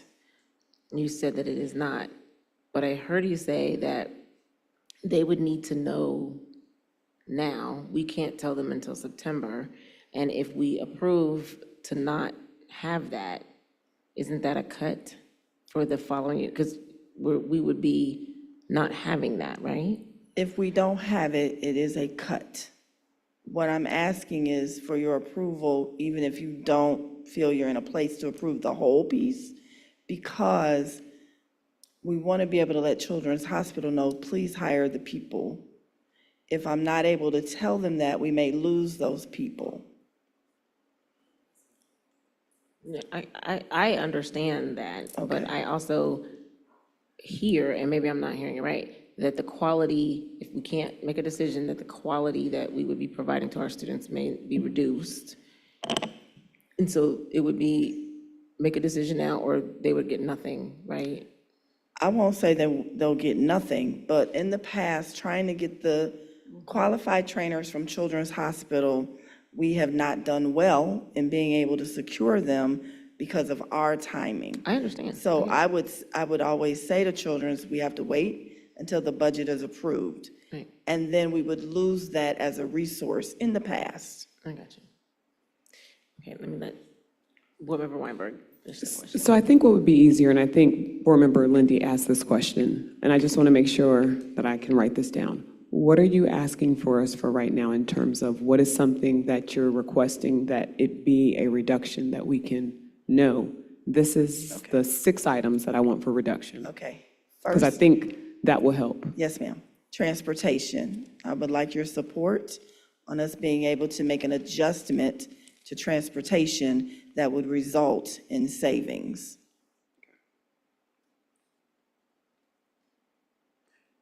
That's one. Keep going? Okay. The second one is athletic trainers. I would like you to approve the athletic trainers so that we can secure the contract with Children's Hospital. Number 3, The nursing adjustment, I would like you to approve the adjustment to save $2.4 million, understanding that this means nursing services would all be in-house, CPS. We would no longer be partnering with the health department in order to actualize that savings. The next thing I'm hoping for is you had previously approved through the growth plan that we would start the Central Corridor Montessori for next school year at William Howard Taft Elementary School. We were planning to begin that 3 to 6 classroom. I am asking you to reconsider that and not want that classroom at this time. That would be a savings of about $250,000. And I believe the last thing I want to ask you for is your support of starting a RIF. So just those 5 things for right now, for today. Well, if you want to approve the foundation contract, that would be great too, and then I'm done. 6. Oops. The foundation contract is in as the original amount, the 1.1 million, and not what was proposed in the budget presentation they did a couple of meetings ago. So not the 1.3, the 1.1? 1.1. So those 6 items would be extremely helpful. Thank you. I now understand. Sorry. Vice President Bolton, but I have a question. What's Go the ahead. total of those 6 items that you are requesting? Okay, hold on. And We'll then, calculate that and. okay, and then Vice President Bolton. Yes, those items that you've mentioned, which represent some savings, and then also a timing issue on a contract for the athletic trainers. I'm comfortable on your assurance regarding the nursing piece, and it goes back to 3 years ago about in-house and out-of-house, so to speak, in-house and insourcing. I'm not yet ready to tell you about riffing, because I'm still not, I'm convinced there's going to be many positions that are going to be gone in this budget, but I'm not necessarily sure that I'm ready to do the RIF piece, because I'm not sure that I'm ready as a veteran of this kind of stuff to begin riffing based upon category or seniority. I believe there are many, many other positions that are not of that nature, and that's people whose contract is up and are on one-year schedules or are not properly licensed. There are many things that way. So the riffing piece, I do believe we are going to lose a lot of positions, but I'm not prepared to say yes to the category kind of riffing based on seniority, because I think there are other positions that are more readily available for, unfortunately, for removal. But those other 6 items, I'd be more than willing to have a motion and a second to at least get this started, in recognition, though, that this is just barely a drop in the bucket. But if there's a timing issue, I would be willing to do those other, but I'm not convinced about the category classification riffing being started yet. Okay, thank you. I'm going to go to Board Member Craig and then Board Member Lindy. So I'll try to be brief in my thoughts here, since I know we're getting late in the hour. One thing I will say, so almost everything that the superintendent has referenced is also in the brainstorming document that is listed, and so folks can go look directly at that, and there's a number of stuff in there. I think the athletic trainers point, I think this is actually a point that has been a struggle for the last 4 years, or three at least, ever since children decided they did not want to provide it and wanted us to pay for it. And so what has been the continuous problem with that is that they've always wanted 2-year or 3-year agreements, and we've as a board said, we don't do that, that we will certainly sign an agreement for which it's conditioned on board approval of the budget for each year, And so I think, again, this is part of why we've struggled to keep athletic trainers, is that by the time we actually get an agreement going and they're able to bring folks in, it's now September, it's now October. So giving that out leeway is a helpful thing. The transportation one, this is one for me that it speaks a little bit to part of our growing problem in the district just in general, which is that too many of our students travel too far. And that's not necessarily their fault, right? Like some of it is just the nature of our city, right? If you live in Mount Washington and you have to travel to Withrow, you're gonna travel for a minute. If you live in Saylor Park and you're going to West High, you're gonna travel for a minute. And even worse is when you live in Saylor Park and you're coming to SCPA or Walnut, and you're gonna be traveling for a while. And I think that's also something we need to be paying very close attention to, given some of the potential legislation that is being proposed that would direct limitations on how students can travel across your district. So I mean, I think those are things that I think we should pay attention to, but I appreciate us recognizing that 7th and 8th graders can ride the Metro bus as they did when I didn't ride it because I lived too close to the school, but as other classmates of mine did, is ride the bus. Like it's not an impossible fortune or possible thing to do. The one other thing I wanted to stress, and then I will try to turn this over a little bit to folks to give other thoughts, is just ultimately if we're going to pass a budget, what we really do need to have is also a plan on the ultimate submission of all the things that we would kind of be looking at and filing through.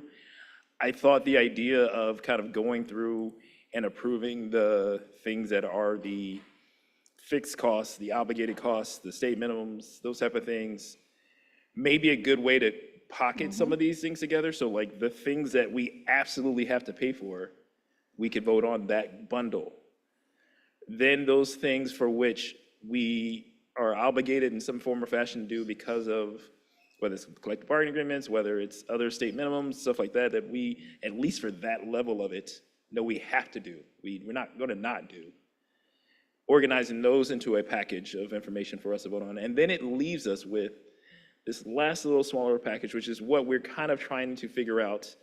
And I appreciate, again, Jeremy, all the hard work you did putting together the various different charts, the various different pieces of information to kind of spell out some of that. The last thought, it's doing something like that as far as a presentation to us as a board, and that way we at least can get through the easy stuff first. We can at least get some stuff done, because I think that's the only way we're gonna get to passage. We're not gonna do it as one big package, and we're not gonna do it as every line by line item again this year. Right. The last thing I will say, and this is where, well, two more things, I'm sorry. The second to last thing I will say is that what we're going to have to do is make some really hard decisions that are going to affect everybody in the district in some form or fashion. Everybody needs to have some sweat in that game, right? Like everybody's gonna have to lose something.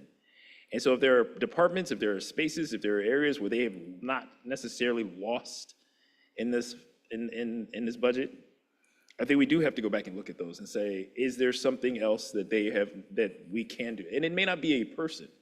It may be how they operate. It may be that they're not gonna have to do more on this part, because one of the things I will note is that bringing folks in-house is good, except for that's more people for our HR team to have to work with and manage and handle.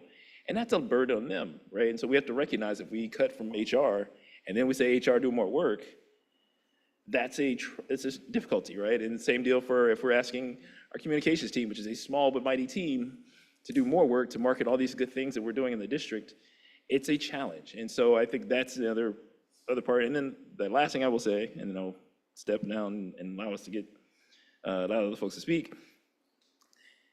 There are going to be things in here that we as a board are going to have to finally do the hard vote on. And one of the things I want to recognize is what we talked about in the 5-year forecast earlier, which is that this may not even be the hardest of those votes, because next year could be harder. And I said this last year when we were trying to go through these budget cuts, and I said that year was not the hard year, because that year we could go through a bunch of stuff without touching people. This year we're touching people. Next year we're going to be touching more than just the folks we're touching this year.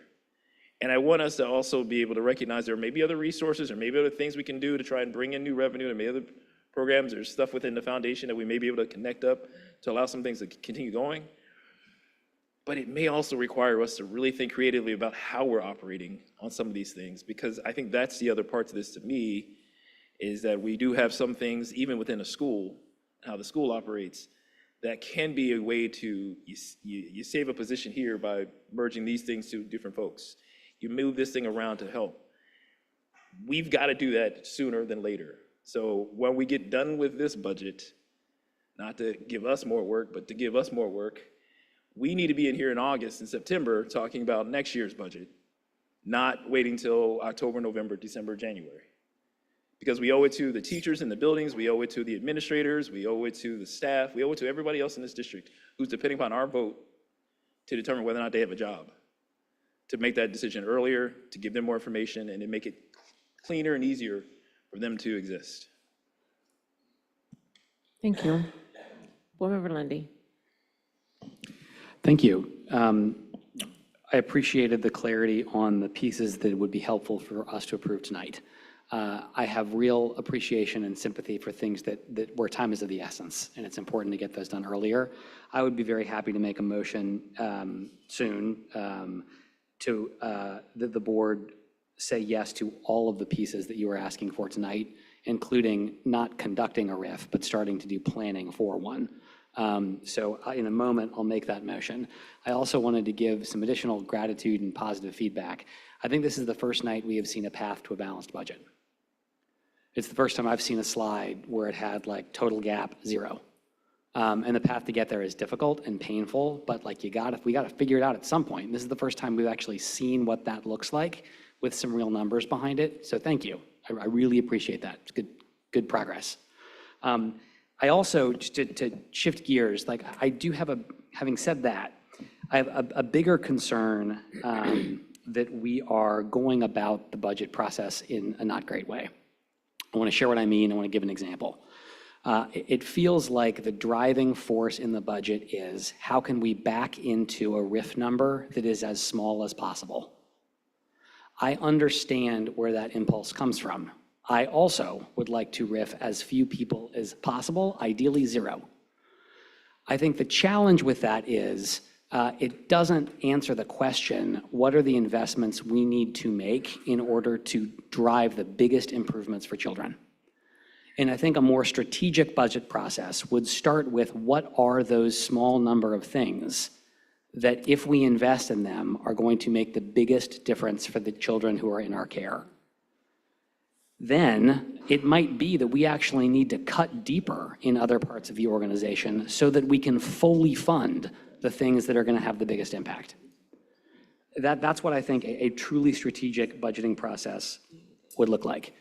So that's the kind of big picture thought.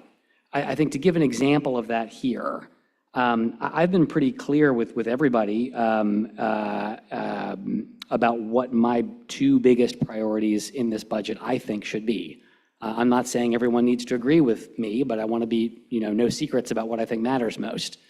I think the best thing we can do to make sure we're driving student learning is adopt high-quality curriculum and then do whatever it takes to support the educators in our buildings to help that curriculum come to life. That is hard, it is important, and I think we have an abundance of evidence that we're not there yet.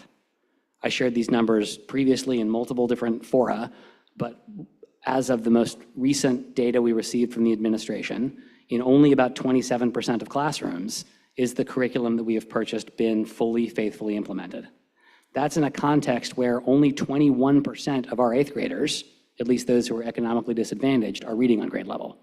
Like this is, I think, the most important thing for us to be investing in.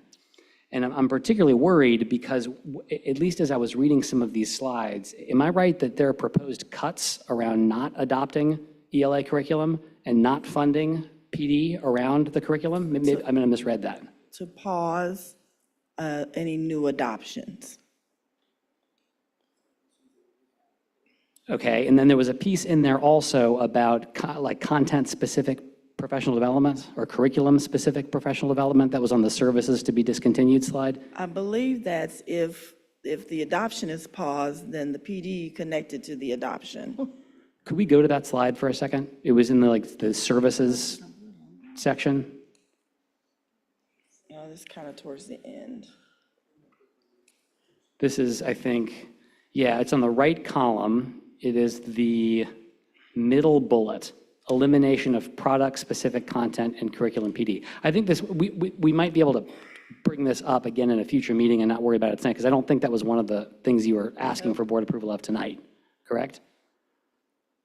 So we come back to this, but just I think as I read this, I empathize with the desire to back into the smallest possible RIF number. I think that is a very human and good impulse. And I think there is a higher bar we could set for ourselves in terms of how we go about this budget by centering the things that are going to make the biggest difference for children, and then maybe cutting deeper so that we can fully fund those things and not backing into the smallest RIF number. But I stand by my offer. I'm ready to make a motion to approve the items that the superintendent listed. Well, there was already a kind of a sort of pseudo motion on the I would floor. like to take a point of personal privilege. I said that I was willing to do that before. It does not include the RIF, however, in what I would be proposing. And my understanding is what's being asked is to allow the superintendent to go into negotiations regarding athletic trainers, to proceed with the 2 items on transportation, which are 7 and 8, traveling on Metro, and also 9 school start times changed. Moving the nursing process and services from our partners and into being in-house provided. A foundation contract at 1.1, the original agreement number. And then a pause on the startup for the Montessori program at Taft. Was there another one there? I'd like to make that motion. It does not include yet a RIF. I don't think we can have to have a motion for them to start planning a RIF. I think that they're, obviously, in the process, we saw 167, the number of 167 there. So these are active, actionable things to do. And I would like to enter that motion and ask for a second and a vote and discussion, of course. Okay, so there's a motion on, oh wait, there's a I'm motion on sorry, the I was floor. just trying to ask a point of inquiry about the recommendations before the motion, but if it's still open for discussion. Well, we can, if there's a second, we can talk about that in discussion. Is there a second for that motion on the floor to approve the 6 items minus the RIF? Or it's 7 items total, but then with a RIF, we take that out, there's 6. 1, 2, 3. Yes, Okay, if you sorry. separate transportation, yes, It ma'am. has 2. Okay. Second. So there's a second.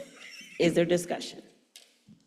Board Member Mapp was first, and then Board Member Lane. So just a point of inquiry around the transportation. I know that the recommendations for all 7th and 8th grade students to be on Metro. Is that not currently the case? And if so, how many schools are actively on on Metro for 7th and 8th grade? Most are. The exceptions are, and let's see, Spencer, SCPA, thank you. Clark, yeah, very few. We did this last spring, but somehow those schools were not included in the written motion. So we moved on with it, but this is asking, well, I'm sorry, the K-8 schools as well, the K-8 schools. So do we have a list? Can we So, get a list of those schools? Yes, and so the start K-8 times? schools are AWL, Hartwell, Ami, Roberts, Taylor Park, thank you. Okay. 5. So for the K-8 schools, just recognizing that we are trying to focus on that middle school, junior high, would this be kind of counterintuitive to the support and work that you're trying to do there? I mean, we're separating them out of the high schools, but then putting them back on Metro. So I'm not saying that I'm against it completely, but. Well, where we are separating the 7th and 8th graders, those students are on Metro. So for example, your Hughes, Aiken, Woodward, Withrow, those students are all, those seventh and eighth graders this year were already on Metro. So now we're saying, now that we're having the middle schools, junior highs, so the Evanston, the other, they were already on that route. So now let's put the seventh and eighth graders that are in the K-8 buildings and the K-12 and the 312 also on Metro. Okay, all right, thank you for that clarification. Then last thing, for the nursing contracts, what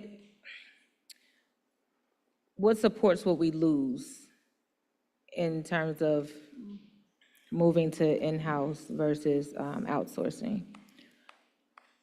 I do not believe that we will lose anything because these will still be the SFAs, the LPNs, the nurses.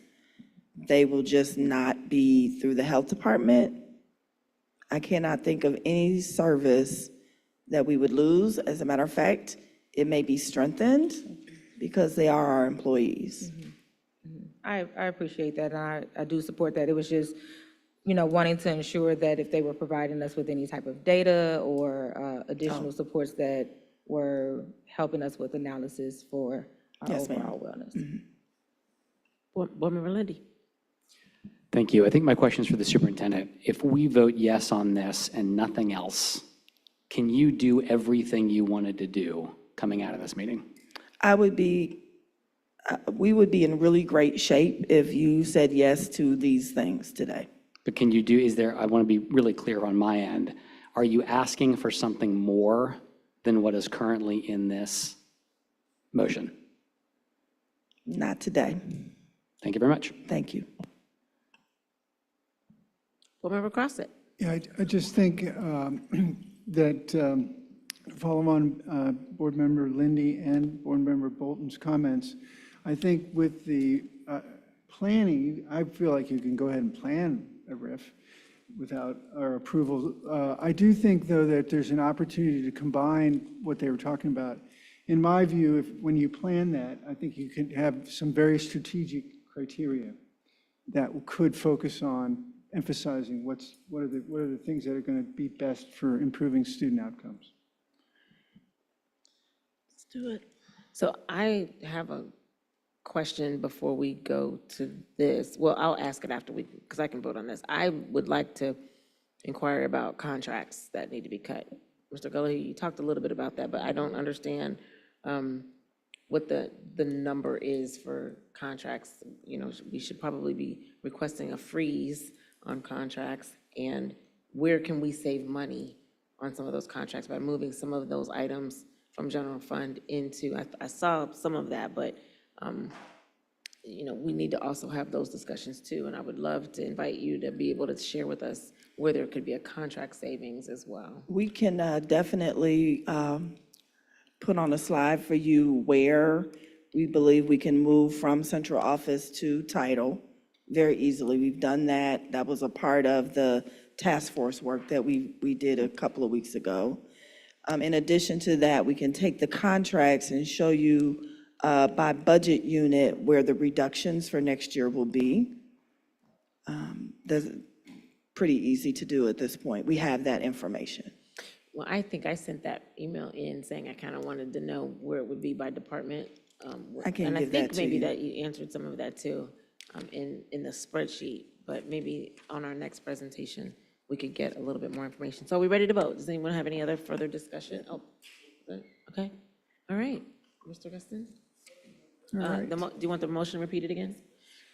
So would you like to repeat it? Yes, make the motion, and it's on the floor for discussion, to adopt the superintendent's recommendation regarding negotiating contracts for our athletic trainers, and also to begin the change in transportation for 7th and 8th graders, and the 9 school start times changing, moving nursing services in-house, agree to the foundation contract that is in the original agreement, and a pause on the Montessori startup at Taft. No, she took that out. No, Oh, wait, yeah, you took out the riff, right? Yeah, I took out the riff. She was just rereading what that was her. Okay, Mr. Guston. All right, Mr. Craig. Yes. Mr. Crossett. Yes. Mr. Lindy. Yes. Ms. Mapp. Yes. Mrs. Weinberg. Why, yes. Yes. I'm just trying to make sure everybody's still awake. Vice President Bolton. Yes. President Moffett. Yes. Superintendent Murphy. Dr. Moffett, that, the total, the treasurer gave me is 4.4 million today. Thank you kindly. So I asked for the total of the 5 items. What is the cost savings there? 6. Well, we took out the 6. All right. So we still have a ways to go. I was beginning to feel like we were doing something, but, and we did. So I have a question. Can we get costs or numbers behind those things that are like on slide 15? It's very helpful for me to know, and we unfortunately have had to do this with the previous administration as well, where we looked at the numbers of the items. I'm very concerned about cutting things that have an impact to learning, but it would be nice to know if we, if you say slower response time from facilities for maintenance and work order requests, that's approximately $200,000. It would be very nice to have a conversation with some informed data rather than to have to make the decisions without knowing the impact the potential impact that's there. So for me, slide 15,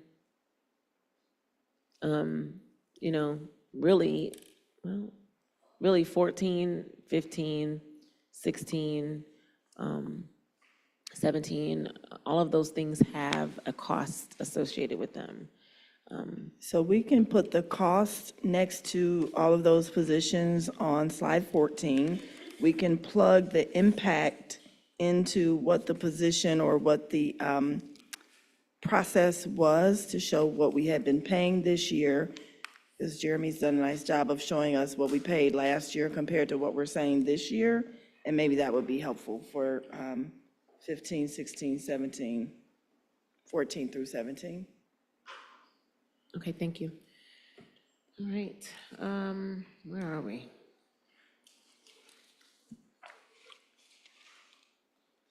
Are there any board matters, inquiries, and updates? Thank you, Mr. Gallahue.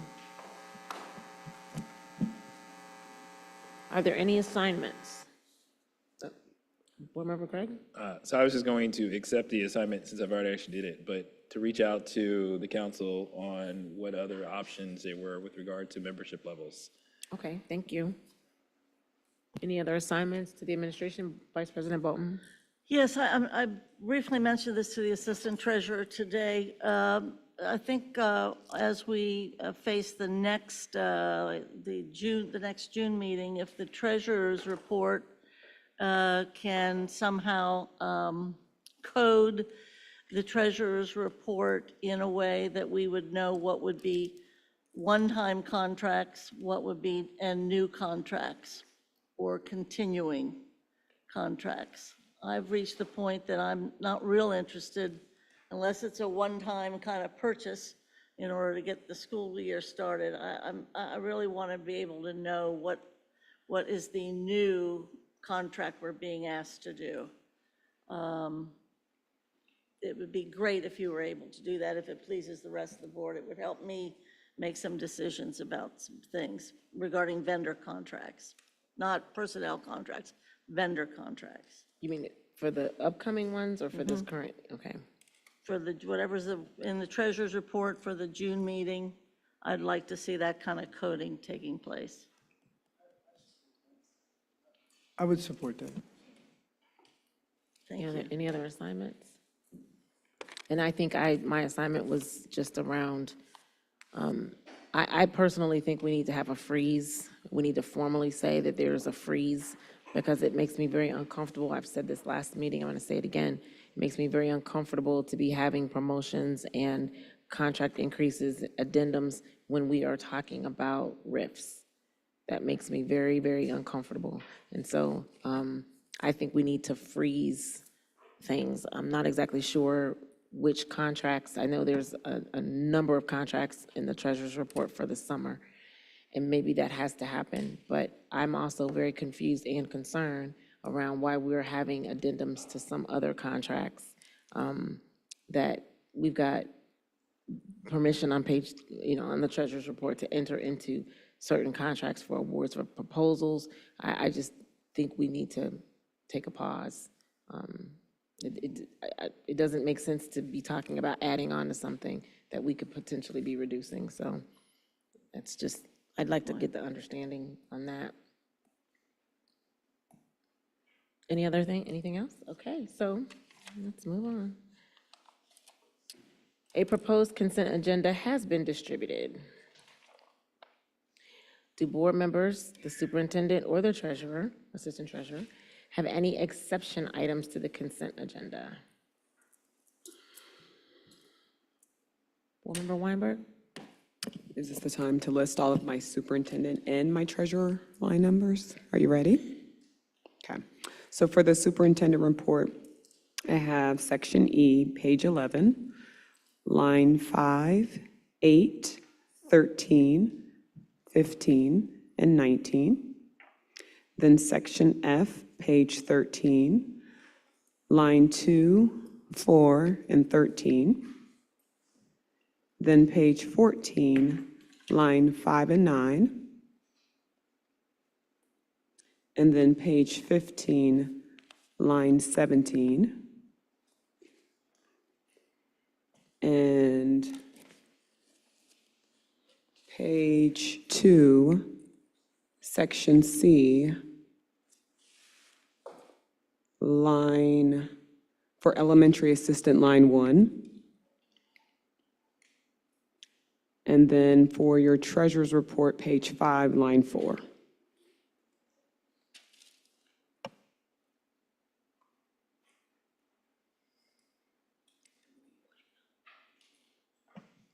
And on the one where I put page 2, scratch that, sorry. It should just be ending with page 15, line 17, and then for the treasurer, page 5, line 4. Thanks.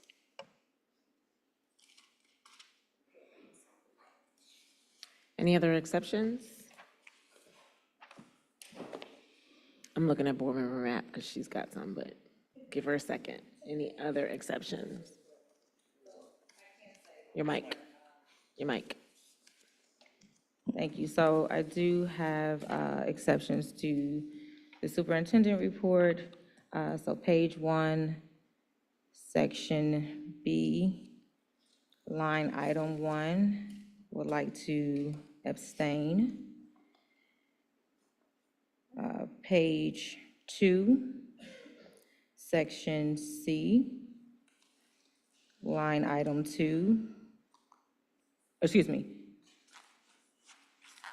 page 2, section C, elementary assistant principal, line item 1, no. And then for the treasurer's report, page 10, line items 14 and 17, page 11, line item 22, 28, and 29. And page 17 of the treasurer's report. Whole page? Page 17? Yes.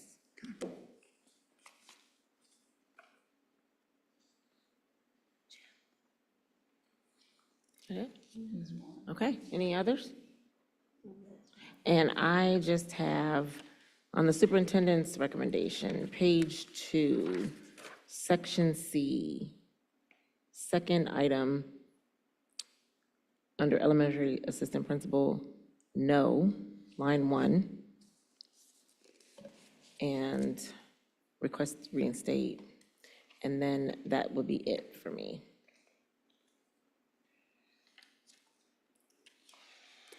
I'm sorry, Board Member Weinberg? So originally I had stated for page 2, but I was abstaining from all the others. Can I go ahead and put into, for that particular section, stating no? For page 2, section C, elementary assistant, line 1. And it would be no.